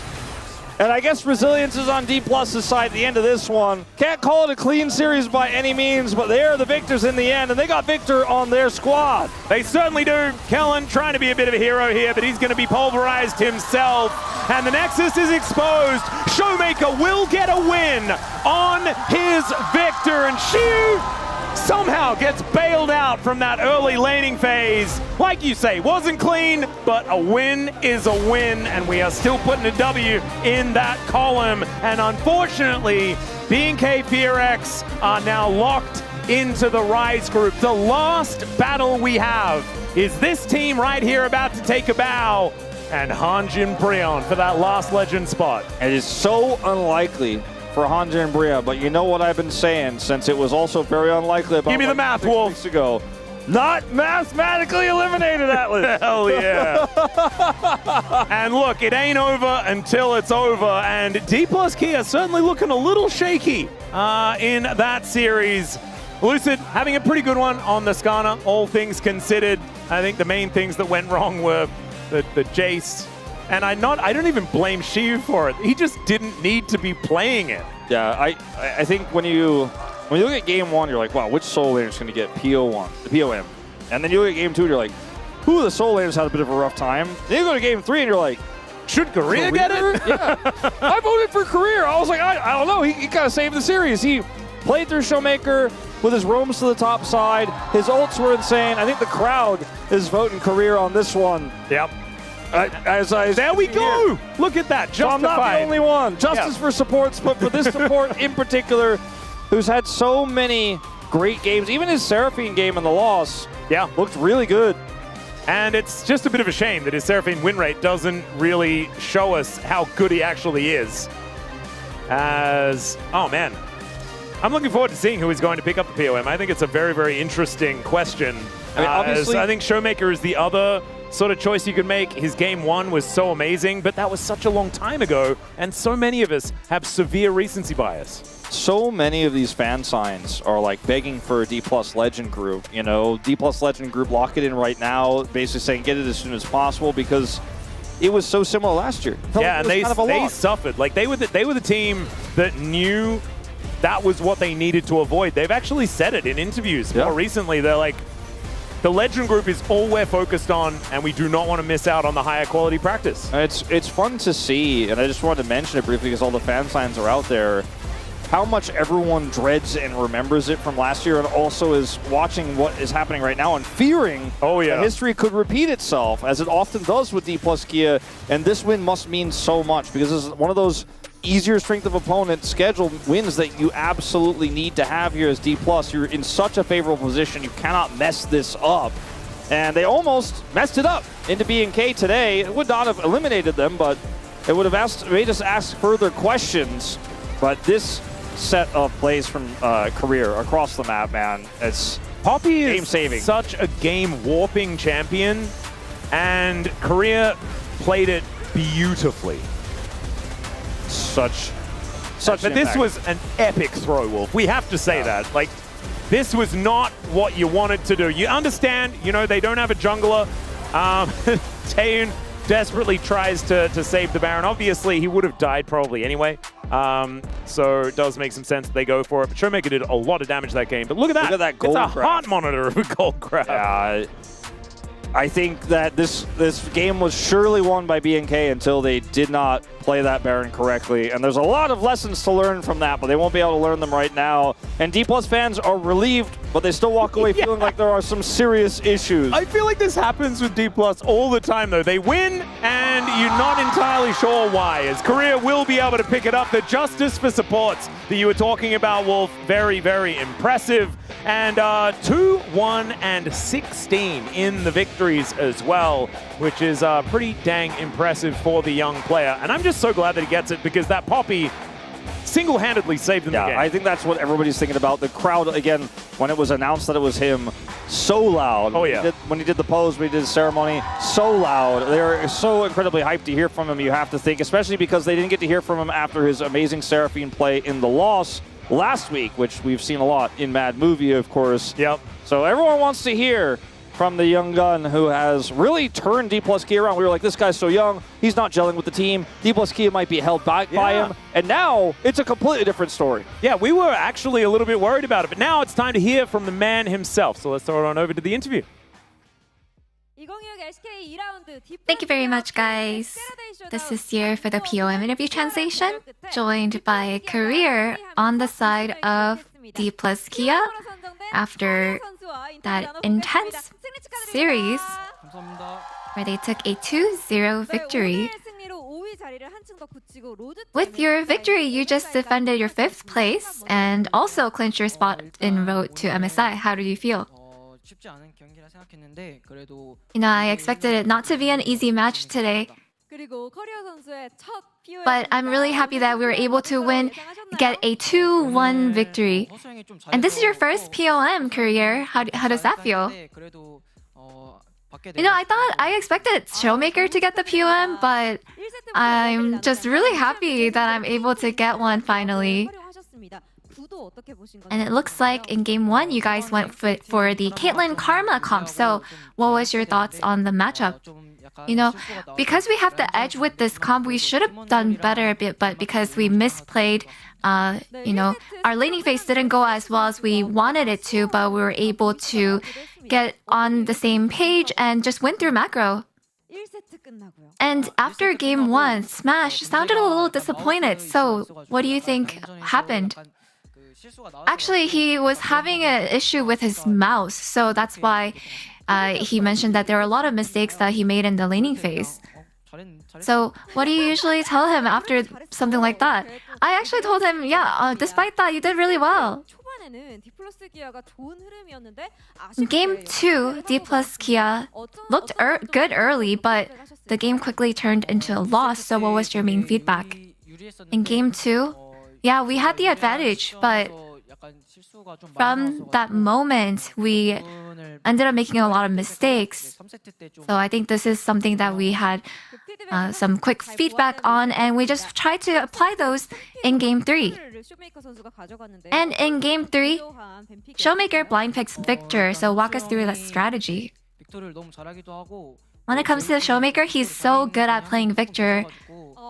And then, you know, our team also has another Victor expert, so I think we're able to learn a lot from that expert. And Career, you had so many ult highlights today. You know, with your ult with Seraphine, and especially in Game 3, your Poppy's home run. We have to take a look at those highlights. Oh, apparently we don't have those highlights ready, but can you walk us through what happened during that Poppy home run? In the last Baron teamfight, the enemy was on Baron first, and I just knew that their positioning was a little off. I just knew that as soon as I hit the misfortune away, that we would have actually won. There are a lot of highlights that utilize your ult, so how do you usually find these timing? It's not that I try to look for these kind of openings, but I think it's just kind of more intuitive, so I use it when it feels right. And you also have a massive champion pool, and you've played 18 unique champions so far. So what is your secret? I just believe that I can play any champion at any moment. So whether I play well or not, I just have to be confident in myself that enough so that I can actually always be able to pull that pick on a stage. And it looks like you always have a loud voice when you make shot calls. So it looks like is it in attempt to try to keep your team focused? I'm not too sure about the focus, but I think it's just that whenever there is an important team fight going on, I feel like I get a little more hyped, and in more important focus or parts, I actually try to refocus my team to look at the right topic and the right target. So I think that's why. And with that win, D plus Kia's Legend Group odds shot up to 96%. So now that you have Kiyoom DRX and Nongshim left to face, what is your mindset? I think Kiyoom DRX and Nongshim are both very, very good teams, and they're really good. They're on a really good momentum right now. So I hope that we are able to do well in both of those matches, and I'm looking forward to getting another POM for both. And that is all from Career. Congratulations again on your first POM, and back to the space. Thank you. Wow. I will say, I don't think we've seen a more excited POM receiver than Career. His first ever POM here in the LCK, and well-deserved, and probably could have won it earlier after last week's probably play of the year. He's been on fire and on form, a huge pop ult there at the end, and beyond that, just playing super well. He gets the job done. So does D plus Kia, ruining the records of BNK4X. It was a 6 out of 13 vote. There was a tie with Showmaker, but we don't let the bottom row voters break ties. So because more casters ended up voting for Career ends up winning this one. Shout out to Lucid with one English analyst vote. I wonder who that one was. That's so weird, man. Who would vote for jungle in that game like that? Was it you, Huni? Was it you? What did you do, man? I don't know. It was definitely not me. I don't know. I think I was a supporter voter. Yeah. Let's get it. Oh. I'm getting shamed. Indeed. He is a diamond in the rough. That is my POM vote. I really like how Lucy played. I think he carried that game one with Jarvan plays. 100%. Definitely this Herald play where he flashed over the shockwave, where he went in, where he stole the Herald, where he used it to get away from the fight, where he drove all over BFX hopes in winning the BO3. I loved it. Well, his Zinzao game started well as well. He had that warding. He had that early game. Unfortunately, his team inted him. I feel like a lot of his deaths in game 2 were because he was sacrificing himself for the team. And then in game 3, he was just a solid Skarner, but Carrier stole all the spotlight with his popules. I mean, I will defend you a little bit more. Like, for sure, game 1, Lucid, if there was the super play from the Herald, they lost. Like, and they would lose the series because they lost game 2, right? Yeah, so you would have been, you would have been 0-2. So Carrier would never carry with Poppy. You would have been 0-2. And from Carrier, I'm watching your career with a great interest. That Wolf with the cheesy comment. Yeah, I didn't know. I like it. I didn't know Wolf had some umpty in him. There it is. That was a good one. All right, Huni, what you got for us? Horrible. We show it at the pre-show. Like, his play, like, it's so crazy. Like, I think I really wanted to also the shout out from the actual lane phase as well. Like, he had a spellbook, and then he found a window that he actually TP bottom as well. And even this fight, he actually 100% accuracy showing off like to animate the carry as well. And even the previous the Drake fight as well. Like, he find a choke that they can't walk over, and then he instantly pressed the casting R, and the punish enemy team. Their R shouldn't have been there. Whoa! Helios is the better vocal win, so our point is listened to. He knows something. He got something. Look at that synergy. Huni, Helios, Aches. Interesting. Prince with Careers Encore. You want to do the la-las for us here? I cannot. La. Guys, come on! You can't let me down like that. You put them in the spot and then you giggle. You are laying down. Ayo. I got you. Just Seraphine stunned me. I couldn't move. Okay, now you guys have to do it too. You can't let me out. No, that was good. I felt like it was good. It was good enough. I've never heard a song sung as a question. Let's see what. La la la. La la la la. Pony with career vote. Blur your eyes a bit. Bard bands. Game 3 Poppy. Who could this be? Pony. What is he insinuating? Is he possibly insinuating career is like a support that Smash has played with in the past? I might know who you're referring to. You might? Do you know? Yeah, do you know who? Is it possibly a European sport? Okay. Maybe not. No. Let's see what else that we had here. The side lane champions. It's a showmaker's meta. Yeah. Indeed, he deserved it for the Rise game, like for sure. Yeah, he definitely ends the game. Definitely, but I'm not sure if he deserved.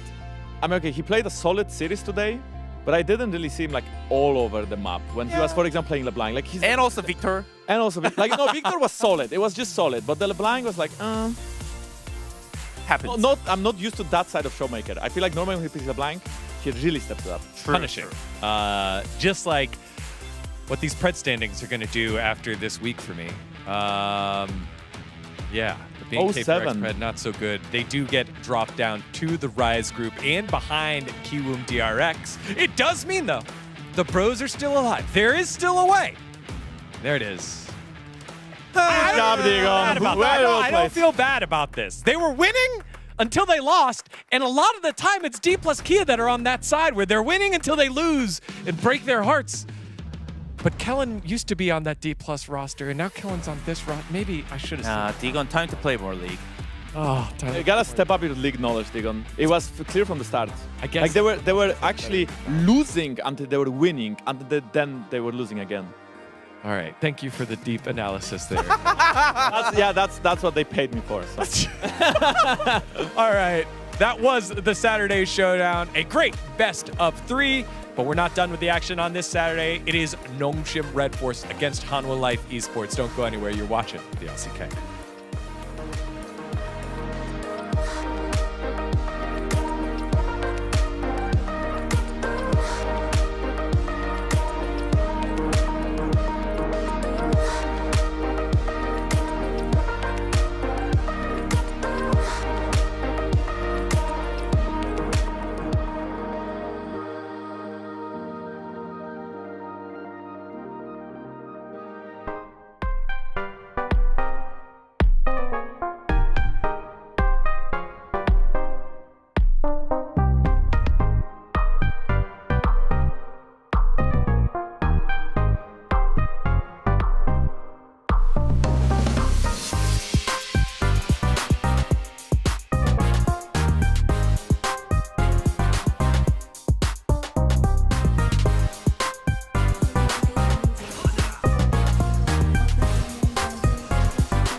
That's when I lift my mic into the stone.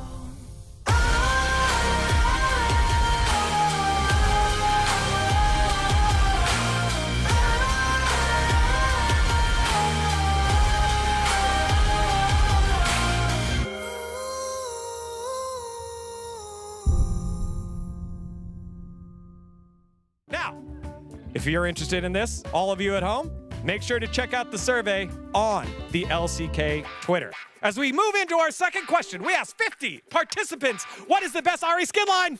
And it was Ji-sun yet again, rings in first. As an Ari main myself, True. Popstar Ari. Popstar Ari. Again, shiny, silver, is quite musically inclined. Is Popstar Ari on there? Yes, it is. What did? It is now your turn. And again, you need to get all the points. If you get the number one answer here, you can take control of the board. If not, Ji-sun will go back and forth. What did? What is your answer? I'm gonna go with KDA Ari. Ooh, all right. KDA Ari, is it on there? You betcha. It's there at number 3. There we go. All right, Ji-sun, to take control of the board, you need number 2 or number 1. I'm gonna go with the Faker Hall of Legends Ari. Oh, the Hall Never go of wrong Legends. with the GOAT. I missed that. Never going wrong with the GOAT. Wadid missed it. Also, he missed the Hall of Legends. Let's see what happens here with this answer. Hall of Legends, is it on there? That's right. Hall of Legends Faker Ari is the number 2 answer. That's 22 answers so far. Wadid needs all 50. Wadid, your turn. You need the number 1 answer here. All right. The first one will be the Onsen Ari. I don't know how it's called in English, but Proper name, please. Official name, please. What do you mean? Onsen Ari? The one with the We're gonna need some ruling. the hot spring Ari. Yes. Hot Spring Ari. Yes, exactly. Hot Spring Ari. You got this. Is it on there? There it is! No! The Spirit Blossom Hot Spring Ari. Exactly! All in the same theme. Is the number 1 answer. 21 points on the board, already ripped on off. Wadid, the choice is yours. But there are 2 more, right? There are. I know one of them for sure, for real. But I can't get one though, so I'm gonna pass. to her. Okay. All right. Ji-sun, you have the opportunity here. So, 3 chances to get these last 2. Ari skin. Ari, you said you were the Ari main. This is my favorite skin. Okay. Dynasty Ari. Dynasty Ari. Dynasty Ari. This is my favorite. Oh, we're gonna that Yeah! answer. It is not one of these final 2 here, number 4 and number 6 out of our 50 participants. Ji-sun, give us another answer here. Honestly, those are all of the skins that I use, so I'm out of options. Other Ari skins I don't even consider. Well, you're trying to consider not what you like, but what our 50 survey members like. That's the whole point of LCK Feud, Ji-sun. Ari skin. 10 seconds. Academy Ari. Academy Ari. Like those school uniform one. Oh, no. That's 2 strikes here, Ji-sun. Ari skin. I think the survey is from the Western fans, right? Yeah. And Western fans love this. They use this in the daily life. In the daily life? Yeah. Is that the hint? Can Exactly. you give me a look? Again, Wadid doesn't know the answer, so I don't know why he's... What's going on here? Messing up with me. Yeah, well, maybe it's working, maybe it's not. I need an answer here. What's another skin line from Ari that 50 of our participants would... I got it. Star Guardian Ari. There it is. That is quite the line. Is answer number 4. Star Guardian Ari is up there. So right now, we've got ourselves 48 of our 50 participants covered. So Ji-sun, you've got 1 life left. The one thing that you're missing right now is the one that I know, I think. Really? Yes. Sure. Can I pass? No. What do you mean? What do you mean, pass? 1 guess I gave you the hint. This mustache should kill me. One guess. I don't even know the answer. I'm gonna take allergy medicine after this. One guess to get the final question. 2 points. 2 points. 2 points. Only 2 people voted for this. Only 2 people voted for this. This is hard. 5 seconds. No skin Ari. 2. Oh, that is a good shout out. Oh, wow. The fear in Wadid's face because he didn't think it was that. You know who also plays with no skin and Ari is Faker. Is that on there? No, it's not. You can use the goat once for your answer. You can't use the goat twice for your answer. So Wadid, for the opportunity to tie and steal all the points, you need the least popular answer. 2 people said this was their favorite one. Is the browser skin. The Firefox Ari, I would say. The browser skin. I've never really thought of it that before. Firefox. Me neither. G-Sun, how do you feel? I felt like that. She felt like that. It's incorrect. That is not the right answer. That means all 48 points go the way of G-Sun. She then has a crushing 98-0 victory here over Wadid. Let's reveal that final answer. We asked 50 League of Legends players, what is the best Ari skin line and theme? Answer number 6 is Coven Ari. Man. That's a good one. That's a good one. Right? But a little darker. But you could have done Firefox. You use it I would have daily. liked Firefox. Arcade was also up there. True. Arcana was also up there. Base skin I thought was pretty good. No, it was Coven, our final 2. So with that, those are our 2 questions done and dusted. And we have one very clear winner. It's not Wadid. It's G-Sun. Thank you, everyone. This is because I have been grinding on solo queue, maining Ari, and also always collaborating with my dear talents to create this wonderful show. So I want to say thank you, everyone, for making this possible for me. I love you all. Bye-bye. Definitely all G-Sun and not rigged, and there's 0 fear for my job based on the result of this game. Can we check in on Wadid? Is he okay? I think we might need to check. Did you order another bagel? Wadid. That's so BM.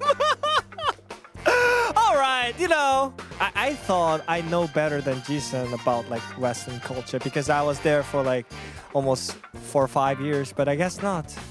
I guess not. She's the right one. She knows better than me. She's smarter. I gotta accept it. Congrats.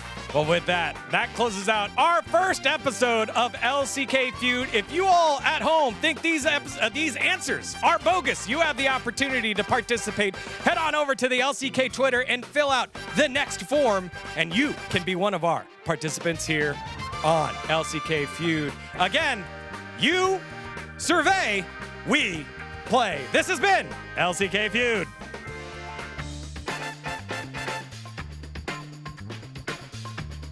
Gotta get this mustache off. Can I take it off? Oh my gosh!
to go. No map, no light, just scars to show. Each fall curves something deep. The center of the world lead the way. Everyone was mine to make. Every scar is a line I've drawn. Every wall is a sign I've worn. I don't just win, I carve my name into the stone against a flame.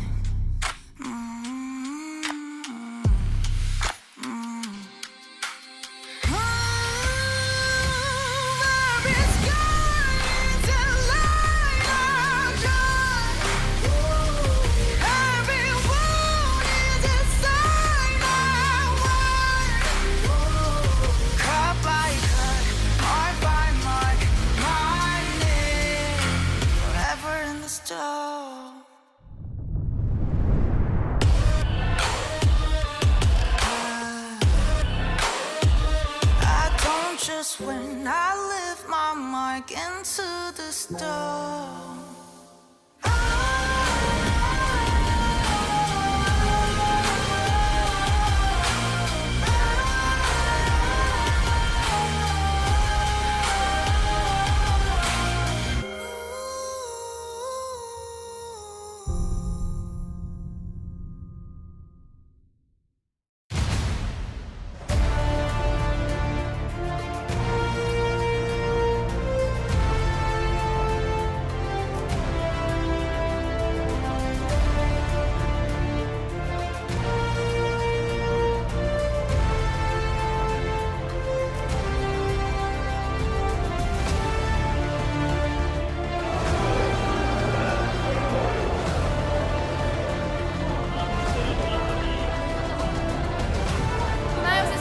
화이팅! 한화 화이팅! 구마유시, 제우스, 하나생명 화이팅! 정신 화이팅! 리엔즈 화이팅!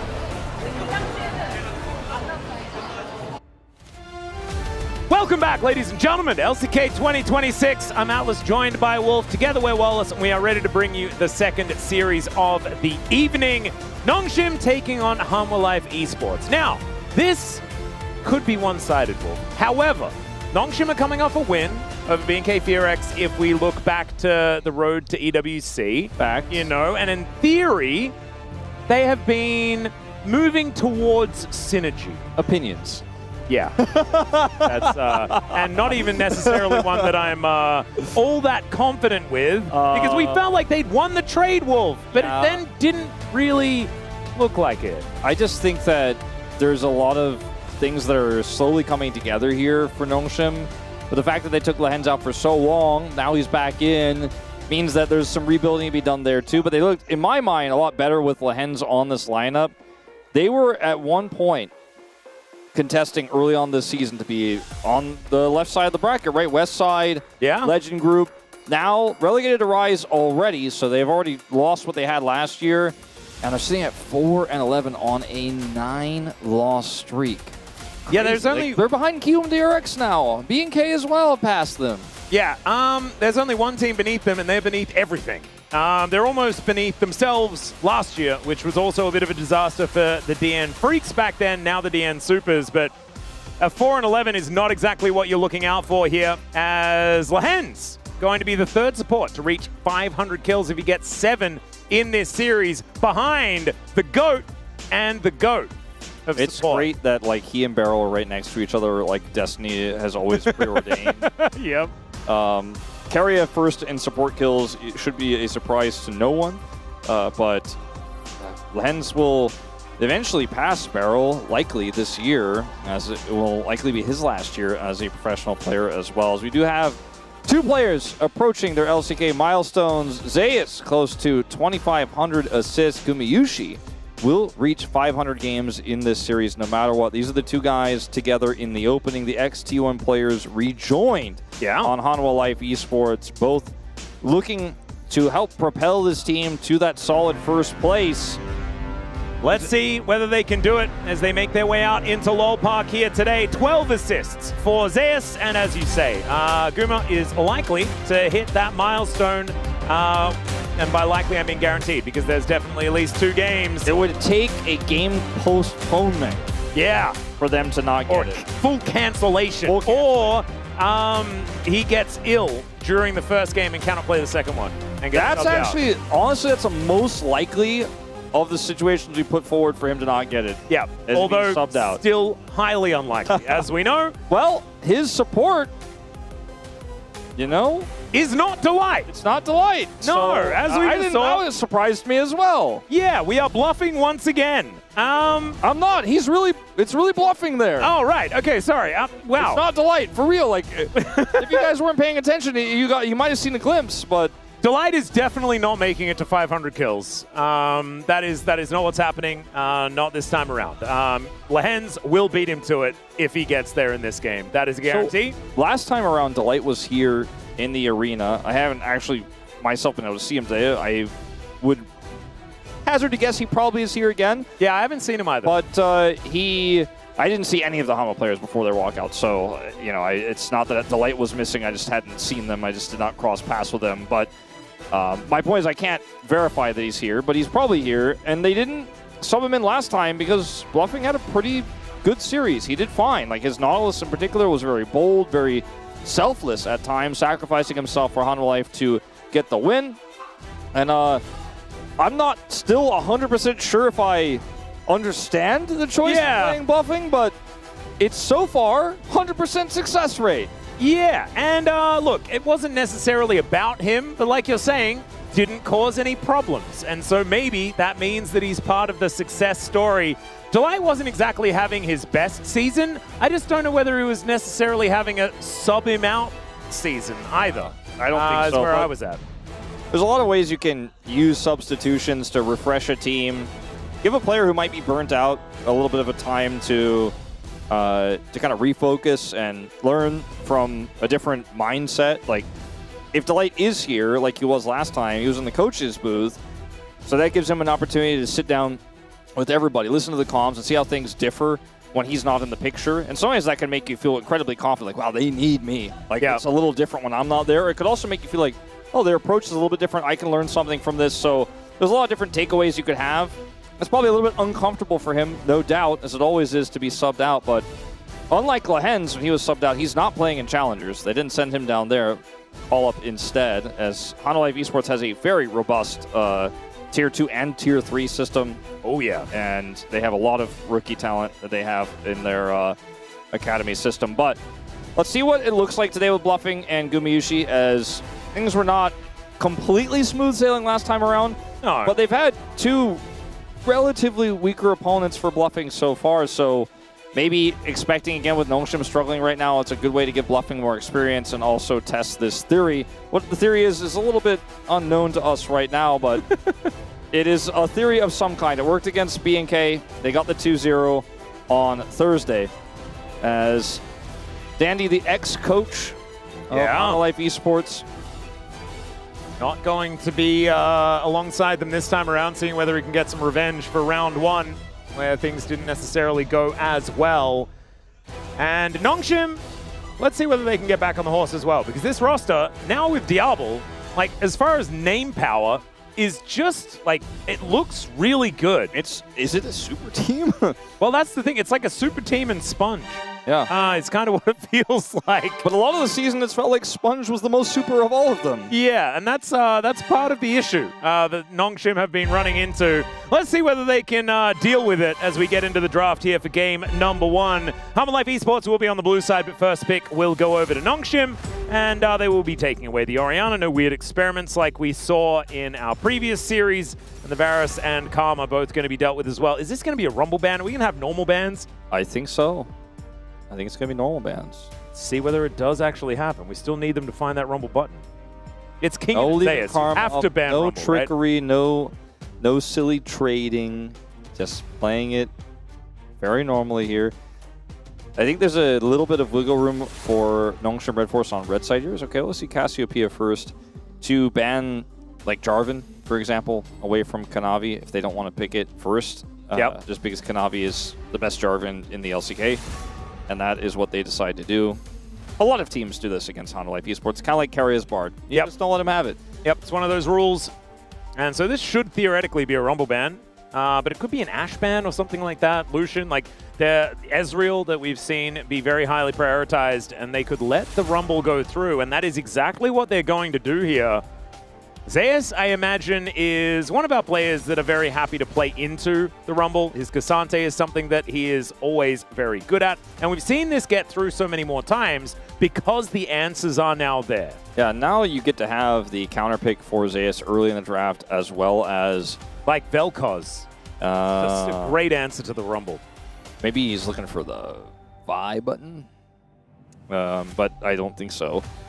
Sponge could play Vi, but Rumble Vi has just not been that popular amongst our teams right now. Yep, obviously Xerath is the choice, as Brad is going to be picked up here for bluffing. He was bluffing.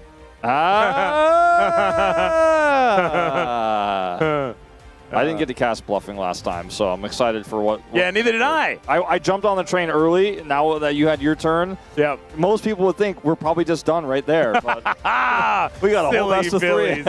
Exactly, and it's going to be a long one. If he was going to pick Wukong here, they're likely leaning towards a Wukong Annie, but this is going to be the Xin. So they give Rumble, but what they get in return is pretty insane. Yeah, especially for a team with Kanavi. I feel like Xin just goes up in power, but Lucian Melio off the back end of this? That's a lot of power. And this is also Diablo's Lucian, and this guy is pretty good at the champ. You know who's good at Caitlyn, though?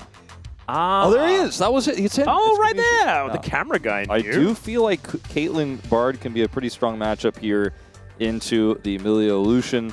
Jhin, that's also another one. Fine in this matchup for sure. Not going to have as much of a hard pushing lane, but Jhin is at 61% win rate right now. A lot of those wins are Gumayushi's, as should come as no surprise to anyone. Pretty good at this I champ. think Vi is probably your first ban here as Hanwha Life into this Lucian, Rumble, Melio composition. Probably the most likely. You do not want Sponge to be playing. I would agree. That's how I feel. That's a pretty good option. We'll see how Home feels about it. He's more worried about Sponge's Lee Sin, which I find weird, but also somewhat comforting. Yeah, on this patch, I feel like a lot of people have been gravitating towards Lee Sin a whole lot more, even though we have seen, you know, ups and downs for the champ. Raptor looked really good on it earlier today, as the Rai is going to be taken away from Zeka. Pick priority is Hanwha Life Esports', so if you feel like there's a safe mid or top pick, you probably want to ban it here. And, like, Rumble into Cassante feels like the direction we're heading here, just because of the Jhin pick that they already have. So maybe that's something they decide to ban away, but then it leaves a lot of mid and top open. Ooh, Pantheon, okay. So now... Vi is very likely. Yeah, and I'm a little bit frightened, Wolf, because now you can, as Nongshim, just lock in the Ahri, and then there's no way for Hanwha Life Esports to pick away the Vi, and then you've got an incredibly robust top side of the map, and one of the better early to mid-game bottom lane duos. They could just run away with the game. They just go all the way early. They just ban Lissandra right here. They're like, yeah. I think they'll probably ban a top pick. They'll ban the Jace. Yep. Okay. You know, we mentioned Shiu's Jace. We weren't super stoked about. Zeus is one that is allowed to be played, especially in a matchup like the Rumble matchup. I think he's going to play Cassante. That's what I'm assuming. You could change the identity of this draft massively and go for Yorick and like Galio, or, you know, there's so many different things you can do instead. He's going to play the Yorick, which is quite powerful if you have any sort of global mid. So there are a few, like the Galio I mentioned, but also the Talia. Twisted Fate. Twisted Fate, also available. Good call. This Vi Ahri angle is quite strong if you trust it. Vi Annie also. Yep, that'll similar work. story. Even easier to play in this draft, it feels like. I feel like you could also play Nocturne if you'd like to. But the Wukong, I mean, this is Rise Group, baby. Nongshim, baby. They really wanted to be Rise Group last year. They got very, very close to it, and by really wanted, they definitely didn't. They were happy to be in the Legend Group, but still, this is the essence of Rise Group that they're accepting as the Akali for Zeka. That's why Jijik Lolpark just exploded. This guy is pretty good at this champion. I think I know which skin he's going to use. Is it okay if I take the nameplates off I'm very confused by Hanwha's draft, but if I put them on, I'm like, oh, okay, I got it. Yep, no, that's absolutely okay. Because it's a draft that has like a lot of frontline and engage in the Xin, and like the Yorick is going to be getting up into the thick of things, but it doesn't have that much synergy with Bard. Like you have the great laning phase from it, and Guliwall can kind of synergize with it. Jhin can sometimes capitalize on it. You have this Akali pick doesn't have a lot of setup that's playing into Rumble, which doesn't feel all too great. And the draft on the other side for Nongshim is like super simple. You have the Wukong, you have the Annie. I mean, it's very easy to play around the Akali if you don't make big mistakes. I just put the nameplates on and I'm like, oh, these are some of the best players to have ever played these champions. And I'm a little bit concerned about what that means. Yeah, I think that you might be onto something. It's just bluffing world's best Bard. Come on. What are they going to do? Yeah, he's just carrier in disguise. That's what we've learned. But this is just such a smooth and comfortable draft for Nongshim. They have accepted their Rise group position. Let's see whether it works.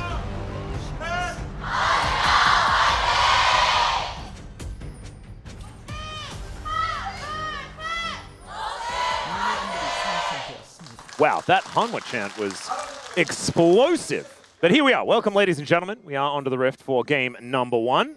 Already, HLE making their way out to see whether they can cause a ruckus here, get some wards down. As Sponge unable to kill that one. And with our east side Rise group confirmed Nongshim, is for many of our east side Rise group, likely Rise group team members. Are you familiar with the acronym KISS? Keep it simple, stupid. Yes, but that's very rude, and I don't like to say things like that to our professional players. Keep it special, Sally? No, I'm keeping it to a new acronym we can call for these types of drafts called KISSERG. Keep it simple, Rise group. KISSERG. It really rolls off the tongue. I feel like it's quite it's quite a great thing we can do in the future to sum up these types of comps. I might stick with the KISS thing as, okay, that's a flash from bluffing. He really wasn't bluffing. But they get such a huge health advantage from this. Oh, Guma. Yeah, you better flash, Lahens. He knew what was coming. That was a great flash, even though initially it's like, oh, he's down flash. But what they got from it was 100% worth it. And now Diablo playing with fire here. Good sidestep. Yeah, able to get out of the way of the Deadly Flourish. Very important that he did so, though, and is now just going to be eating some of that cocoa. Guma feeling right at home, as it is Carrier's skin that bluffing is using. But he is out of summoner spells now. That might be something they can capitalize on. The thing is, so is Nongshim. They have nothing left outside of a flash from Diablo. And yeah, this is where like I have some concerns for HLE. Yes, you know, Kanavi's probably our best Xin Zhao. Zeka is probably our best Akali. Don't debate that. They don't have much CC. No. Like at all. And that's always my issue with Akali. You need a bit of setup, do you not? Yeah, the setup you need for a Jhin is usually a little bit hard to set up. Diablo just stands his ground and kills it. That's bluffing the locks down first blood, but Diablo, what was that? Yeah, I don't really And not in understand, the Doa talking about Faker kind of way. I don't really understand because there was a lot of damage there. Bard does a lot of damage in lane. And also Emilio, not known for the same sort of thing. Known for a little bit more like small CC, small poking, sometimes healing. Yeah. Well, that really ruins a lot of this early game here for Nongshim, where they really wanted to get the solution off the ground. We've had a few games of Guma recently as well, like his Draven game, where that's just not working out for him. But in this game, he is shutting the Lucian out in a huge way with Bluffing's help there. Both of Bluffing's plays, you know, the initial flash to get the health trade advantage, and then this one here, are just coming up big. The guy he looks good. I still don't really know what Diablo thought was going to happen there. That was where I was running into some problems. But, you know, maybe he knew something that I didn't. And as it turns out, he didn't know it because he died. Zeus is now fighting against Kingen. Guliwall goes up, and he's still fighting. Does have that Q, and Kingen's having to flash away. Almost feels like Zeus, if he had a little bit more damage, could have flashed as well. But, yeah, this is not what they want. This the level up's going to be huge. This Jhin Bard situation is a little bit of a worry for Nongshim. Still only that 1 kill, but it's a 600 gold advantage. Scout, I mean, he's just playing Annie. He's fine. But Diablo is still, he's living on 200 health. That Deadly Flourish is going to go wide, but Bluffing is just chasing after Diablo. The flash in! Bluffing is likely to go down, and now Diablo, I mean, he's dead, right? Yeah, Zeka should be able to come on over and at least guarantee that kill. Wanting to deny the assist, and it is going to come through. So close to getting Zeka further ahead. Instead, his roam is worthless. He is way dropped so many. Like, I don't even... He left so long ago. Yeah. He really wanted a hard force, but I thought, ow, that's not what he likes. But I thought with the advantages that didn't go over there to the side of Nongshim, like, it was really well played by Diablo. I thought he was just going to turn around. Look at where he is on the main right now. He's pinged, by the way. So that's why Diablo is like, I think we got to go in here. And Bluffing pushes forward. Double flashes on him. Guma cannot fall up. He only has 1 shot, right? So yeah, he does end up getting the 4th shot, but it's not enough damage. And then Zeka comes down here and he denies the assist. So he makes Zeka even spend more time to get nothing. So even though Diablo's lane is in a real bad spot, he got a kill and he wasted Zeka's time. So, you know, ultimately it kind of feels like a net positive slightly for Nongshim. A net not as negative. Yeah, it doesn't solve the bottom lane problem, but it gives your Annie a little bit of an edge. There you go. Globally, not as terrible as it could have been. There we go. And look, they are able to we're get on the out LCK here. Global over here. Exactly. That's what we like. Globally, that's what we're focused on. Kanavi coming down towards his bottom side, though, as it's a 3v3. Make that a 2v3, but Kanavi's still going in, obviously. And by 3, I mean almost 4, as the decoy was involved. Zeka moving down once again, but isn't going to be able to find an angle. As Scout no teleport, but is able to walk his way back towards this mid lane. So, looking a little bit locally better this time, in fact. Yeah. For Nongshim. I would say also somewhat globally improved. Yes. Yeah, they have just kind of tidied things up. They've got themselves a little bit of a gold lead now. Now they're going to start off the Drake. Yeah, they get a dragon here. Scout, no stun, but actually just kind of chilling. Should be a free dragon. It is going to be spotted by Bluffing. Yep. But nothing he can do about this. And it will just be Kanavi trying to answer as best he can elsewhere. Zeka does not have teleport, so this was likely a plate to Scout here in the exchange.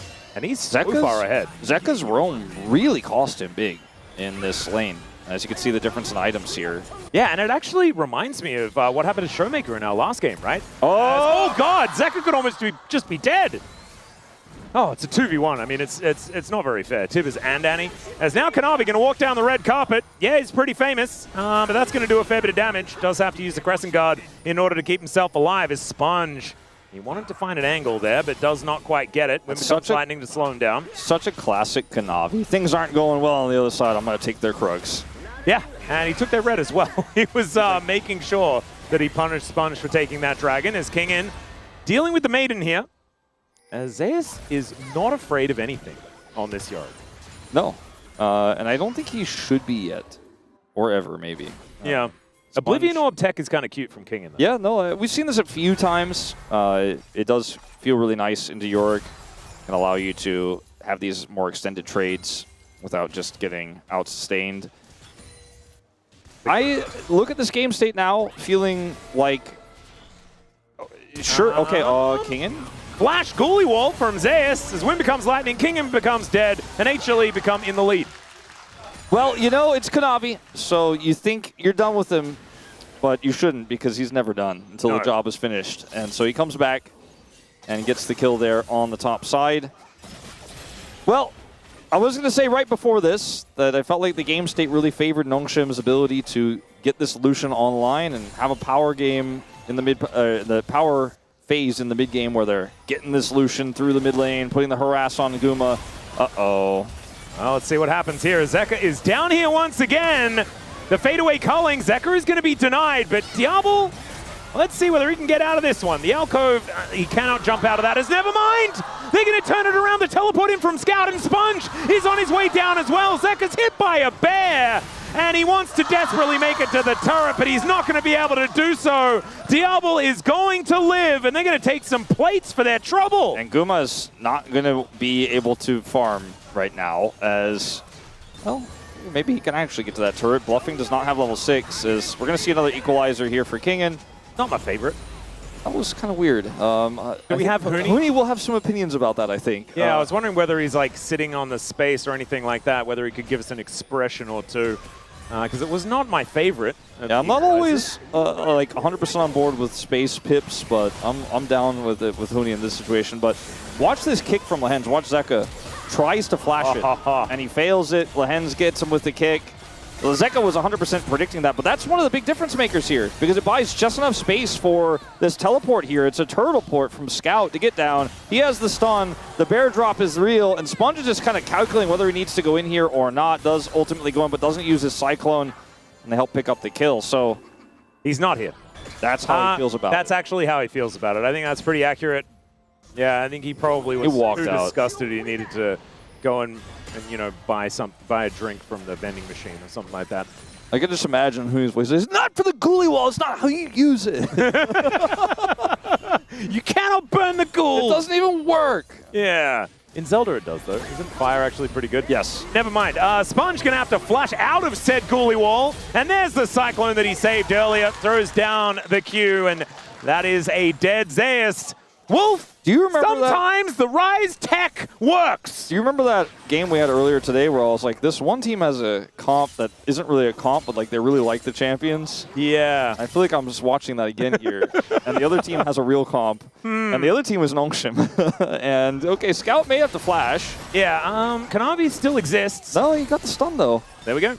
Diablo does get Deadly Flourished this time around, as the culling is going to be the answer. Gumayusi actually walking aggressively. Tempered Fate will be able to buy the space here for Guma. Bluffing actually playing that one well, but Diablo is just going to kill Guma anyway, and he's done with it. Going to give the kill over to the Bard as Zeus had teleported in, but isn't able to claim the Lucian. So he kills the enemy AD carry, denies the kill to Guma, and they get the teleport out of Zeus. So now the Yorick is teleportless, and it's free play Gold to Kingen. This is one of the best played, catastrophically losing lanes I've seen from a Lucian player. Yeah, he's actually having a great time. And bluffing, not so much. They're trying to turn the favor of that battle with the ultimate, but Jin still not able to get to his full shots, not able to fire during the stasis. Man, and Nongshim are like series of events. It feels like they've stolen a pretty nice tempo advantage in this early game that their comp was supposed to get, but now has. Yeah, I feel like Nongshim aren't doing the pretty thing; they're doing the practical thing. Yeah, you know, they're killing the champions and winning the battles. They aren't killing this dragon though, by the looks of things, unless Sponge has something to say about it. Going to see whether he can get in here. Scout moving his way over as well as Warrior Trickster is on in. Lahen's going to get taken down as the equalizer just onto Gumayusi, and that will be enough to take him down. In the meantime, though, HLE just kind of wrecking them. Diablo's got scuttle speed. He is going to get out. Well, oh dear, in goes Zeka looking for an angle here onto the Lucian. He's out of his shroud and he just gets wiped out. And now Kingan's going to lumber on over. The culling working like a typewriter, but isn't actually able to hit onto Kanavi and Zeus, and they have to vacate. Sponge is able to pick up the Drake. Oh my goodness. Rise Group tech, baby, it's working. This game starts to feel like it's very quickly approaching its end if this continues to happen. Like, it's only one kill the advantage to Nongshim, but they have 1,500 gold the lead, and this Lucian and Annie are so huge that, like, I don't know what to say. Now, this is just going very far back to the earlier play down here on the bottom side. Diablo dashes forward, gets half of Guma's health bar. It does not sidestep the flourish, but it doesn't really matter that much because he actually has the damage to go forward here. They also know that this teleport is coming through, so it's in Diablo's best interest to get the kill and use everything for it because it's a one-way ticket. Yeah, he thought about that so incredibly quickly, by the way, Sponge, and he was like, I'm gonna die. Sponge is like, okay, this is looking a little messy. Okay, speaking of messy, that's not Lionel. No, that is a dead Annie. Tibbers follows suit, but we're not going to show that. Okay, I'm not sure what happened up there, but I think Scout died. Yes. I just don't know how the lead up to that happened. Oh, it's not important. That's not what we're about. Okay, well, the replays do happen. We do kind of, like, sometimes we're like, I don't really want to know, and the replay is like, well, here's what happened. This is one of those games where it's either we show the replay or we show the game. Yeah. It's 14 kills at 14 minutes. Kill a minute ain't bad. We take those. They're like, hold on, wait for bluffing. Is he staying? We're going to wait on that replay? Okay, it's fine. Oh, we're back to the other replay, though. Okay, so this Cyclone here is Zeka's undoing. This is why I don't like Akali and a Wukong, because you just kind of go, oh, you're in your shroud, I'll spin through it. Yeah. And yeah, you know, it's just a greed. Okay. Scout has been very deep in side lanes this year. Yeah. Like sometimes I'm like, you don't need to proxy the wave. You don't know where anybody is. I mean, he got the plate. Maybe he said worth. If you said it in all chat, then we cannot deny it. As over here, we do see a bit of an invade into the jungle from Sponge because they had that push on the bottom side. I don't know if this is going to amount to too much. Yeah, look at Diablo's here. Okay. He's going to walk into the Crescent Guard. Kanavi and Zeus, and they're going to turn this into a gank onto King. Kind of crazy. They're going to turn it into top lane. First brick from Life Esports, I think. Okay, there's the equalizer placement. Yeah, it was actually quite cute. Zeus is going to get taken down here. Kanavi is in a lot of trouble there as well. Finds Sponge, and the smite comes through. That is going to keep Kanavi alive, at least for the moment. And Scout, he's got a bear, and he is not afraid to use it. As Kanavi relegated to turret, seems to be a thing this game, and he will be taken out here. The turret does get taken from Zeka. We do also have a Jhin running amok in the mid lane. The Nongshim will be able to take this one and 2 kills. So it kind of feels like, how do I quantify this? So what I think is happening in this game, okay, which is all theoretical, of course. Yeah, please take me through it. So at this point, like, they decide they want to make that top side play happen. There's nobody up there. They're like, okay, you guys just buy time. And this forces a reaction from Scout, right? Like, he's like, okay, I've got to come down here because Guma's backed away. There's not anything you can do. And this play is going to get extended. Bluffing comes back over. They know this. And Zeka's just like, just buy time. I'm so far behind. Like, we played the funny game in the early parts. And so now I need money. So can you guys just, like, do anything you can to buy me all this time to get an extra wave or two, the whole turret? We got first brick. And then Guma's also like, I'm pushing.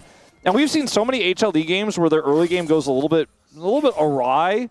Some of the Kanavi dives go a little bit too deep, and then it's like you look at the minimap, and Guma is killing a turret as Jhin. Yeah. And Zeka, depending on what champion he's on, is killing a turret or a side lane or somewhere else. And yeah, it just feels like this is the same sort of story. The Akali is behind, but still, because of all that extra money she has, in a pretty stable spot here for a mid-game team fight. Yeah, only 400 gold is not really end of the world or anything like that.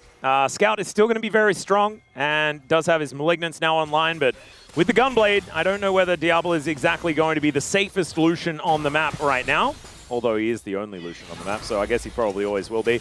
Gumayushi comes on over looking to try and defend this and will be able to do so. That plate will be denied.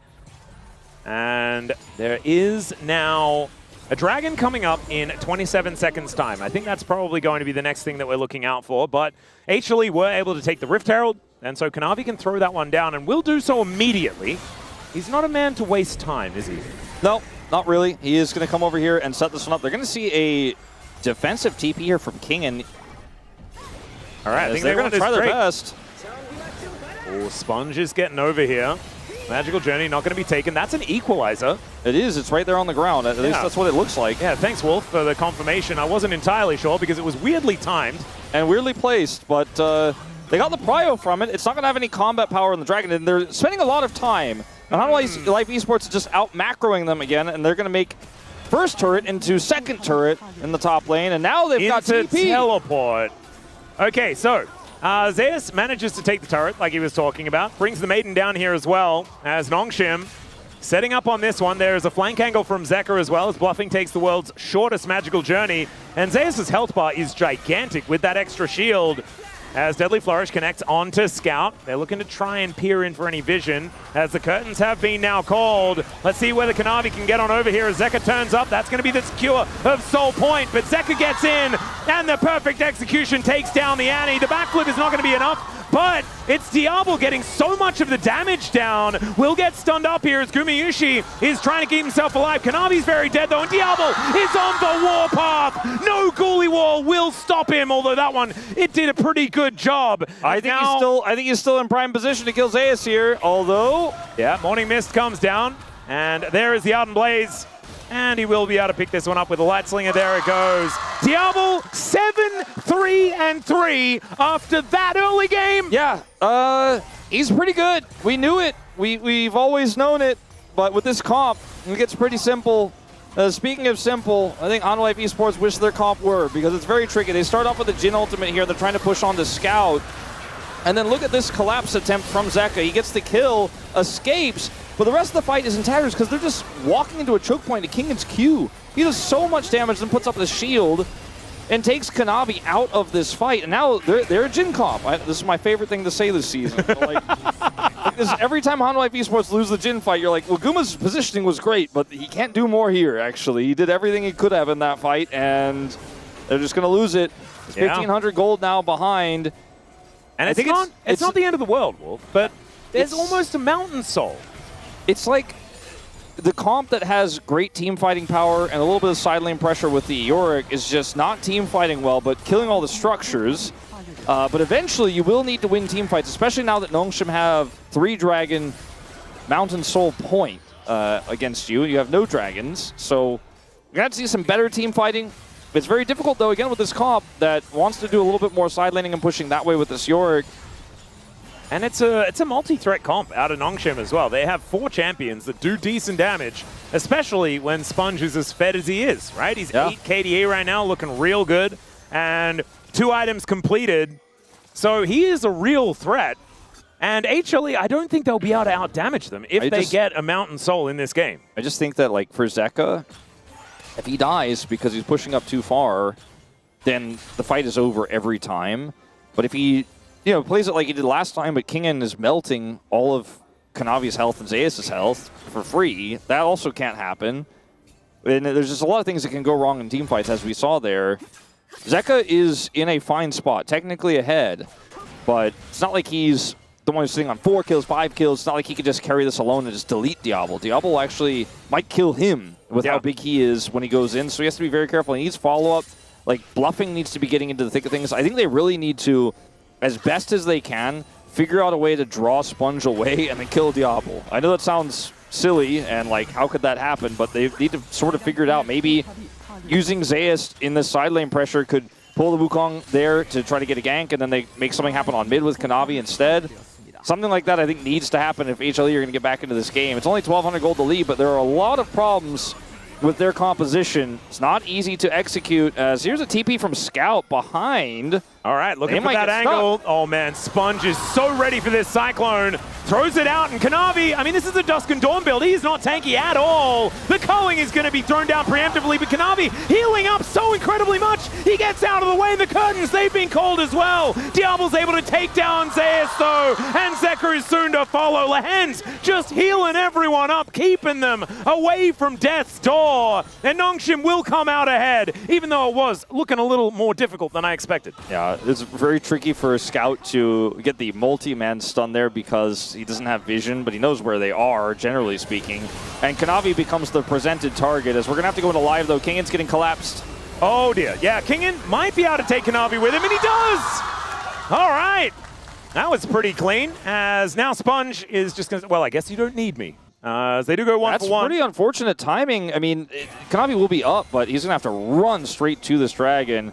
As we'll try replay attempt number 2, where Kanavi gets most of his health bar blown up, and then you see Bluffing try to help him, but because he's trying to save Kanavi, and like you said, the healing was pretty absurd, he doesn't have his ultimate for the fight here where he really needs it. As, like, again, Guma's doing everything right, but his team is just into this awkward state where he can't really do more. Like, he's doing his ultimate, he's doing a lot of damage from far away, he's very safe. And then Kingan, we just saw this, but yeah. Yes, he presses Q towards Kanavi and then clicks on him and he dies because he's really big. He is. And he also denies a whole bunch of that healing as well, which is pretty impressive. So Kingan, very scary. 2 seconds on the Mountain Soul. Nongshim have control of the area, as you mentioned. Kanavi was dead, but so is Zeus, most likely, as the second Cyclone will get rid of him. Kanavi is now in such a terrible position. Guru and Bluffing are moving on over, but Nongshim, I think they've done what they needed to do to guarantee the Mountain Soul. Unless we see some sort of steal here from Kanavi, who's flashless right now. How does he get into the pit? I mean, they can just equalize the choke point. Yeah, Diablo is just going to throw down the culling, and that Deadly Flourish is not going to make that one work. Guma has stolen dragons before, but Sponge is putting himself in the way. Kanavi goes in, he gets the steal! And the Crescent Guard is going to come through, but that might be still Baron, definitely going to die. And yeah, he got the steal, Wolf. Yeah, but you did the get the game steal. may still be over. Do we still call it a Phantom steal if it's probably not worth? I don't know.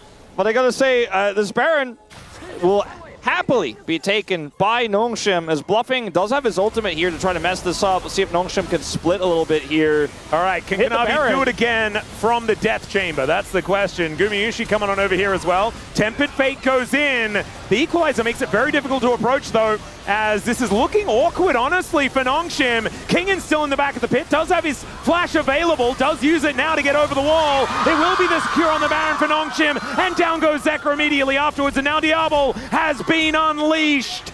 He doesn't have any buttons left to press outside of the ones that he just has in his kit. The summoners are now down as Gumayushi still running for the hills. Scout running pretty quickly as well. The flash forward from Sponge. The magical journey going to be taken by all of Nongshim as Diablo with a celebratory culling comes on forward. Kanavi, he shows up just to die. And Nongshim, this is one heck of a Rebel Baron power play already. I think they may have just won the game. And I think this draft from HLE was a little bit disrespectful. I would say the opposite of respectful. Yeah. But the gameplay, extremely bold as well. Like, so many of these fights they've been trying to take are force come at such a heavy cost. Like, Zeus here has no information. It's a great control ward setup here. Scout has to flash away, but he's done his job. Right, they get 2 kills here eventually when Kanavi decides to go in. And we're going to highlight his steal here. But was this decision correct? Like, will they even celebrate this moment? The answer is no, because they know the Baron is just gone. Now, they play this pretty well. Bluffing is able to actually split the team with his ultimate, but this comp doesn't have the damage it needs here. It doesn't have a front line or backbone with the Xin dead. And you can see Zeka's trying to get stuff done here. Like, he even tries to go for the ult steal there on the Baron, but just such a terrible game state for them, and the comp doesn't work super well together, especially not from behind. And now they're like 6,000 gold, I would imagine, behind post-Baron. It's a disaster here. Yeah. And draft matters, it really does. It's really important. And you were mentioning it. I'd forgotten what your acronym was. Kizerg. Keep it simple, Rise Group. Yeah. Kizerg. Kizerg. Yeah, Kizerg is one heck of a strategy, and Nongshim have utilized it absolutely beautifully. Equalizer goes down. That's to get them away from this inhibitor turret. As Nongshim, they've taken away 2 extra turrets so far. Kanavi going in. I don't know whether it was exactly the best move as he gets his health bar halved, and now another minion wave will conga line forward. Goolywall immediately just disintegrates, as the fire kick actually working out pretty well at the same time. Nongshim will be able to break open the base here on this bottom side. And Humble Life Esports are kind of reeling.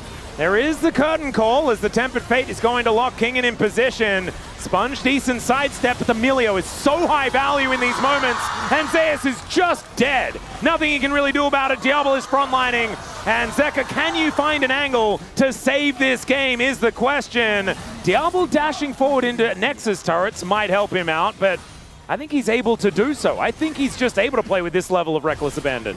Yeah, I mean, Kingan also kind of walked into the Tempered Fate, but it's almost like he wanted them to try to get on top of him with how big he's he like, is. free Zhonya's? Heck yeah. Zeka... The Diablo's dead, really dead. Yeah, Zeka baited them pretty hard, but Kanavi will sacrifice himself for this. A Scout? Oh, what? He gives him an audacious charge target? What the hell was that? Okay, well, now Sponge is trying to escape. Zeka goes in, immediately goes out. Guardian Angel is going to get procced as Nongshim. Guys, we were saying keep it simple, not whatever this is. This is crazy. As Bluffing is chasing after him, Sponge, he will have a Warrior Trickster relatively soon as he gets a shield from Lehens, and they should be able to get themselves out. Harpoons should be handy in that regard. You know, sometimes my nearly 11-month-old daughter will put like a block or a small bead into a box or a cube, and then it'll rattle around and she'll look at me like, I did the thing, right, Daddy? And I'll clap. And then she'll do it again, and I'm like, all right, well, we already did it, you know? Yeah. I kind of feel like that's how I feel about it when she also sometimes puts an Annie into the back line to try to stun a prio target. Yeah. I'm like, the first time she does it, I'm like, all right, cool. I clap for her. Second time, I'm like, all right, let's play with the books now. Yeah. And I think that maybe that's what Nongshim need to do right now. I think just like turning around and leaving would have been a really good move. Scout is like I'm supposed to get to the back line. I'm supposed to get those high prior targets. As now the Dragon is live here. Yeah, that is another Mountain Soul opportunity here as Kanavi is down to very low health, and he is not contesting this one. The gold lead did actually fall just a little bit here. Mountain as Soul. the Drake will now be taken. Nongshim are poised to win game 1. Yeah, they are in such a strong position even after Look what at was a bit Diablo's of a items, fumble. by the way. Yeah, unless you're a Hanwha fan. Well, Gumayusi, when the culling finally hit him, it did a lot of work. And this turret is not long for the world. TP here, desperate. That is going to be Zeus immediately taken down, and the Relentless Pursuit's going to be there for Diablo to get out of the way of the Tempered Fate. Gumayusi just trying to take some pot shots and reload around, but it's just not really working out here as HLE. Oh, the double stun from Scout gets him in there. Kanavi goes down. They do take out Diablo, though. That is a lot of the damage now removed, but it's only Zekrom and Bluffing left alive. Kingen is still there with all the damage he represents. The rest of Nongshim will be able to take down this game number 1. And Diablo may not be in the picture, but my goodness, is he the MVP for this one? He was so incredibly aggressive in this game. It's insane, the turnaround from Diablo and crew. They had the draft that had the ease of execution, but not for Diablo. He was the one who had to work for it. He was the one who had to get it done in the bottom lane. But Scout was setting up pick after pick. So many big stuns. He was one of the reasons why these overextensions kept failing between him and Sponge with the stun into the Wukong knockup combo that we've talked about since Rise Group's inception. And even though Nongshim are already in the Rise Group, maybe that's a good thing because they drafted like it and they played like a Legend Group team with the tools they had, and they just knocked this Legend Group down, Legend Group team down a peg, as Honor Life Esports did not respect them.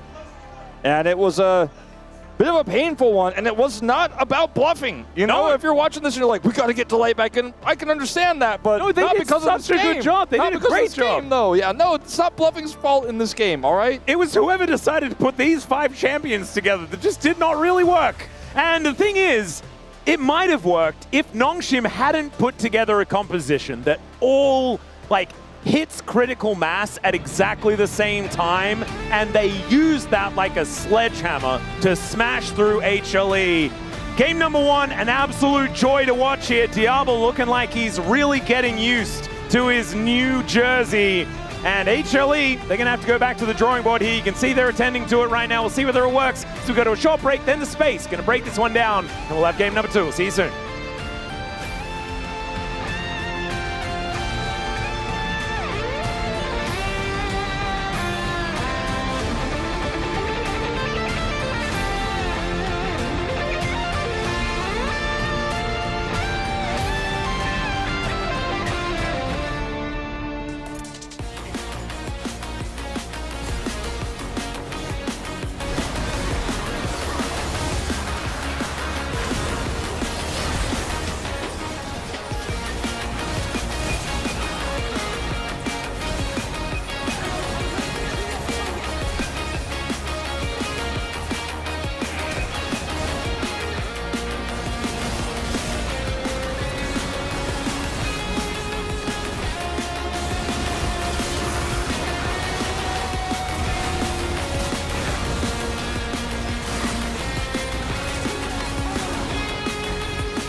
해볼게 이거. 야야야 다이버 박자 다이버 박자. 해봐줘. 스턴. 아칼리 개피. 천천히. 라인. 실드 2초. 살짝 물리마오. 끝이다. 얘들아, 우리 라인이 없다. 지금 서플 한번 볼게, 이거 천천히. 나 이퀄 10초. 오케이. 야 다음 라인 기다려. 싸워줘. 괜찮아. 나 이퀄 2초. 들어가 볼게. 라인 넣으면 이겨. 타워 얘들아. 타워. 가자. 아칼리 잡자. 나이스, 잘했다. 나이스. 한판 들어보자. 머리 바텀이 사고 났네.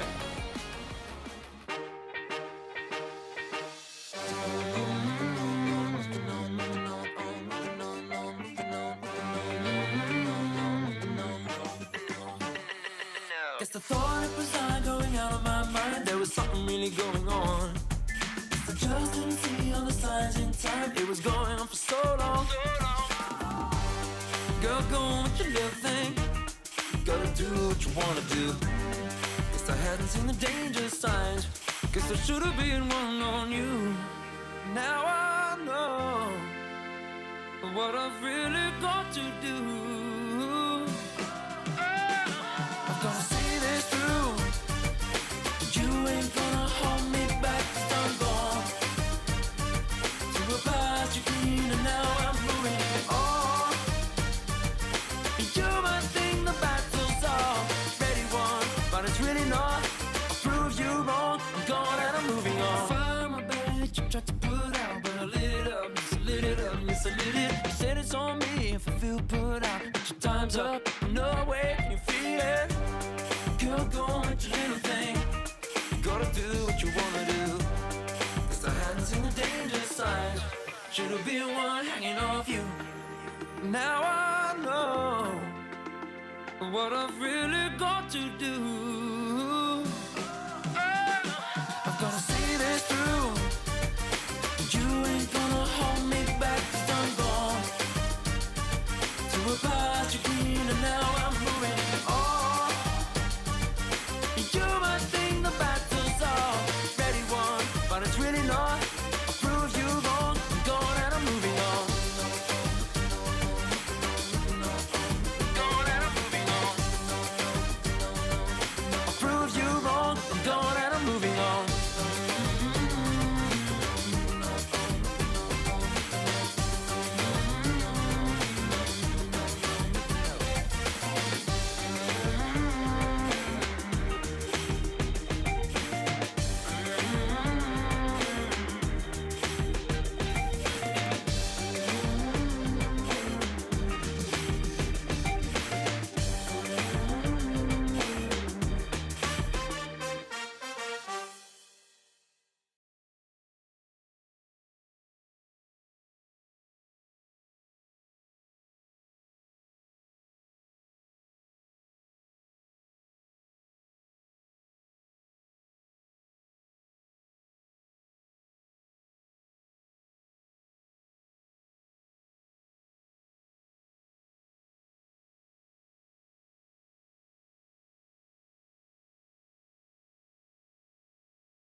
Free skies align, I'm drawn. Cut by cut, mark by mark, mining forever in the stone.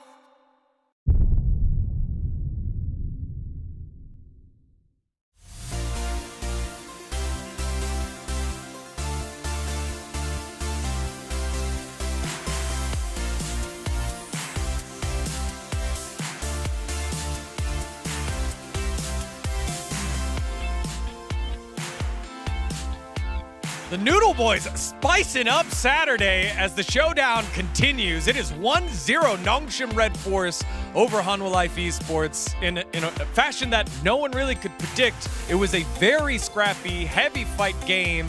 And even when Nongshim broke into the base. There was a little bit of an oopsie, but eventually they close out this one up 1-0.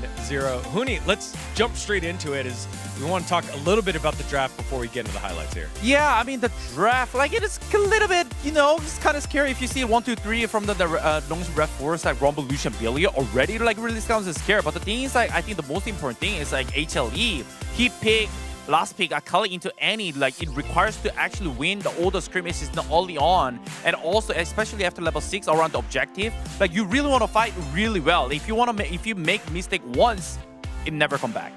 I feel like Annie and Wukong are also one of these OG combos that is really oppressive and strong in team fights, and I feel like picking Akali into Wukong, not only the Annie, but also into Wukong that cancels your ults in team fights. Emilio cancels your ults and your E's because of his Q. So yeah, Zeka did really not have a good game. Now let's take a look at it. Many of our highlights will be around the Drake pit. We look at this one, the second Drake fight here.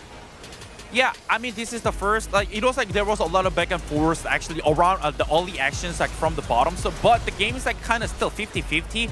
The Rumble TP really great. Like, Jin right now doesn't really have a sums. As I mentioned, like, there was only actions there. But the thing is, like, the team fight was already over. It was a 1-for-2. So, like, the Zeka overplay right here, it hurts so much for HLE. And I completely don't get it, because at this point HLE could just focus on the Dragon, get the Dragon, play to mid-wave and give up bot side completely. And if Nongshim would actually recontest the Dragon and maybe walk in, then this is a time where you can possibly still trade some cooldowns. But I feel like Zeka went wild, but in a very negative way. Yeah, and maybe if he assassinates Diablo there, very different story, but not tracking the Wukong ultimate, the Cyclone popping him up and stopping him in his tracks. It felt like there were a lot of those types of miscalculations on both sides of the ball here. As this one is the one that you want to touch on here, Jankos, this ult by Rumble early on, what's going on? But it makes no sense, right? Because Rumble roams to mid lane and you have a 3v4 kind of, and you get rid of Rumble ult. So if you want to contest this Dragon on HLE side, don't re-engage Kanavi! Why do you always have to go in? Why is Kanavi that guy? He always goes in. And here I was talking to Huni and I was saying, oh, maybe he re-engaged because they wanted to wait cooldowns and they wanted Zeus to stay top lane and push towers.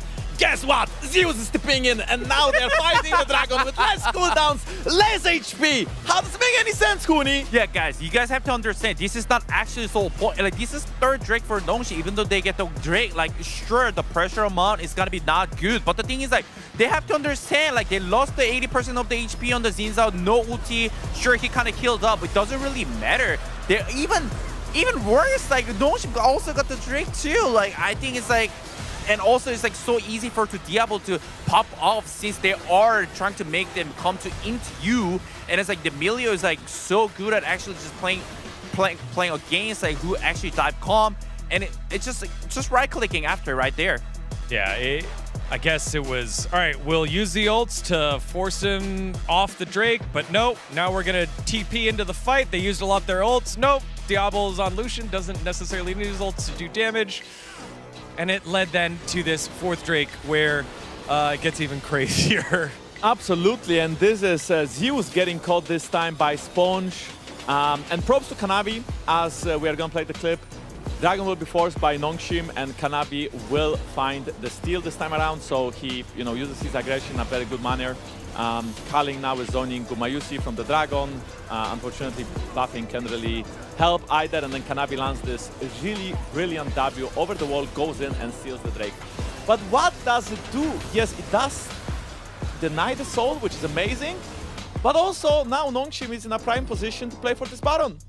Yeah, the consequences, the punishment was a losing Baron there, and it's like it was really having a great edges on Nongshim's side, because like it's so easy to play it after that. All right, so we had Rumble in Series 1.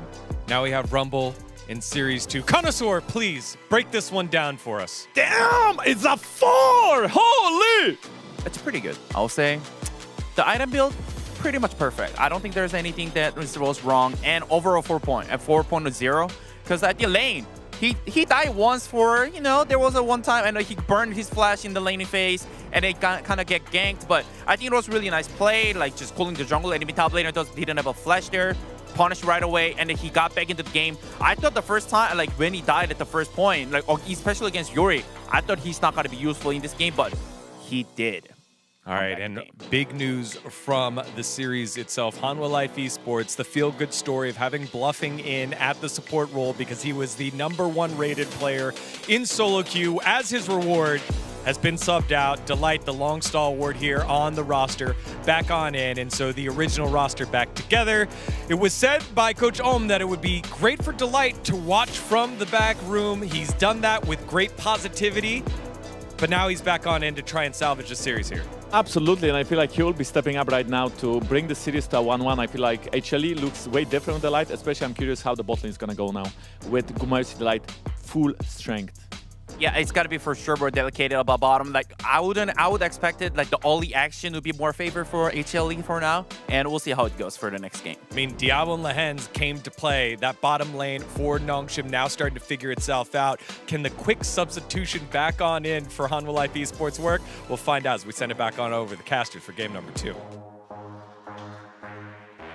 Yeah, let's see how it's going to go with the new substitution. Thank you very much, gentlemen. Wait. Oh, it's Cuz! The nemesis of HLE. I was going to say he's not here. Well, wait. Do we have another one? Are we just doing pack openings? It says if you put me on camera, I'm gonna open the card. Well, we definitely opened the card, and it was Wait, Cuz. it was. I think that Wait, the Cuz other is a guy good got option. ducked on. I think I heard.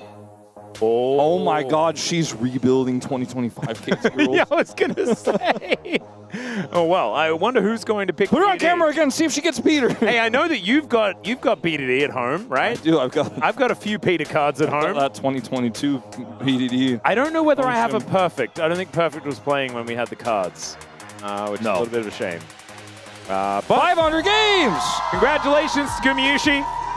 And he could make it to 501 if they're going to win this series. And I think that that would be a good way to celebrate 500 games here. He's looking to try and make his way up the standings as far as all of these other 80 carries are concerned. A lot of them playing a whole lot of games here in the LCK.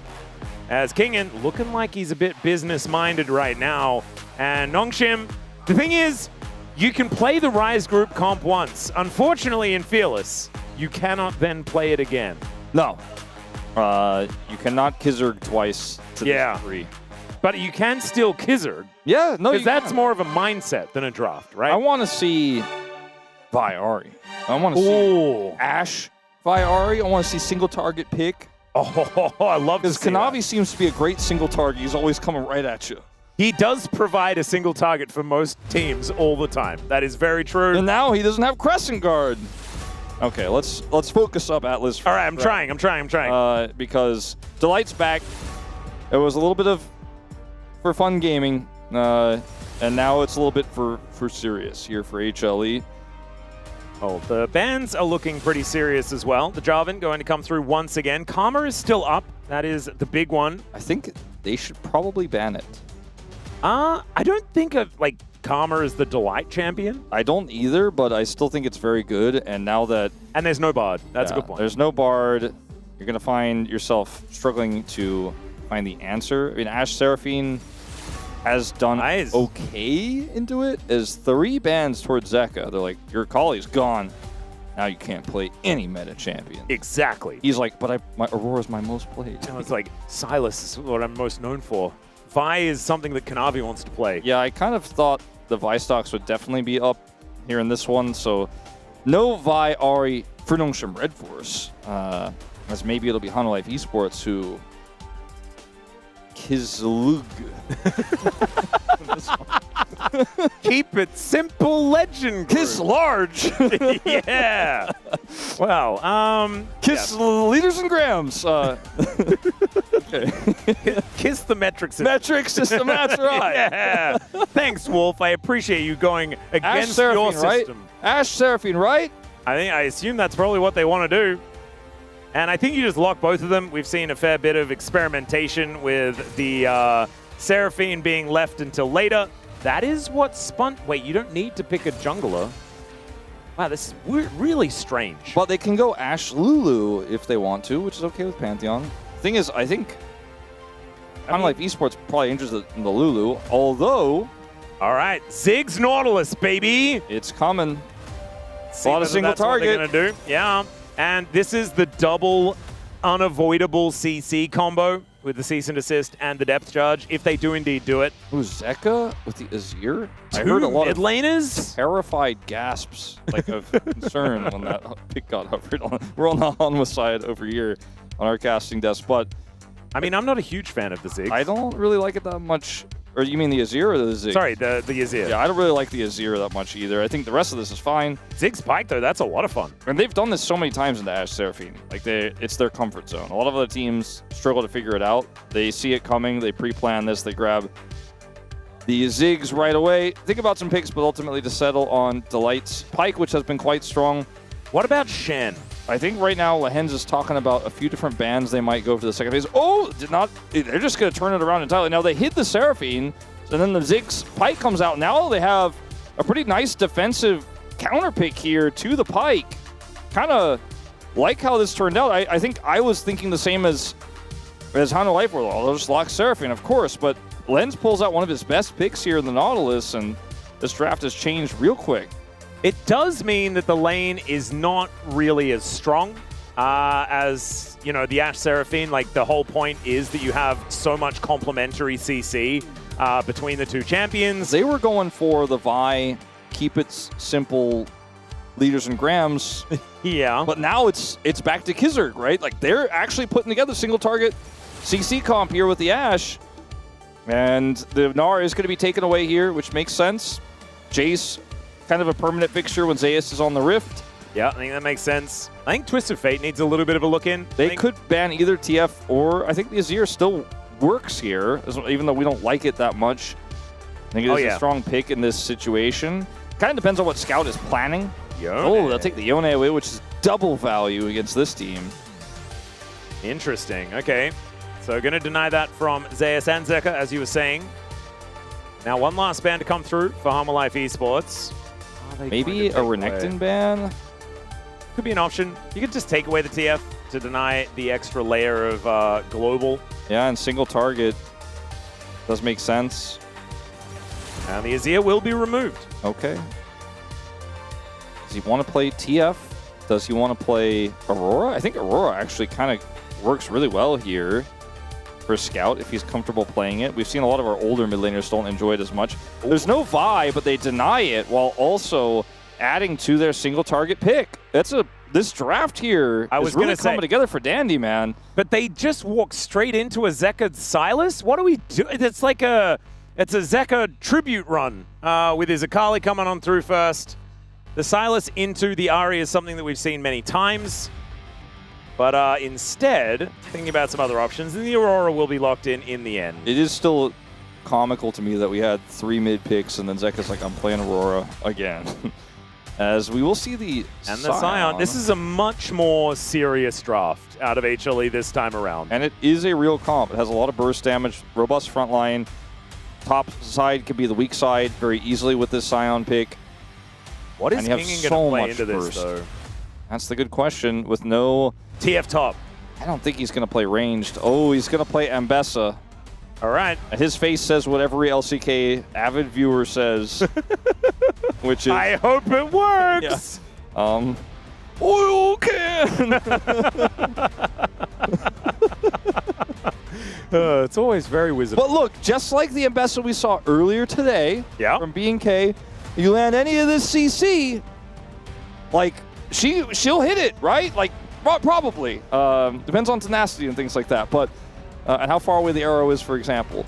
I mean, but like every single is a great setup. Every single one of these 5 champions has a single target CC that sets up every 4 other champions single target CC.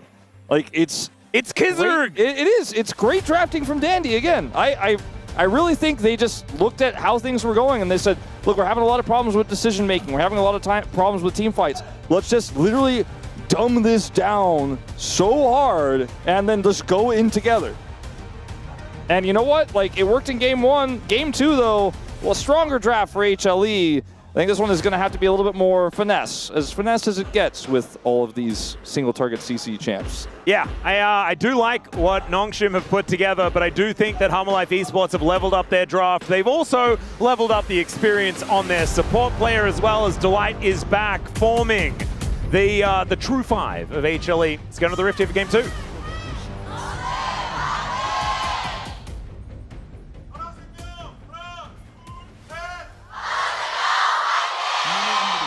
Whoa, okay.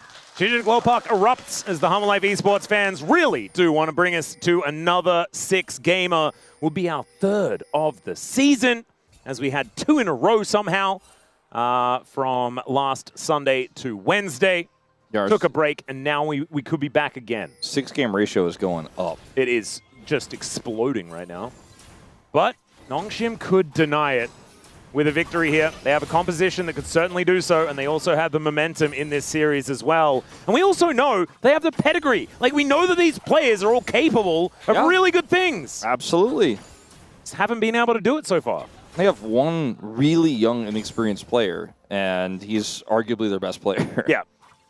And that's kind of how it was in the old days of the LCK. For those who weren't around in the early 2010s, it's like the youngest player is the one you're worried about. If you're like a year and a half old, you're kind of old news.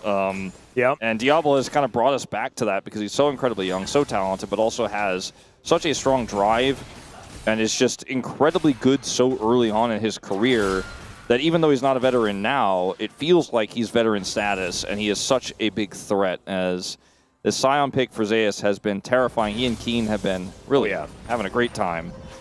Well, good dodge there as Lehens.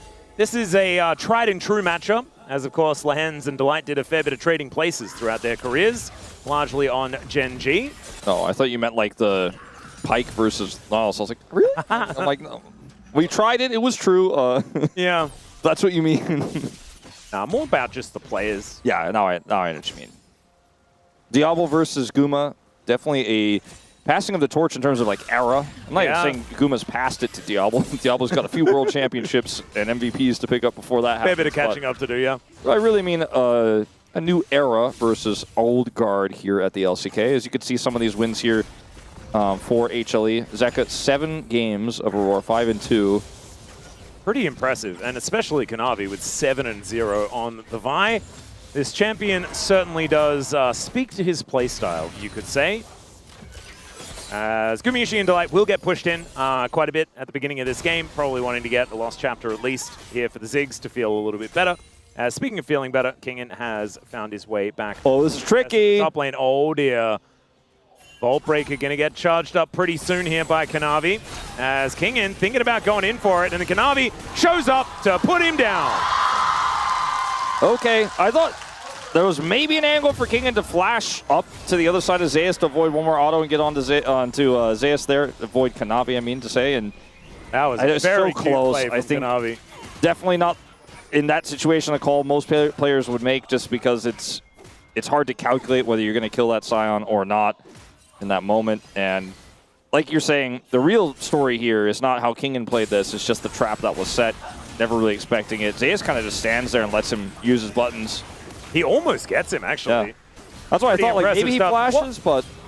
There's a lot of players here as Kanavi has to flash out of the way of the charm from Scout.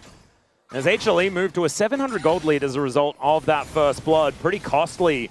And especially when it's Zeus getting a lead on this Scion, which will become very, very difficult to kill as this game progresses. Hey, Lands on the roam back down. Yeah, I do see that Kanavi is somewhat nearby, so I think Lehens need to be careful. Nice hook here. Yep. Fine. Cute little buffer. Slight wants to try to get some more here, but we'll just need to leave as Lehens comes over. No ward for Lehens. Yep.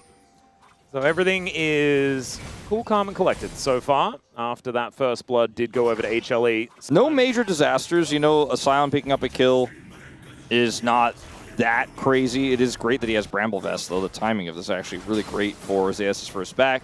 Yep, especially when the Cullby came in from Kingen as well. It's going to mean even less. Oh, the charm is going to miss as Sponge had flashed for that play. Kanavi keeping himself alive, but he will be going down. Lehens has moved in as well, looking for a kill onto Zeka. And he's not going to be able to find him as he flashes away. The observers were like, he dreadlines this? And he's like, nah, I'm autoing the ward.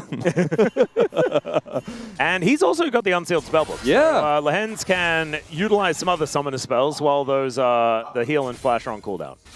It does feel like a lot of the time, Pantheon is the worst enemy of Kanavi because he always goes in these early game exchanges, and Pantheon is just so high burst.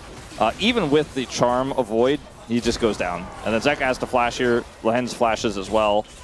But like you said, he has unsealed spellbook, so see what he pulls up next, as this ends up being a very favorable exchange for Nongshim, but not as valuable, I would argue, as the kill that went over to Zeus early on the Scion. Yeah, this game is still incredibly close, right? I mean, we're looking at a 300 gold lead here for HLE, but most of that is in the first blood and the assist money. It's otherwise a game that really hasn't gotten off the ground yet. Oh, Kanavi actually looking for an aggressive angle, going towards the Scuttle Crab for now, but I thought maybe he'd poke his head in to see what Kingan's up to. Doesn't quite have level 6 just yet. And so Kanavi just going to be on this Scuttle for now. Sponge is going to approach. Well, this could be a problem. Yeah, gets some movement speed there as Kanavi is able to lock this one down. Fully charged Q going to miss there as well. So I thought with like level 6 coming up from Scuttle that he was just going to ult Sponge with Zeus coming down.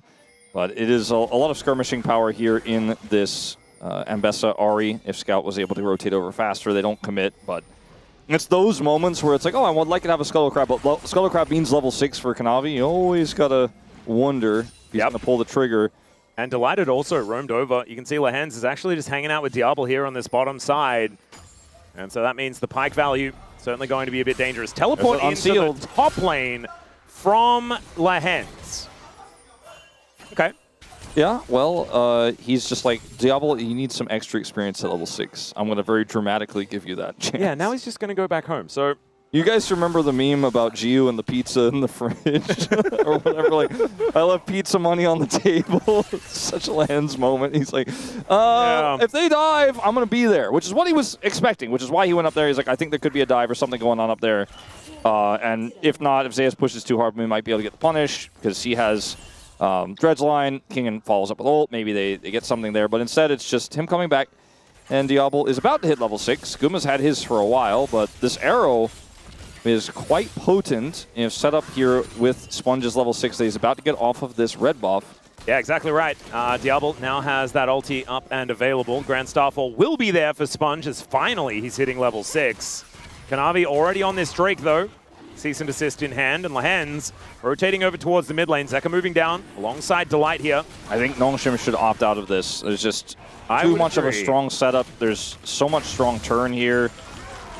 And grabbing a plate here in exchange would not feel so bad if they can. That Crystalline Overgrowth is there, so Scout should be able to grab this plate and does so.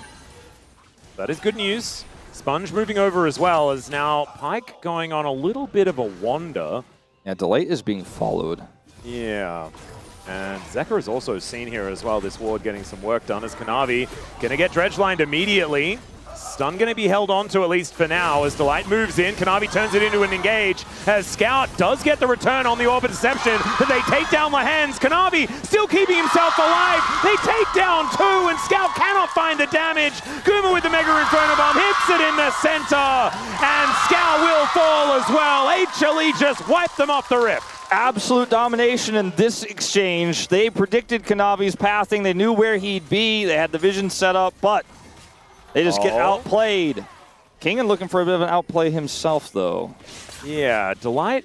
I don't know if they win this without help, but Guma did just TP in. And Zeus did as well, so he is able to keep this one working. Sponge moving over, and Zeka could be dove. Yeah, that's maybe what they were trying to do, is pull those TPs. Here we go. Yep, Sponge gets on in there. Let's see whether they can get enough damage down. The Enchanted Crystal Arrow is going to come on through. Zeka goes into stealth, but then will just get autoed down by Diablo, who tanks up the turret. 2 shots able to be absorbed here by the Ashe. And they do get their pick. Okay, well played. They get the cross map to work out without a hitch. So going back to this play is really important. This might be the game-defining moment. They look for this onto Kanavi, expecting that Delight has left completely, and Scout is coming over. But it's a 3v3 where they have the 3 faster. Scout does not actually get as much damage done here, as I think he would have liked. They don't get the reset on the initial pick on the Kanavi, and now he's just up a creek without a paddle. And Guma also can impact this play with his ultimate. And they just went way too deep for the potential pick. And as that topside play is happening, we do see Diablo's like, okay, I've got arrow. Sponge sets up the sun. He follows with the arrow. Very clean here. Juggling of the aggro. Diablo takes 2 turret shots, but then is going to be fine. Yep. And didn't re-pick up the aggro either after it was dropped by Sponge. So really nicely played. Still not going to get them out of the woods. As Scout comes on over and clears out the back wave, as we can see there. Kraken Slayer is done here for Diablo.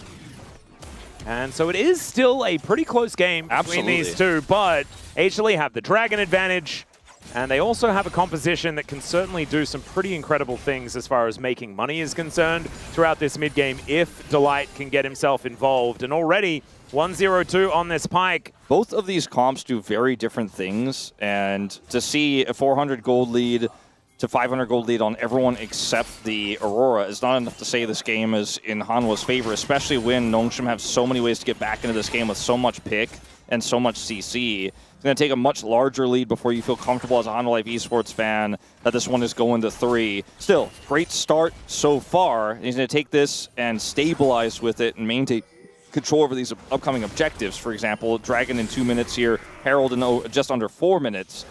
And if you can secure objectives like that, especially the Herald, then you're going to be feeling really good about coasting through the mid-game. Well, let's see what they can actually get done here. Zeka just holding onto this wave as best he can. We have Scout parked in the bottom lane for now, dealing with that one. As Kingin still looking a little worse for wear, but 22 stacks on that cull. And they're going to have double cash in, actually, to really help with their money woes they do have at the minute. As Nongshim just setting up around a potential Herald, but that's not up for another 3 minutes time. It's a minute until second Dragon as well. And Zeus puts together his first item. This is a scary Scion. I just feel like fighting around the next Drake is just going to be so hard with how powerful Zeus is in this game. He is really strong. As Kanavi going in, doesn't find the Vault Breaker as he does get stunned. Mega Inferno Bomb not exactly doing the most here as Aegis is going to eat a lot of that damage. Cease and desist onto the Nautilus, and they're looking to take him down. Blast Cone not going to quite work out there for Delight as they get away from Gumayuchi, and Diablo is just walking him down, throwing the autos in. Oh, not quite enough damage, and he's hit by a train. Zeus puts him down, and Guma just waddles away. And again, the deafening roar of the crowd here for Hanwha Life Esports as it all goes wrong, as it all goes awry. If he was just a little bit stronger in this game, he gets those kills. He's fearless in these moments, but just a little bit too far behind at this particular junction. As Lehens actually plays this well, the bomb from Guma is practically worthless. It gets a shield from Lehens, but then they focus on Lehens, and Diablo's like, all right, I'm not pushing on the left side of this fight. I'm going to push on Guma because he actually is just spell-based. And if I can barrier and push on him, I should be able to get the kill here. But Guma has flash, and he's able to flash to safety here, and then Diablo is, once again, just in no man's land. He cannot actually get out. Would have loved to have a kill on his way out, especially because he committed so much to that fight, but it does not come up successful. He's about to cash in his cull, but now Hanwha Life Esports, if they could secure the second Dragon, they're feeling great in this game as Scout. Nice dodge. Yeah, but does have to use his ulti to do so. Orbit Deception getting a lot of work done towards Kanavi as the Charm is going to go wide. Nongshim with a decent position around this Drake, but it still feels pretty scary. There is a lot of ultimates on cooldown on the side of HLE. That might give Nongshim an avenue to make this one work. They're all coming back up, though. And Nongshim need to be fast on this Dragon. TP going to be committed by both top laners. Bomb out. Yeah, Diablo in a lot of trouble here as there's a Between Worlds from Zeka. He does get to the other side, but the arrow is going to connect onto the Aurora. Diablo stands his ground. Maybe he shouldn't have as there's death from below. But it is going to be a lot of damage going on over to Delight. The roar of the crowd, though, as HLE do find the kills. Lehens is going to be interrupted. The vault breaks as Kanavi goes in. He's going to die, but he's okay with it. A Scout dodges out of the way of the Q from Zeus, and they are still going forward. I'm not sure whether it's a great idea. As a flash in from Kingin, walks down the kill onto Delight, and now it's a 3-for-3. Yeah, the Dragon is just forgotten one. I do feel that if HLE just played this a lot slower, they could have had a much more solid end result. But they only know one thing. And now Gumayushi's in trouble. Sponge is going to turn up, and down he will go. Cute little bait there from Kingin to try and bait him into stopping that recall, as now Sponge should be able to go over and secure the Dragon. Okay, so initially here, Bomb is decent value, and it looks like HLE are going to be able to crush this fight, but they're so split. Like, Guma used his ult. He can't close the gap because of the Zambessa. Zeka goes in deep, but doesn't have any follow-up, and Diablo does get ulted here by Delight. This actually puts Delight in harm's way, and Kingin is very healthy here. This ult from Zeus is when it starts to look a little bit awkward here. Scout's flash, by the way, also amazing in just a moment. Now Kanavi's dead. Oh, it's the steal! Kanavi locks that one up. It's a Hextech soul this game. That's absolutely crazy. But Zeus is now taking a lot of damage, but he's also exceedingly tanky. Sponge is going to go down because he isn't, and the cease and desist is going to connect onto Scout. He will be taken out, and Nongshim a bridge too far, trying to take that Drake. Yeah, we don't know the exact setup, but it obviously was way better for HLE. Is now King is isolated. The arrow is going to connect onto Zeus, but I don't know whether that really matters as the Mega Inferno Bomb comes down. He tries to go between worlds. Instead, he goes between the Veil and will be taken on out. Lahens and Diablo, the last men surviving here for Nongshim, and it looked like that last fight was something they were able to navigate pretty well. This one, definitely not. Yeah, not looking great here for Nongshim anymore in this game.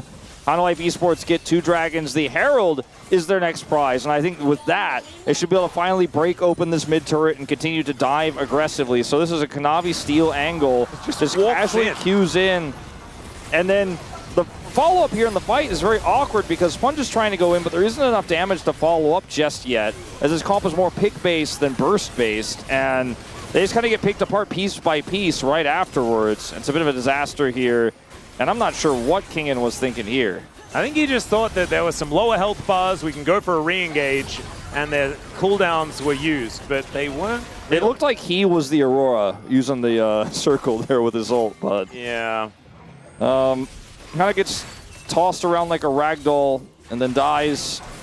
This game is not unplayable. There's so many ways back in for Nongshim, and Diablo is an Ashe that's, got a decent amount of income left to pick up here before we get to insurmountable territory. But it's Hextech, Soul, Hanwha Esports are poised to contest this Herald. They are going to need to get Kanavi over there. He doesn't have his ult just yet. There's a small window here for Nongshim.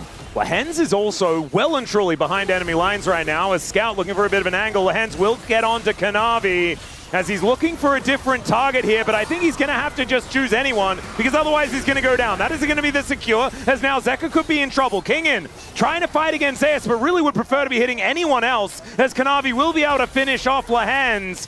And Delight just standing in front of his AD carry, who's currently playing a mage. And HLE, they do take down Lahens, but it costs them the Rift Herald. Yeah, Rift Herald here for Lahens is a trade that I think HLE are going to have to be okay with in this situation, but for Nongshim, if you can use that Herald to get a little bit more control on the map, it would feel nice. This Crystalline Overgrowth is going to break, and even though they don't have a Herald to kill it, this wave is big enough to drop a satchel and take that mid turret out. Now, it's Vi Aurora's playground, Pyke as well, with this turret take. The opportunities here have now exploded for HLE, and they're looking for, again, that soul point here in 2 minutes' time. And it's a 4,000 gold lead. I mean, this is what happens when you start winning team fights as a Pyke. You can see 2, 1, and 6 now on this champion, and Death from Below really does fill those coffers. There is the Shadow Flame done for Gumayusi, as we do see the teleport coming on in. As they're going to drop Herald. He had the Herald because he picked it up in the pit. Yep. And so they should be able to at least answer that that turret take, as Lahens just not quite able to take the anchor there. Needed an extra link in the chain. As they're going in. Sponge is going in as well. They dive the turret. They take down Guma. Kanavi's now in trouble, but Zeus is such a brick wall. Zeka gets into that backline, and it's Diablo that's taken out now. Can Scout get the damage done? Can Kingen get it done, as it's a double for Zeka? And it looks like Nongshim are going to need to vacate the area. Zeus is just not taking damage. He's wandering amongst 3 people. Zeka? Yeah, Zeka possibly caught out of position, but does get behind that wall as Lahens is now in trouble. He's going to get destroyed. And the Orb of Deception, the true damage is decent here. Kingen is still fighting as, the Bone Skewer doesn't quite connect. The Charm misses as well, though. And Zeus' health bar is starting to at least dissipate Arrow for the 2 moment. seconds. Yeah, Kingen getting himself out of the way. Arrow's coming. Okay. It's flying up the mid lane. Zeus, he's going to get tagged and taken down. Gumayusi gets in there, and it's going to be enough to take the rest of them down. 2,500 assists for Zeus as well. As the Zombie Scion, he did enough. If they were just a little bit less behind, I feel like that fight was so much more playable for Nongshim, but they just could not get through Zeus' health bar until the arrow landed. But by that point, it was already done, as Scout was getting outplayed moment by moment there from Zeka. I don't know if we'll take a look at that one again or not because a lot is going on the map here, and that was an incredibly long fight. But 5 seconds until the Drake. Yeah, the next point that we need to watch here is this Dragon, as we're going to watch Scout set up this flash play here. The follow-up was there from Kingen, and they end up getting the kills. It's a bit of a disaster in the aftermath here. I do want to know who's taking that Dragon, but yeah, me too. Ultimately, we're going to watch this fight as... All right, here we go. In live. Yeah. Surely. Having a look at the pit, there it is. As Kanavi, cease and desist, gets on top of Scout, but he's by himself. Gumayusi trying to get those bouncing bombs in there as Diablo, he stays alive for a bit, will be crushed by Zeka. Kanavi is the trade, as now it's Kingen and Scout again against the world, and Zeus is one more time absolutely immortal. Lehen's died at some point, but he often does. They got the kill onto the jungler, though. So with Kanavi down, this Dragon is not free. Where was Sponge? The observers had no idea where he was. Yeah. Neither. Wait. I'm not sure. Seriously, where was he? Though, it looks like. And maybe he was just recalling somewhere where he was on vision. Either way, Dragon is going to go over here because now there are 2 junglers dead. Yeah. And so we jump into this fight. Initially here, you're like, okay, there is a world where if Kanavi overextends, this is playable, but look at where Diablo is. He's on the back side. He kind of got abandoned, and he's blown up here by Zeka. That's the most important part of this, because if he lives, then they can front to back this. They will eventually cut through the Scion health bar. And yes, Ambessa does a lot of damage, and Clear made me a believer earlier, but it is just not enough to get through Zeus' Scion here. Okay. Mega Inferno bombed. Yeah, I mean, we knew it was ulted, or I did, but because I saw the cooldown of Guma's ult, but I didn't know exactly where his body was going to come back down. Well, Zeus is not winning these trades with Kingen in side lanes anymore, but he doesn't really need to. That's not really his job. One thing I'll say about this game state, which is definitely Hanwha Life Esports favored, is that it does not feel like the door is fully closed, because we're seeing these fights end up going way closer than I think that they should and that we expect them to, because Hanwha Life Esports not necessarily fully grouped together when they go for these engages. We have 4 deaths on Kanavi's Vi this game, and a lot of those have been him trying to set up plays on his own. If they could just group together, I feel like it becomes incredibly simple to play out from here with the lead that Guma has right now in this game, but we'll see how they set up this next Baron. 4 minutes until their Hextech Soul. They want to have all the advantages possible before that happens, and that should truly close the door on this game. Is Guma? Oh yeah, Arrow is going to connect onto Gumayusi, but Kanavi's right there to try and take down Diablo, and he will be successful. Public execution from Kingen. They really want to kill Guma. Let's see whether they can actually do it, as finally he does go down. Kingen flashes away as well to keep himself alive. Great knockups here from Lehens, but it's Sponge that will hit the deck. Kingen's too weak to fight. Lehens is probably just going to be dead again, and Zeus teleported, I think, underneath an enemy turret and didn't really notice, as Kingen, we mentioned he was limping away. I don't think this turret is safety, as triple kill comes in for the Aurora, and yes, you get, last year's World's MVP, but you may have just lost the game. All right, well, I suppose they get Baron now, and I suppose the Scion will probably stop running into the enemy base chasing an Ahri. Diablo's going to come over here, but it's just way too late.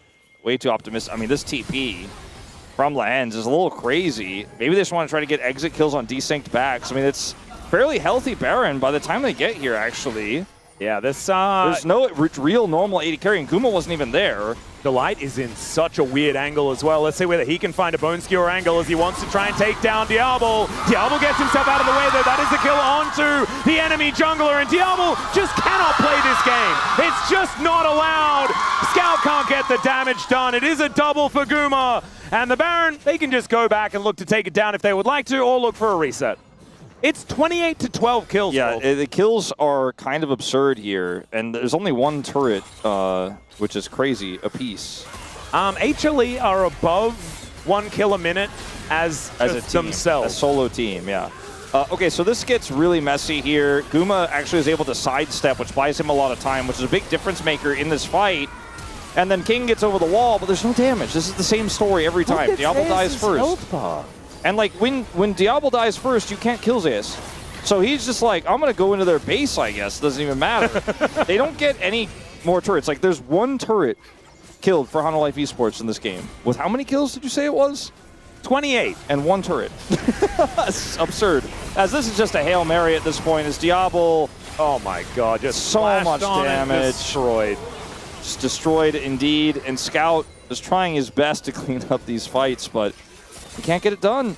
No, it's now 3,500 gold the lead for Gumayushi. And Diablo's died 6 times. And it's been at the very beginning of every team fight we've had since about 12 minutes into the game. If they can get a pick here and some bounty gold from this turret, could be pretty massive, but they're going to shy away from it. Kanavi was shadowing. Yeah.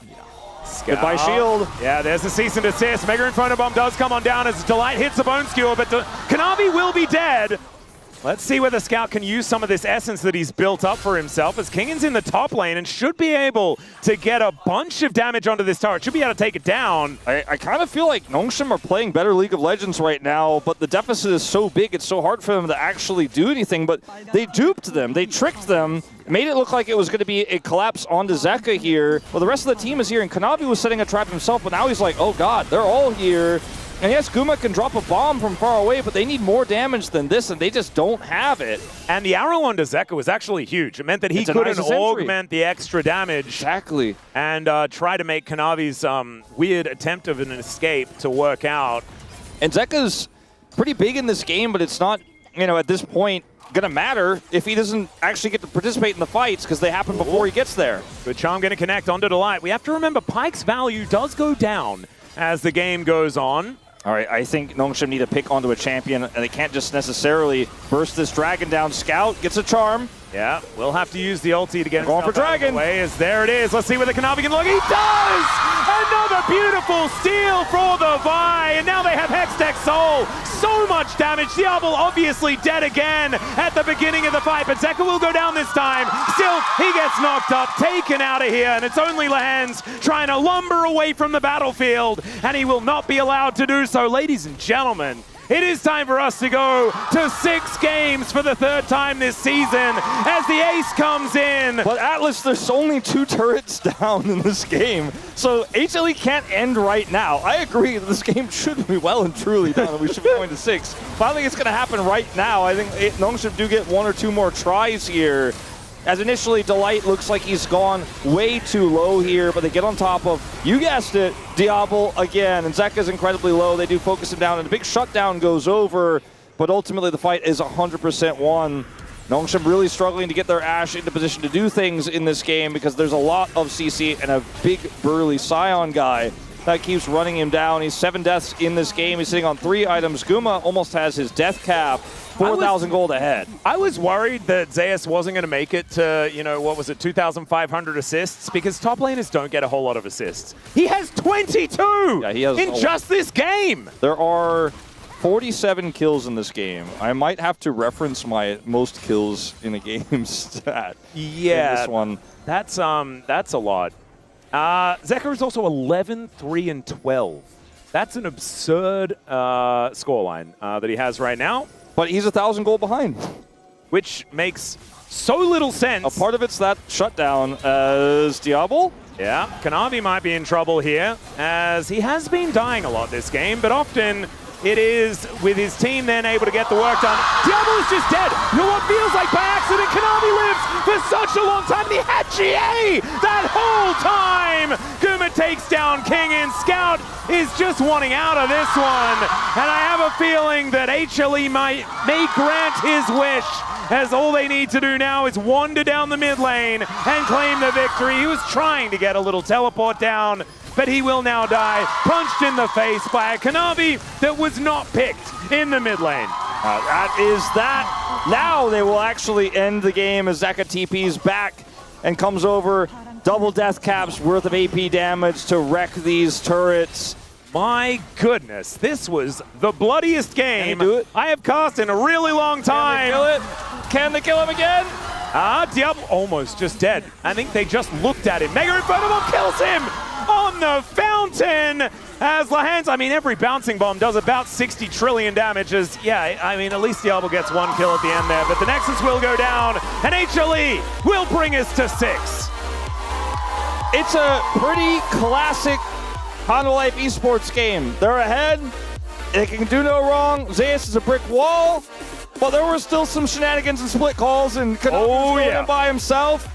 it's we're on the HLE esports side, and I feel like I haven't heard these fan chants this loud in a while, like since like the HLE esports T1 grudge match of old, with when originally Zeus had just joined this roster. I think HLE esports fans are fired up because Delight is back, and this looked like a much better game from them. But I think we can all agree there were still problems, there were still issues, and had this game been closer, it does feel like Nongshim absolutely could have taken it away with some of the performances we were seeing from King and from Scout, who was ahead on gold this entire game, out-damaged everyone on his roster. But if you kill Diablo enough, and Zeus is tanky enough, eventually you're going to win that game of League of Legends. You absolutely are. And that was tied for the most kills in a single game this season. So not actually able to get over the top. Hopefully we can beat the record. It's like 50-something, an absurd number of games, absurd number of kills. But this was probably a shorter game. That's what I would assume, because it felt like there was a kill every 15 seconds. Still, we are going to go to a short break. When we get back, it is going to be game number 3, 6th of the day. And never mind, it was actually the most games this season. We broke the record. Absolutely fantastic. Let's go to a break. Space afterwards, then the last game of the day.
미드 간다. 가면 아래요. 이거 천천히 봐줘. 맞아. 와줘야 돼. 이거 오래 살거든. 꽂을래? 아리 봐봐. 아리. 에이씨. 나이스. 담배사. 아리 떴어. 아리 볼 수 있나? 아리네. 여기까지. 맞아줄게. 왔어. 미드 가면 끝나겠다. 저 파이커 잡아. 내가 아리 노플에 존야 있다. 탔다. 완전 나왔어. 끝났다. 나이스. 잡은데? 잘 가고.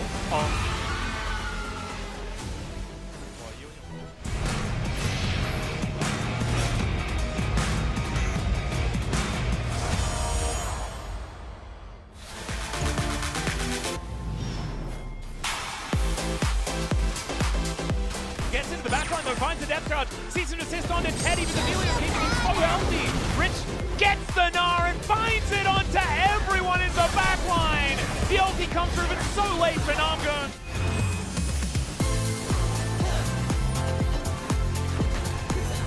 The beginning of the season. Now, one of the mistakes is when it's not a fight, it's probably going to be on the back of 맞아. Yeah, there's the exchange as well. Able to use the rumble to get all the way through. Take them down. And also, not the highest value to have this fight is on the left. It's kind of like, and now they're going to be kicked straight into there. The ult is still for Namgun. Picks up 3. I think that is just going to be the end of this fight, and maybe the game as Enox is in melee range as Quirky. Oh, nice job.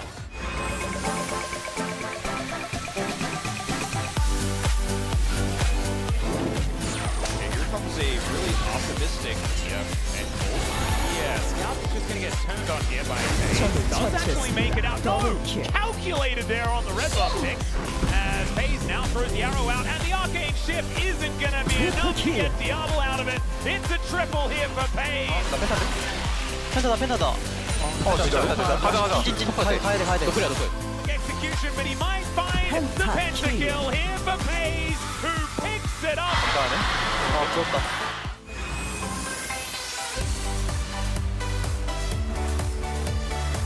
Not gonna happen in this era of League of Legends.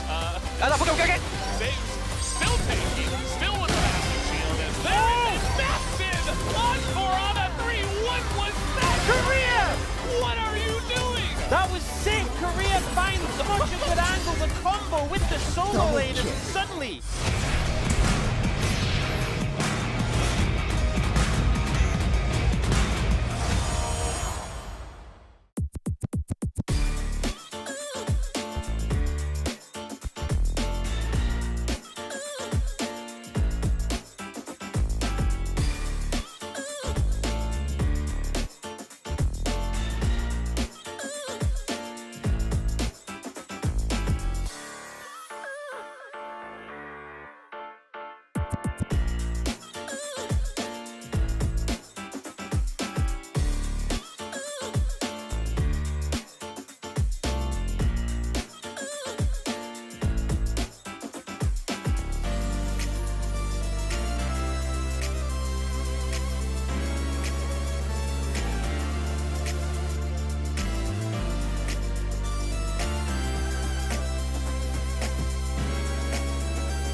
Every sky's a line I've drawn.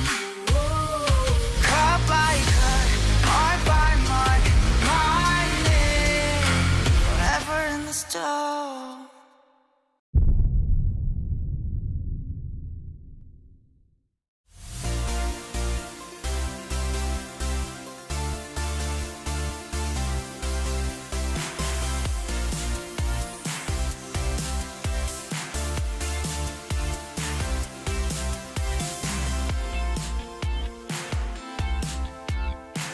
You sub in Delight and you get the Hanwha Life esports that you know and love. Early game action, more kills than minutes. It was a great game if you're a Hanwha Life esports fan. And we're all tied up here, 1-1, Hanwha Life esports and Nongshim Red Force, which does send us to our friends iDrops game number 6. It is the most kills in 2026 thanks to a little bit of a fountain laser at the very end. Gumayushi trying to get a kill, ends up getting killed himself, and that surpasses Hanjin Brion over Kiwoom earlier this year. Yeah, I mean, it was like for sure. It was really bloody, really hectic, really chaotic. Like, I think that's it's just like starting, like, obviously the draft, like, it was like much easier to play the team comp from the HLE because we did mention it the first game. It was like, it's tough, you know, like the draft was like, oh, we are better than you guys, so we're gonna have some fun. That's what happened game 1, but I think game 2 it was like, oh, we are better, so we're gonna go with the easier competition. Just press R, Ziggs R, YR, just RRR, and that's how it works. I like to give a shout out to Unkillable Demon King Zeus this time. He was just such a Thanos on that side. He was just running into everybody and nobody was doing any damage to him. That was very enjoyable. I also appreciate LCK welcoming me with the bloodiest game so far. Thanks, guys. Bloodiest game for the First Blood King? It's kind of interesting. You see what we do there. All right, let's take a look at how it all shook up here, starting off with this fight at the red buff. And here, as you can see, we toggle vision, so currently Nongshim does not know Pyke is behind them, and I suppose that Lehens doesn't realize that he doesn't have the tempo and Pyke is actually hiding somewhere at the red buff. Kanabi, of course, is gonna go in, face shake, and he will take the fight. And unfortunately, the fight results in Nautilus and Pantheon just getting blown into pieces instantly. You have the damage from Vi. Vi actually played it very well. He sidesteps So the skill shots, then he ults in, they kill Pantheon, they kill Naut, and that just starts the snowball for the side of HLE. Yeah, I mean, honestly, the game that should have been kind of really easy from here, but as we kind of talked about it, the game was really, really bloody.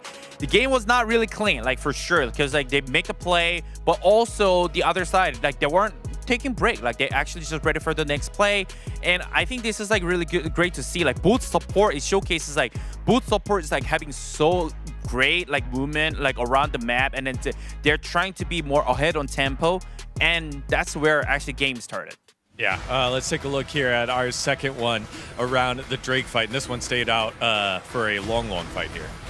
And this one is another one of those fights. I think we had so many of them this game, where it starts pretty well for Nongshim. They do manage to take down Zeka, but then the light comes in with the resets.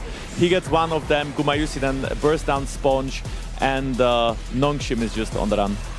Yeah, I think it was really important to actually just trying to flank multiple with angles, so make sure they can actually just focus on one target. But look, Z. Why do they not stop? Why do they keep going? Because they have an unkillable. Yeah, well, he's unkillable, but Pyke is not. Z was like, I'm done, but I'm gonna pass over the wall. Bye-bye. See you. Yeah, and then Guma staying here, I think he gets caught off. And you know, the funny part is that Guma gets caught off by Pantheon ult, and then guess what? Right now, Pantheon has that 1000 damage smite only. He doesn't have the unleashed smite yet, as he's missing 3 jungle camps, 3 cookies still in his inventory. Guess what? Kanavi did finish his jungle item, so he has 1400 damage smite. He just Qs in, sweeps the dragon, and then we have another skirmish because we never stop fighting. Why would we stop fighting? Guys, we're not done yet. We're not done yet here. And also, it's just they're just going over multiple. They have monies in their pocket. They haven't spent yet. And also, they actually just overstay. They use more the tempo for triple play. This is the consequence. And what I would really like to see is Nongshim just being like, guys, let's play for waves. Let's push the waves. Let's not take the dragon. We already got the shutdowns. We should be happy. That's not what they did. Yeah, that's not happening. That is not what they said. That is not what Nongshim does. They are a fighting team. They did have an opportunity, though, to catch back on up here. Lahens died for the Herald. They used this pressure here, and you called it out when we were watching it, Jankos. It was a great catch on the Gumayusi that started this chain of events. Absolutely. The charm flash from Scout is beautiful, and the follow-up from Ambessa instantly Pantheon ults as well. So they take down Guma without Guma being able to use any of his abilities, and that makes the fight fightable for Nongshim. Unfortunately, there is a sign in the game. Yeah, he's another one. It's really unkillable. Like, he's so fat from the laning phase. Like, he already, you know, the jungler helped him out on the top laning phase as well. And this is like so long. And also, this is like the 2-minute window, every 2-minute window that they're keep fighting. So, like, they didn't actually get the actual goal to spend the money and not actually consuming all the gold to make the completed item. So they actually don't have enough the damage to kill the Sion too. I feel like in this game you need at least 3 item Ambessa to take down Sion, or you need your Ashe to be alive, but I feel like the game is quite unplayable for Diablo. I mean, he's playing Vi against Ziggs, against Pyke. Sion is also quite tanking against Ashe, so Diablo just gets blown up every fight. Ari doesn't really have the damage to take down Sion, and then you are stuck with the Ambessa hitting it, but you could even see that they were really hard trying to hook the backline because they knew they can never take down Zeus, so Kingan was not using his cooldowns on them, but even if he does use his cooldowns, it just doesn't matter. All right, well, it is going all 6 games today thanks to Friends Eye Drops. Let's send it back on over to the casters for the conclusion of Saturday's matches. Thank you very much, friends, and thank you very much, friends, for that breakdown on the space for game number 2. And yes, we are here for the decider between Nongshim and Hamalife Esports, and we want to bring it back, Wolf. We need to Kizja one more time. Are there any champions? Kizlarge? Or Kizlarge. And Kizlarge might be the only option left, because we might take a bit of finesse in building our compositions here, as Fearless has gone pretty deep. It has gone deep. It's also just stylistically for a lot of this series, Nongshim has kind of played HLE's style, and HLE is still playing their style, so I in some ways feel like we're going into like a game 4 of a best of 5 for Hanwha Life. Hanwha Life Esports have shown that they can draft. This is great. They've shown that they could draft non-dive comps. They can draft comps where they don't have to just follow Kanavi on the map, but they do it rarely because they are very rarely pushed to the brink. They're very rarely pushed out of their comfort zone to just keep doing what they're really good at, and they keep winning with it. So I'm curious to see what they do put together here, as I think both drafts for Nongshim were pretty solid, but Game 2's was much more well-rounded from HLE. Yeah, and they also played it out very, very effectively, made sure that Diablo could not play the game, and it worked an absolute treat. Celebration there for Scout's 10th anniversary as well. I found out relatively recently that I cast his first game as far as being a professional player, not in, I believe he played one match over at the Kesper Cup, but the first one in the LPL, I actually commentated, and only recently learnt that that was his first one, because 10 years is a very long time ago, and as it turns out, you sometimes forget. But here we go. Varus going to be taken away, as well as the Orianna. They're removed as well. And let's see what these bans are going to look like. Is the Caitlyn also taken away from the issue here? These bans are going to, I think, get pretty bot lane focused in terms of 80 carries that are left. As with less engage, you know, there's no Annie, there's no Ahri, there's no Wukong, there's no Pantheon, there's no Vi, right? Like, there's no Ambessa. Then you end up with 80 carries ruling the day, because if there's less ways to kill the 80 carry, there's a lot more viable late game 80 carries you can play. As one more time, we're going to put that Jace on the bench. And Nongshim have first pick, so the Jarvan needs to be banned away if they don't want Sponge to play it, otherwise he will be picking it first. That's the best engage that's left, honestly, really, it feels right now in the meta. Cassiopeia, though, for Scout could be a problem as well. That's a good point. And maybe you just ban neither of them and allow the trade to come on through, because honestly, getting the Cassio could be very, very valuable here for Zeka. And they do just ban it away instead, not wanting to take that risk. And it has been so strong. If Nongshim have a different read here, because I think when you consider both how strong Jarvan is and how good Kanavi is at it, it feels like it's a must pick. Oh, yeah. And they agree. But Kanavi's like, I like Lee Sin, though. It's pretty good. Rise is also left. Lock-ins. Yeah, also left up. And in terms of mid picks that are left, like, you could play something a little bit more utility, or you're probably playing like Mel. As it is going to be the Yunara. Well, Lulu is still available as well, and there's not a lot of great engage here to lock her down. And Lulu Jarvan, pretty good combination. Lehens is a pretty great Lulu player just in general. Zeka is thinking about just taking away Zeus' debut champion for him, and that is going to be locked in. So the blind Gnar will be picked up here, but they can protect it with a couple of bans if they would like. This deep in Fearless, a Vayne ban doesn't feel that expensive, and maybe you just make sure that's not going to be a thing, and they do that, which makes a ton of sense. But for Nongshim Red Force here, you're thinking about what the bottom lane could possibly look like. Karma, late in the draft. But, like, Karma feels so bad when there's no engage left. You're like, oh, if I'm playing Karma, I really don't have engage. You know, we have no Nautilus. Leona stocks are up. Thresh kind of feels a little bit viable, maybe. Fire Rakan for Guma Delight? Oh my God, that's actually such a good shout from you. But it's played into right now Jarvan, which doesn't care about it that much, and the Lulu lane is going to be a bit of a problem for it. But maybe they just get through the laning phase, and it's these two players' OG picks, it feels, in so many ways. I mean, not maybe necessarily OG for Guma, but a pick that he's so iconically known for. And it's definitely Delight's signature pick in the Rakan, even back on his bro days. Maybe just ban the Rakan and call it a day, or you're looking at Nami ban? Corki, Nami, yeah. Thresh! Okay. I mentioned Thresh. There's like nothing left engage-wise here. Well, I mean, yeah, Thresh is such an interesting Is it just ban. Leona? Corki, Leona? Yeah, they're just going to play Corki, Nami. Or Corki, Nami. I think that's probably what it's going to look like. I just don't feel like there's any setup for Lee Sin kicks besides Rune Prison. And by the way, speaking of CCs, Scout found some. Yeah. And so now we can play some side lane shenanigans here. Let's see what Kingen is going to be locking in, because he doesn't necessarily need to worry about team fights. Let's see what this is going to look like. Kingen GP angle. Oh, I late game love scaling that. threat, global power. The Deathfire Touch GP. Just light them on fire. He's just Instead, gonna it's play a Renekton. I mean, this is another great way to set up single target, as Nami is tricky here.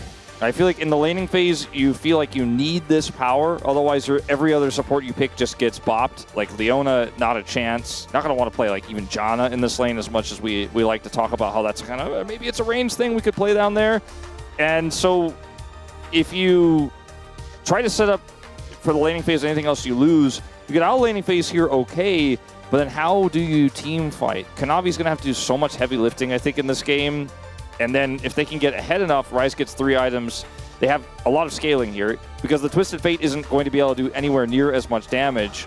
But the Twisted Fate can hold the Corki in position. Even if you Valkyries away, if that gold card's in the air, you've got the follow-up. And like you mentioned, the Lulu works really well with the Jarvan. The Jarvan is going to be so powerful in early skirmishes and fights. And Kanavi, I don't know if he will, but he might have to respect it. I don't think he will choose to, but he might want to consider it. And the thing that's so dangerous about this composition is Vi and Nautilus were used in the last game, and so now you pick Yunara, who locks you down, ever. Like, you just stay out of range of the Ryze, don't need to worry about the Rune Prison, you kill whatever's in front of you, and Diablo, we know that that's his forte. He is very, very good at just locking down the targets and taking them out of the game. I really like what Nongshim have put together here for this game number 3, but HLE look fired up.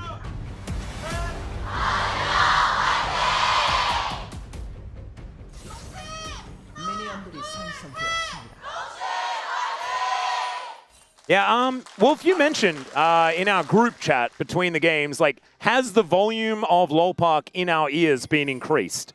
And I don't think so. I think the fans are just extremely loud today. Yeah. All right, we are also having our players being relatively loud as well, as Diablo and Lehens trying to push Delight and Gumayusi out of the lane. Heal now still there for Lehens. Delight having to use his. Diablo going to look to charge another Q here. And then they'll probably use that heal for another tempo trade. Yeah, another Glitter Lance does come on through onto Delight. This might actually get them out of the lane. You were mentioning the Q. There it goes from Diablo. And Delight taken down to 100 health already. Diablo now fighting against Gumayusi. Barrier is going to be exchanged between the two.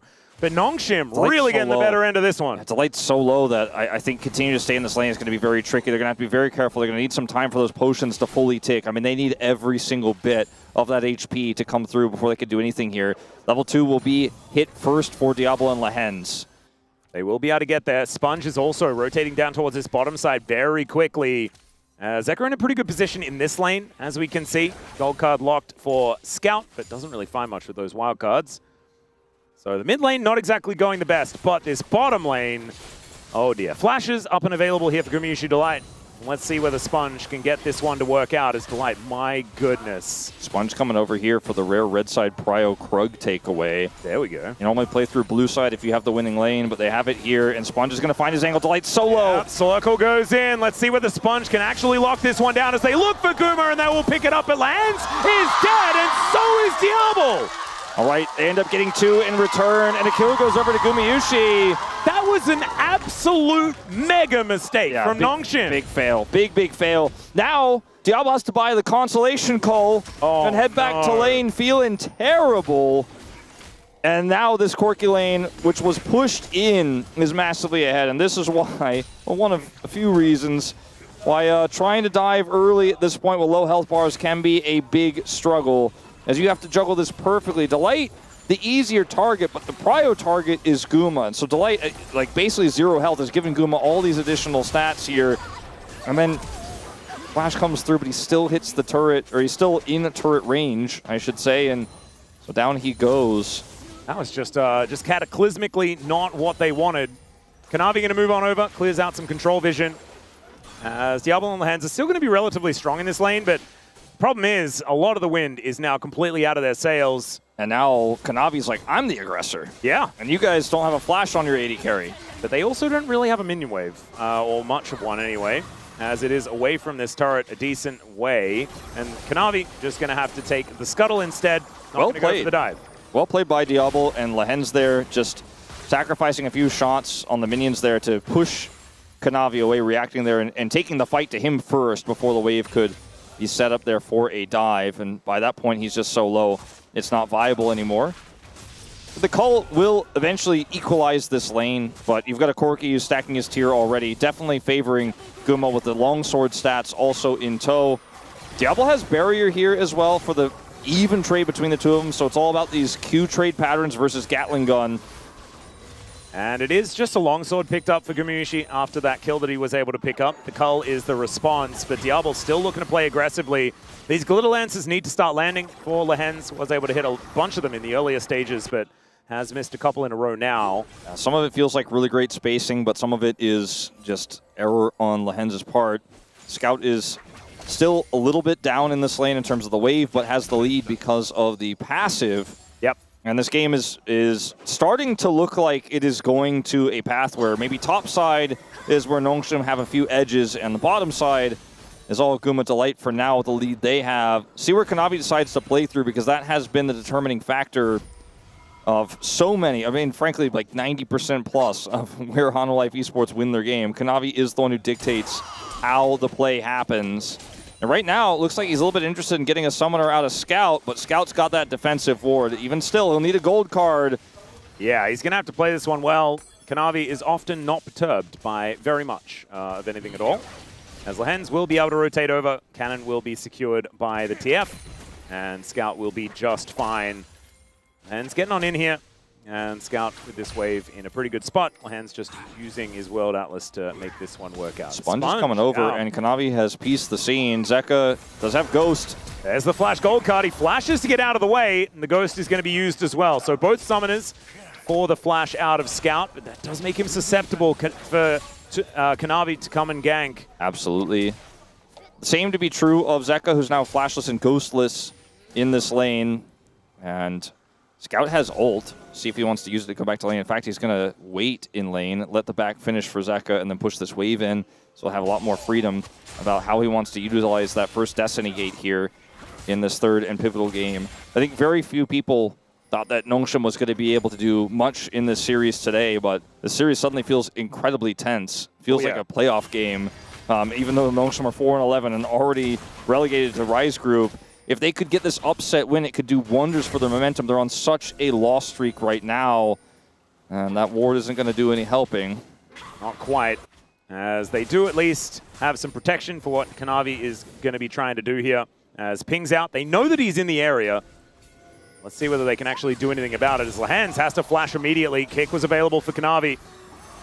And the ebb and flow also getting a little bit frustrating here as Lehens sweeps out this ward. Sponge does not have level 6. He needs this blue buff to secure it, and I think they're going to have to fight with him defensively for it. Zeka's coming over. Yeah, Gumayusi getting over the wall here as well as Lehens is in a lot of trouble. Kanavi picks up the kill, and now Scout is just going to be taken down as collateral damage. Nothing Diablo can do about it, and it is now 4-1 in favor of HLE. They're playing through this bottom side. They're playing to deny that level 6. They go over to the blue buff, and even though Scout is there to protect, Zeka is able to Realm Warp on top, and they end up making the play work. Fortunately for Nongshim, this has really gone by the wayside quite early, and now everybody on Hanwha Life Esports has a lead.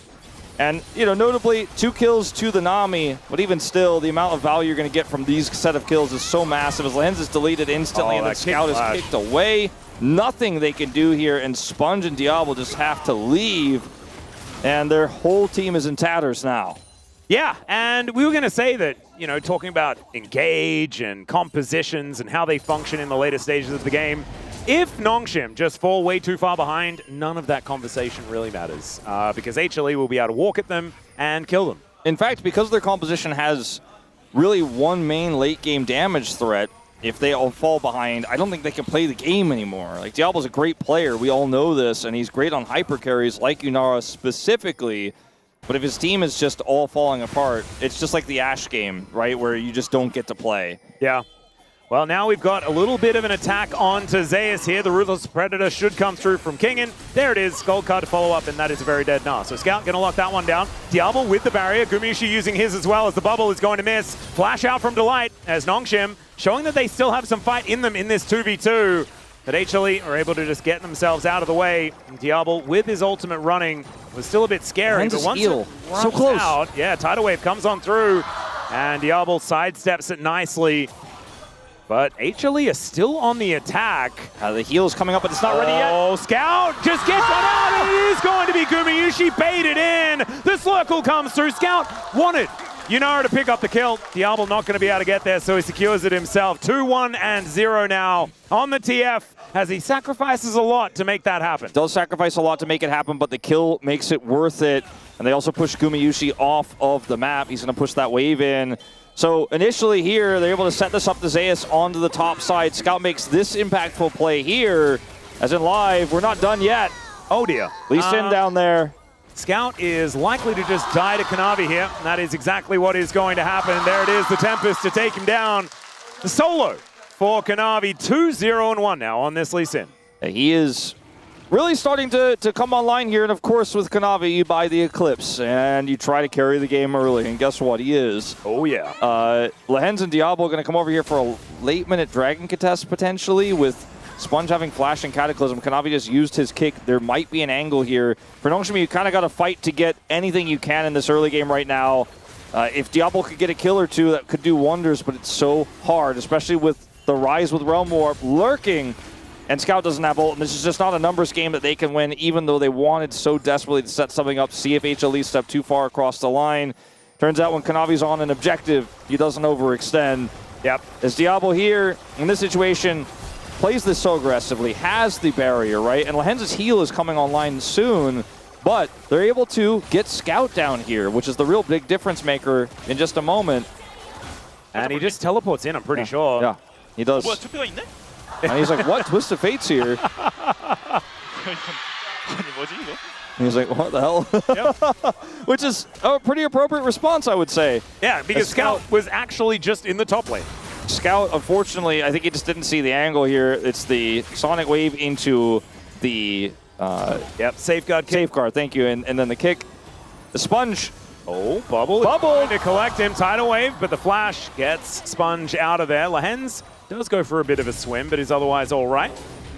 And nice little wallop here as we have a look at the top lane for a bit of respite. As obviously, they're just hitting each other, as top laners tend to do. Is 30 CS down, but with those 2 kills in his passive, he holds a gold lead, but it doesn't feel very real at this point in time. The significant leads here are on Guma and Kanavi here for Honda Life Esports, which is exactly where you want your money to be. Renekton having a lead over the Gnar feels nice with that gank from earlier, but the Gnar is going to be a larger side lane threat. This game state here heavily favors Honda Life Esports. As you can see, orange tanks are out. Yep. And Diablo and Lehens still just trying to get themselves into a good position. Diablo obviously wanting to get to 3 items, ideally, but 2 items is a decent spike for the Yunara as well. As Kanavi moving over, Bubble is going to go wide. As Scout with his Rod of Ages in hand, does have his Destiny up and available right now. All Lehens. Oh, you don't want to be Warden there. And now Diablo might be going down as well. Foster's bomb comes in. Somehow that rocket didn't connect, but the Bubble will. And that's going to set up for the Sonic Wave for the kill. And yeah, that all just went pear-shaped real fast for Nongshim. Fans shouting out the national team members on this roster. Honda Life Esports in a phenomenal position in this early game. Now Gumayusi's going to grab an additional plate. And what's Diablo going to do there? You know, he wants to sidestep the Bubble, but he's got to watch out for the Kanavi on the other side. It's just not fair. And Sponge is going to come up here, but Delight is shadowing. They want to kill the orange buff one more time. Or is he the orange tank wolf? That's the question. As King in, he's a ruthless predator. There's a nice tidal wave as Zeus flashes out of the way to avoid Sponge. And now the Realm Warp will be the doom of the Jarvan. Yeah, Sponge ain't getting out of that one. No flash, no chance. At least did have some minions left up and available, but the turret shot will follow him. And down will go the Jarvan. Nongshim kind of falling apart. Yeah, Kingen was able to escape, but that's the only good news here. And his gold lead is gone as well. And everything is falling to shambles now for Nongshim Red Forest after what was a crazy start to this series. And then a very, very tough but playable game too, as Kingen is just going to go right back to his death potentially. Yeah, there is an attempted move over here from Scout as well, as down goes Kanavi. Lehens almost falls one more time. And that is quest completion here for the TF. Okay. I don't know whether you want to be moving up. As we have Scout locking that gold card in. He does hop to try and get away, but the Ruthless Predator comes in. And Zeus, I think, will be falling. Another gold card cycled through. And now Gumayusi is looking to try and kill Sponge. This turret does not really feel like safety. As the Cataclysm comes on forward, flash out from Delight will keep him alive. And first turret blood should go over to HLE. It does. And Zeka was not there on the top side. I thought he was heading up. One of the big difference makers is he just did not have his run more from the previous play. And what looked like a trap set up for Hanwha Life Esports kind of backfires there as Scout is able to come over and set up his gold card, the global ult advantage coming up clutch. But it feels like it's too little too late with Hanwha Life Esports having now double the kills of Nongshim at this point in this game. Rod of Age is here a little bit faster for Scout, but that isn't even necessarily always an advantage. As you can see, these gold leads here don't feel real. It's a Renekton into an R and a TF that is just not going to have a third item actualizer spike. Yeah.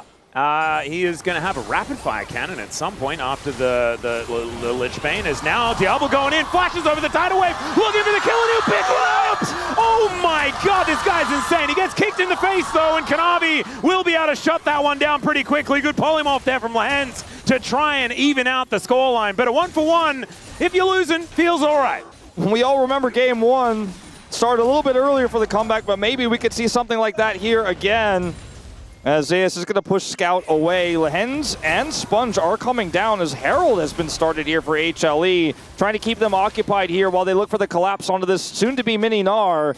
But Lehens is alone until Sponge gets here. Yeah, does miss that one as he finds a polymorph onto Zayas. Sponge just trying to catch him in an attempted hop angle, and Zayas is just making them look silly at this point. Lehens, that hyper proc is, oh my goodness, Gatling gun is enough to take down the Lulu. And Lehens is just having one of those games by the looks of things. Yeah, well, unfortunately for Lehens, Zayas just broke his kneecaps and... Oh dear, Zeka is now looking to try and escape. Diablo loses interest in the whole situation. Sponge is dead. Some reason. Anticlimactic end of the series. It's starting to feel like, but Diablo, let's see if he can outplay this. I don't think so. No, not at all. And now Kingen may also just be handbag territory on this Renekton. The only arguably sort of real gold lead is Scouts now, but it's... You have to make an argument for it. It says it right there in game that it's real, but I don't trust it. Well, Kingen is looking for Zayas. Is in between a couple of turrets. Kanavi comes on over. The tidal wave is in from Delight as well. Somehow that play worked out. Decent wild growth does come in though. And now Sponge gets the knock up onto Kanavi. He's going to go down. Cataclysm onto Gumayusi as HLE may have overextended this time around. And Scout will be able to lock that one down. There is the Glitterlance holding Delight in position as the flash gold card onto the Gnar will possibly help Nongshim grab this kill unless... Okay, there it is. Wildcards is going to connect. Rune Prison comes in as Zeka not able to get the next Q in on top of Scout as somehow Scout is living. The Merc Wolves getting involved. And Nongshim, this is looking precarious to say the least. Delight going to get slurkled to death. And Zeka is going to get closed in on by Diablo and he locks it down.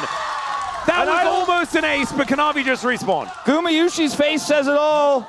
They just lost a majority of their gold lead, and they did it trying to play up between turrets there and towards the inner.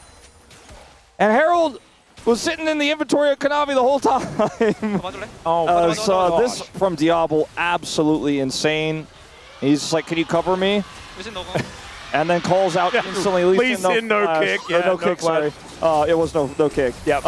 And Zayas here goes between these two turrets, and this is wholly unnecessary, by the way, at this point. Oh, yeah. Guma is diving forward. They're styling on him. They're feeling the crowd energy, because the crowd is roaring, but the crowd is getting a little bit more quiet after this one. As Guma doesn't have Valk, is caught in the Cataclysm, and we can't do the whole replay here, because we're going to have a dragon fight, so we got to jump down there, but they are just going to chase deep, and they're going to get their mark. Flash for the gold card, and it looks like maybe Zayas could outplay, but ultimately is caught here as he's trying to get the blast cone and offer some damage back. Oh, the polymorph from Lehens. Polymorph comes through to deny Zeka's damage. And then Diablo eventually shows up to get the damage they need. The dragon is secured, it seems like, here. Yep, pretty sure that one went down. And Rift Herald is going to be thrown down in live as well. Let's have a look at how HLE are going to utilize this. Should just be a charge onto this inner turret. 25 kills at 18 minutes, one of those games. Oh my goodness, once again, this is just so bloody.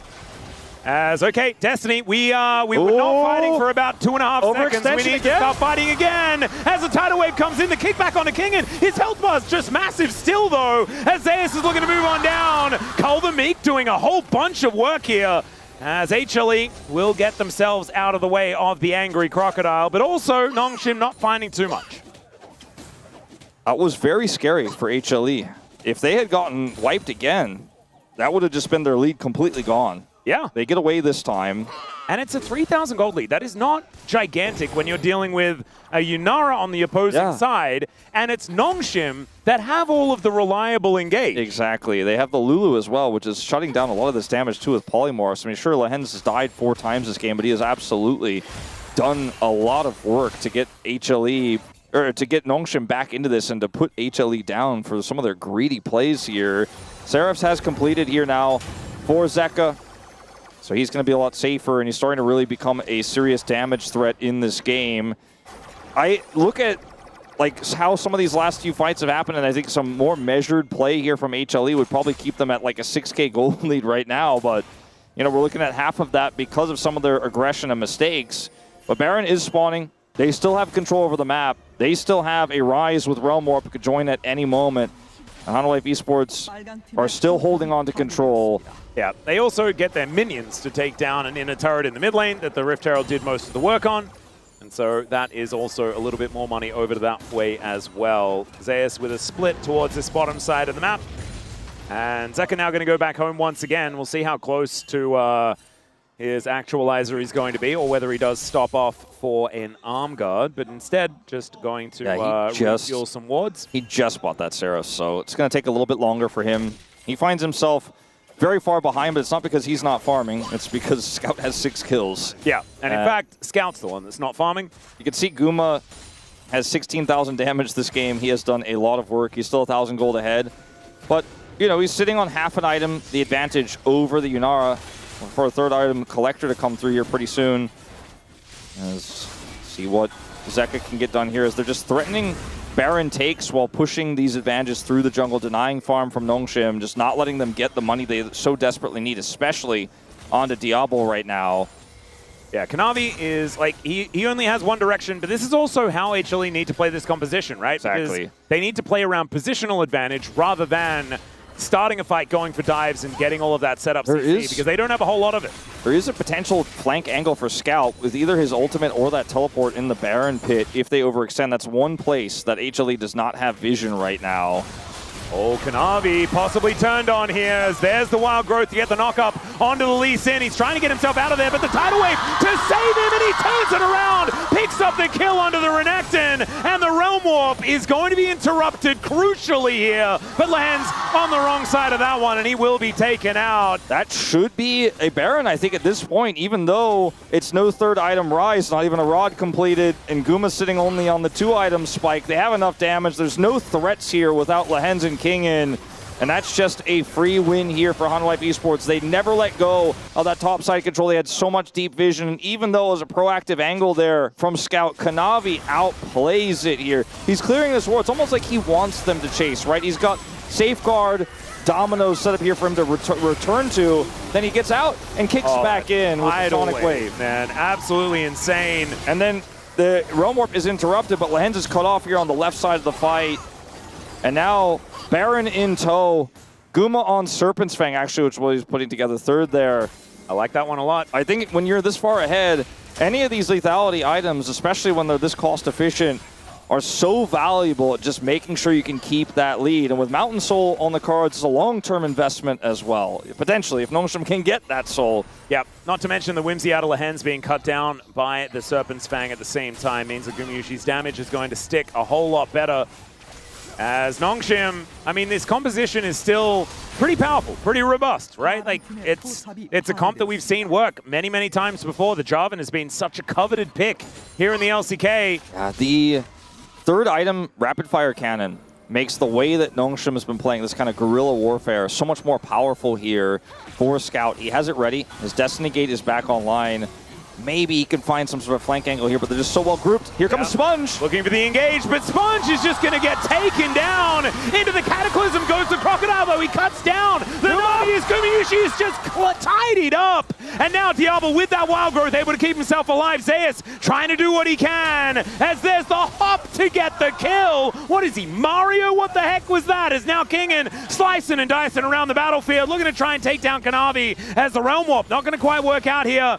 As Kingen, can he take down Kanavi? The answer is no, as the resonating strike just a little bit too much. But then you take a couple of Barons off the Rift. The rod completion for Ceremony here for Zeka as he hits level 16, almost showcasing he didn't even need that to win the fight. So much damage is done in the front-loaded push here from Guma, but he puts himself in harm's way, and that's when Kingen and Scout collapse and strike. Delight pushed down early here, and now the bottom duo is dead. Diablo gets the wild growth to survive, but he critically cannot really join the bottom side of the fight where they need him. And Zeus just blows him up here with the hop, and now Kingen is so close to this kill, but cannot quite get it. You can see the teleport out from Scout. He just abandons his fellow solo laner here because he knows this is just not one. It could have possibly been a gold card into kill Kanavi angle. But then he dies to Zeka in the interim, right? And I think it's the better call to just leave there. These small fight wins for Nongshim, I mean, they're not wins, they're losses, but the small deficit losses for Nongshim are the best they're going to get. Now Diablo has 3 kills. He's getting closer to a 3rd item. I don't see a world where they come back and win this, but you know, trying to cut your losses as best as possible and try to get to a better spot here is all they can really hope for. As the arm guard is bought for Scout, he has some additional safety there. Oh god, Sponge taking so much damage. The tidal wave to follow him out of this one as he does buffer the flag and drag quite nicely. But Kanavi has an endless hunger, Wolf. And I know he does, but he also has the item. I didn't even see that. That's crazy. Yeah, it's kind of ridiculous. Building towards his GA now for item number 4. Because he's 4,000 gold ahead. Endless hunger on Lee Sin, with the way they're playing this comp, sounds actually I kind of want to try that. Yeah, it's pretty nutty. They need to buy time for Diablo. They need that 3rd item, and they need to just slow this game down, but they're going to find themselves down a mid inhibitor if they don't look for an engage here, and they're just not going to get it. You can see Zeka splitting off to try to threaten a 2nd inhibitor at the same time. This, though, does limit some of their wave clear, and they haven't gotten that 1st inhibitor yet. Nongshim just need time. Let's see if Diablo's actually buying right now. He's heading back to the fountain, does have that scope online. Yeah, but it's not armor penetration or anything like that. It's not an Infinity Edge just yet. Still, it is 3 items. So he will be doing a little bit more here. Nongshim are just going to catch this wave and get themselves out of here. I just feel like HLE have both broken their backs, though, at this stage. 6.5k is a really big lead, but you can see Nongshim still looking for an angle as no one's really out of position. I think that's what Scout was looking for, as now the Realm Warp as the answer. Zeka is alone. The flash in from King and realizing he just needs to cut his losses. The flanking Diablo, I'm not entirely sure about that one, but maybe it's going to work as he flashes out of the way from Zeus. But Zeus just crushes him. And HLE, they're going to follow suit. Lehens trying to run quickly away from this one. The kick flash onto Scout will be the end of him. He breaks his arm guard first, and then HLE will break him himself. The Nexus turrets are going to do the same thing. And HLE, yeah, they dropped the ball in game number 1, but man, the next couple were definitely decisive, and they were bloody, as that last Nexus will go down on this 6-game day. Wow, I think we got a lot of value out of these 3 games. Yeah. I mean, from start to finish, game 1, the comeback win from Nongshim, and then in game 2, they were keeping the hope alive, just like game 3, where they could not turn it around. They were just too massively far behind. Game 3, a lot cleaner than game 2. Even though there were some fumbles, there were some overextensions, they still get it done. And I have to say, the team does look a little bit different with Delight on it. Maybe we'd kind of forgotten, as it was bluffing the entire time the last series. And then we did have it for game number 1 as well, as he did a decent job. But obviously, things look a little bit different when it's the well-oiled machine that is this version of Humble Life Esports. Looking like they're the top dogs once again after those last couple of games. It does look that way. Speaking of which, I have a feeling I know who's going to get POM. I think that it's one of the charms of Humble Life that they play fast and loose. They play crazy. They will give you a heart attack between, mid turrets. They will go that deep. They will get wiped, reset, and do it again. And they'll win that time. Wow. I mean, I said it earlier. Honor Life Esports fans are so happy to see him back. There was a lot of ambiguity around the substitution. Yep. And people were very worried at such a critical time. Honor Life Esports were going to make changes, and it looks like it was only temporary. As I think I partially understand, but I don't really fully understand. I feel like also they got their child to write down the thing at the bottom, so very strange, but I absolutely loved it. The outfit was really, really nice. So we're gonna check this one out. This was the beginning of the end. Disaster. Oh my gosh. And they were winning so hard in lane. Yeah. I think if I'm Dandy, if I'm looking at this series, I kind of go home feeling pretty proud, though, of Nongshim because they kept this close. Game states were pretty disastrous, and yet they found punishes when Honor Life Esports went too aggressive. They had a really cool draft in Game 1. Game 2's draft was not bad either. Yep. And then in this game, they had leads, and even with the deficit, they were making proactive plays around the map, which is more than we'd say for a lot of our Rise Group teams. This was, in my mind, in a loss, one of Nongshim's best recent performances. Doesn't change the loss streak. It doesn't necessarily get you out of the hole in terms of momentum. But watching plays like this happen, 6,000 goal behind, still some success found, still some pieces picked up here. Sure, it's not perfect. And yes, Zayas does Goomba stomp Diablo. But there are definitely, I think, a lot of good things we could see from Nongshim. Yeah, there's some positives to take away from it. And this was always going to be the most difficult match of the round robin, right? So maybe focusing on being able to pick up some wins against your Rise Group brethren as this season goes on. And we only have a little bit to go. Some opportunities to find some success before we do take that break. Obviously, probably not going to be going to Road to MSI or to MSI itself. And so they will have some time to focus on getting themselves back into a position where a win from the Rise Group can come out and move them closer to a possibility of getting towards Worlds. They were so good at the very beginning of the season, so maybe with a small break, they can start round 3 fresh. Obviously, we're not there yet, but... Yeah, giving Diablo some time to mesh with the team as well, because he had to come in immediately and perform, right? And then also, in between the round robins. The support was changing to Pleta. There were a lot of things going on. Scout and Kingen were having a rough time when he joined the roster. Looks like they're starting to look a lot better in this game in particular. They looked great. Yep, Kumiushi also doing a massive amount of damage in this game. As he HLE, a lot of boom boom. Yeah, big turnaround. Kanavi as well, that damage number looking pretty impressive for a Lee Sin performance, and he will pick up player of the match. He was just ludicrous today on the Vi and on the Lee Sin, especially the Endless Hunger Lee Sin tech. Moving in and looking pretty powerful. His Dusk and Dawn Xin Zhao has worked in the past, but that composition was one I'd prefer to forget, to be honest. Kanavi is going to go in. He's going to kill someone, or he's going to die, and then he's going to reset and do it again. Or he's going to kill someone and then die and then be very proud. As Lahen's learned many times this series, if you ever have to wonder, could Kanavi be in there? He is. Yeah. He always is. He is always waiting to try and kill the champion. He's in the Nongshim van right now. No! He's not. He's actually about to do an interview on stage. Yeah, don't worry. I think he's going to be like walking out with Umbins soon. And we are going to hear the crowd absolutely losing their minds. As, yes, there he is. So he's not waiting for the Nongshim players, Wolf, okay? Not this time. It's going to be after the interview. He's going to race to the elevator, get it first in line. And, he's going to, like, set up. Safeguard off of, like, the side of the building into, like, he's going to drop down, and then, like, before he hits the ground, he's going to flash up and then land perfectly. And then he'll have his queue back up so he can queue the van. Oh, absolutely beautiful. But now it is time for us to throw it over to said interview with Kanavi. Thank you very much, guys. This is Dear for the POM interview translation, joined by Kanavi on the side of Hana Life Esports, who just took a 2-1 victory. Congratulations. Thank you. After that reverse sweep, you saved your winning streak. How do you feel? First of all, it was such a fierce match. And it's quite exhausting. It was draining, but I'm just really glad that we're able to keep our winning streak.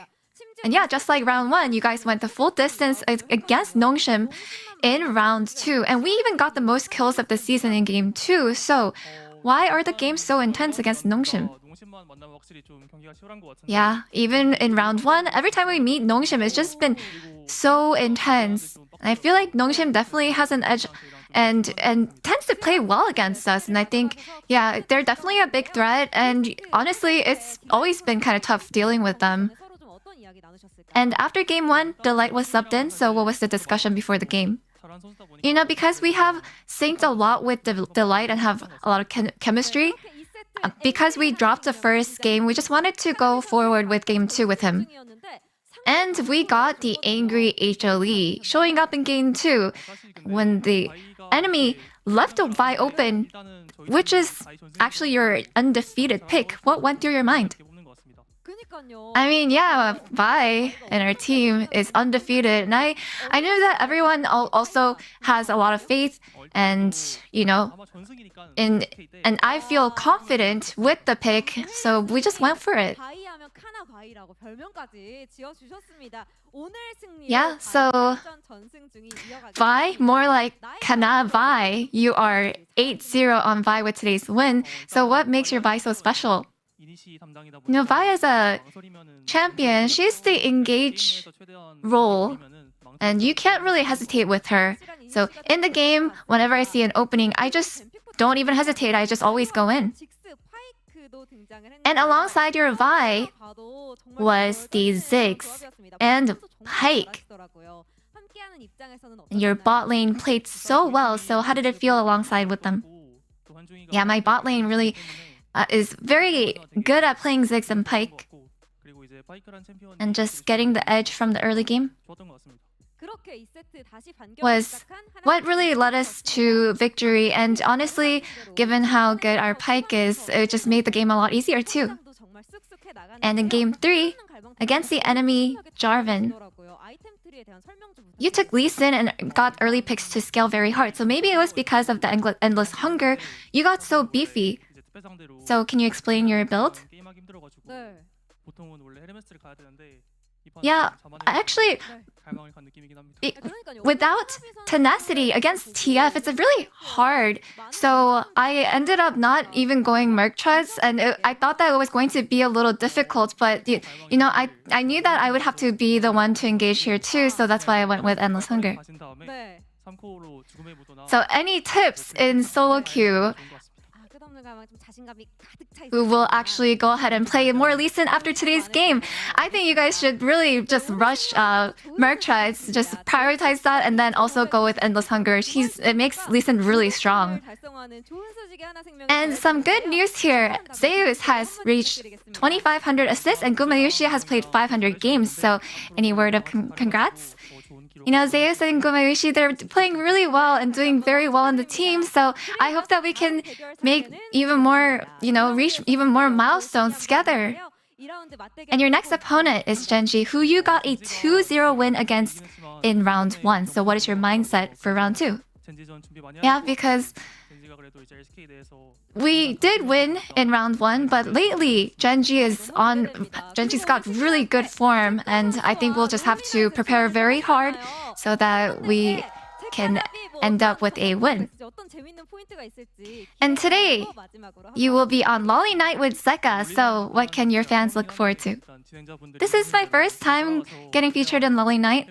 I'm sure that my host will lead me the right way, and I hope that I can give you a lot of fun moments and entertain you very well. I'll do my best. And that is all from Kanavi, and back to the space. Thank you! Everyone claps in the chat for Deer. Did you hear her translate that dad joke, Kana Vi, with such ease and perfection? Unbin with that, Deer with the translation. Claps. Thank you, Deer. Yeah. I hope, there it is. Kan Zhao, Kana Vi, Kana Li. Helios on top of it as well. That is peak punnery, if that's a word. We'll just make that one up. I wanted to make sure, though, Yankos was listening. Did you hear? Endless Hunger, tenacity boots. That's how you play Lee Sin, right? You gotta say, don't wanna praise myself too much, but I am currently undefeatless on Lee Sin in Korean solo queue. I played many games, and yesterday I went 11-0. So I'm gonna continue. I will learn from Kanavi. He was amazing to watch. Kanavi is also one of the most entertaining junglers here in the LCK. He always goes in, he always presses forward. And champs like Vi and Lee Sin, they really fit him.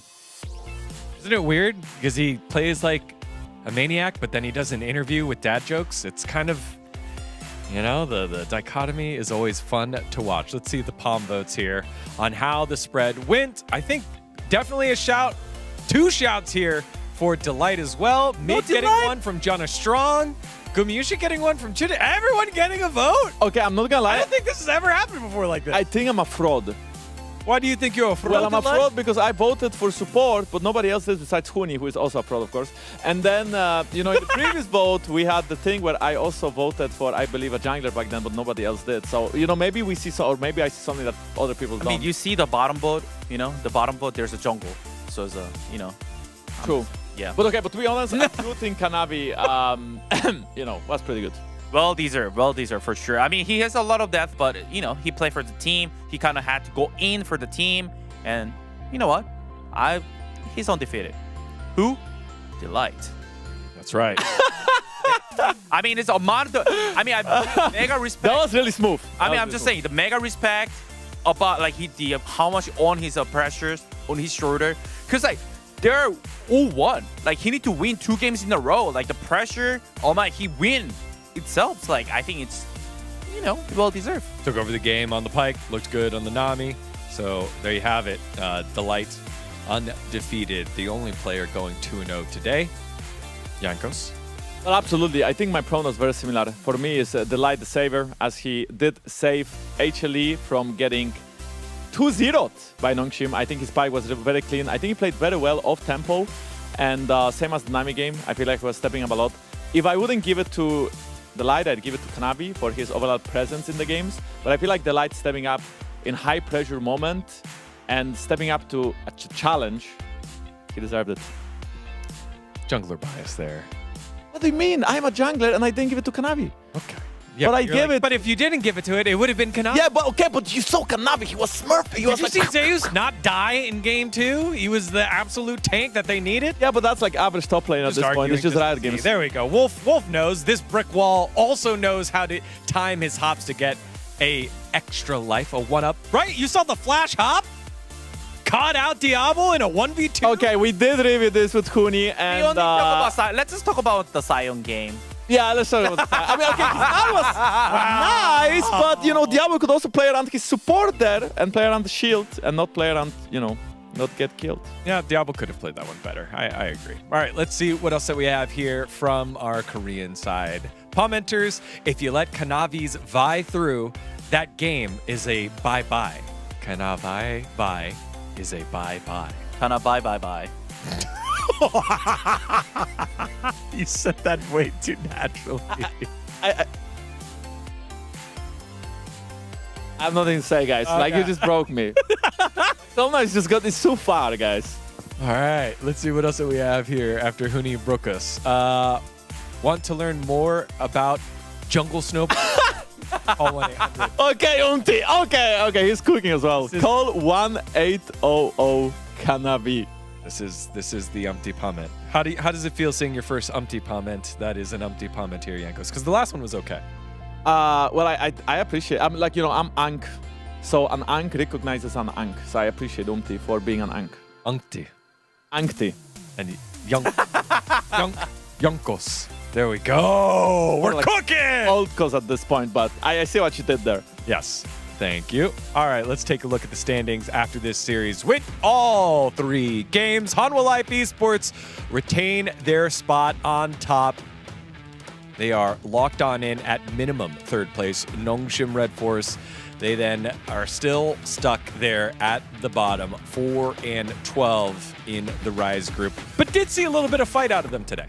Absolutely. That being said, they are now at 10 lose streak.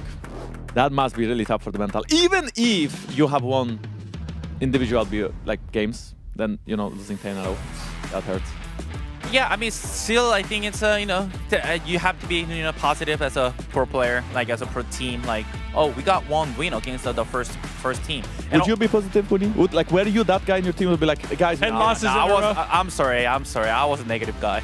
Really? We're like, guys, we can win. We can win. I want to go home. Wait, I don't want to lose 10 times in a row. I can't do that. I can't handle it. That's what I did. I'm sorry. Sorry to my old teammates. All right, while we go through this therapy session and they're both trying to reconcile times where they were negative Nancy's, we've got DN Automotive Supers up against Gen G. See if the DN Supers are up for the task, and then the big one. Hanjin Brion versus T1. If there's an upset to be had, let's go. I really hope it's that one. And I did vote for Hanjin Brion. But also, I voted for BNK Furex today, so that didn't work out for me. Kind of like. Also, I voted for KT See you tomorrow. the day before that against Gen G. But you're fake. Fake fun. It's not. I'm a real fan. Doing my real votes, guys. Real votes. All right, y'all. It has been a heck of a Saturday. All 6 games will be back in less than 24 hours to close out week number 8. On behalf of everyone here, thank you so much for watching. We'll see you tomorrow for more LCK. Bye-bye.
Every sky is a line I've drawn. Every wall is a sign I've worn. I don't just win, I carve my name into the stone against a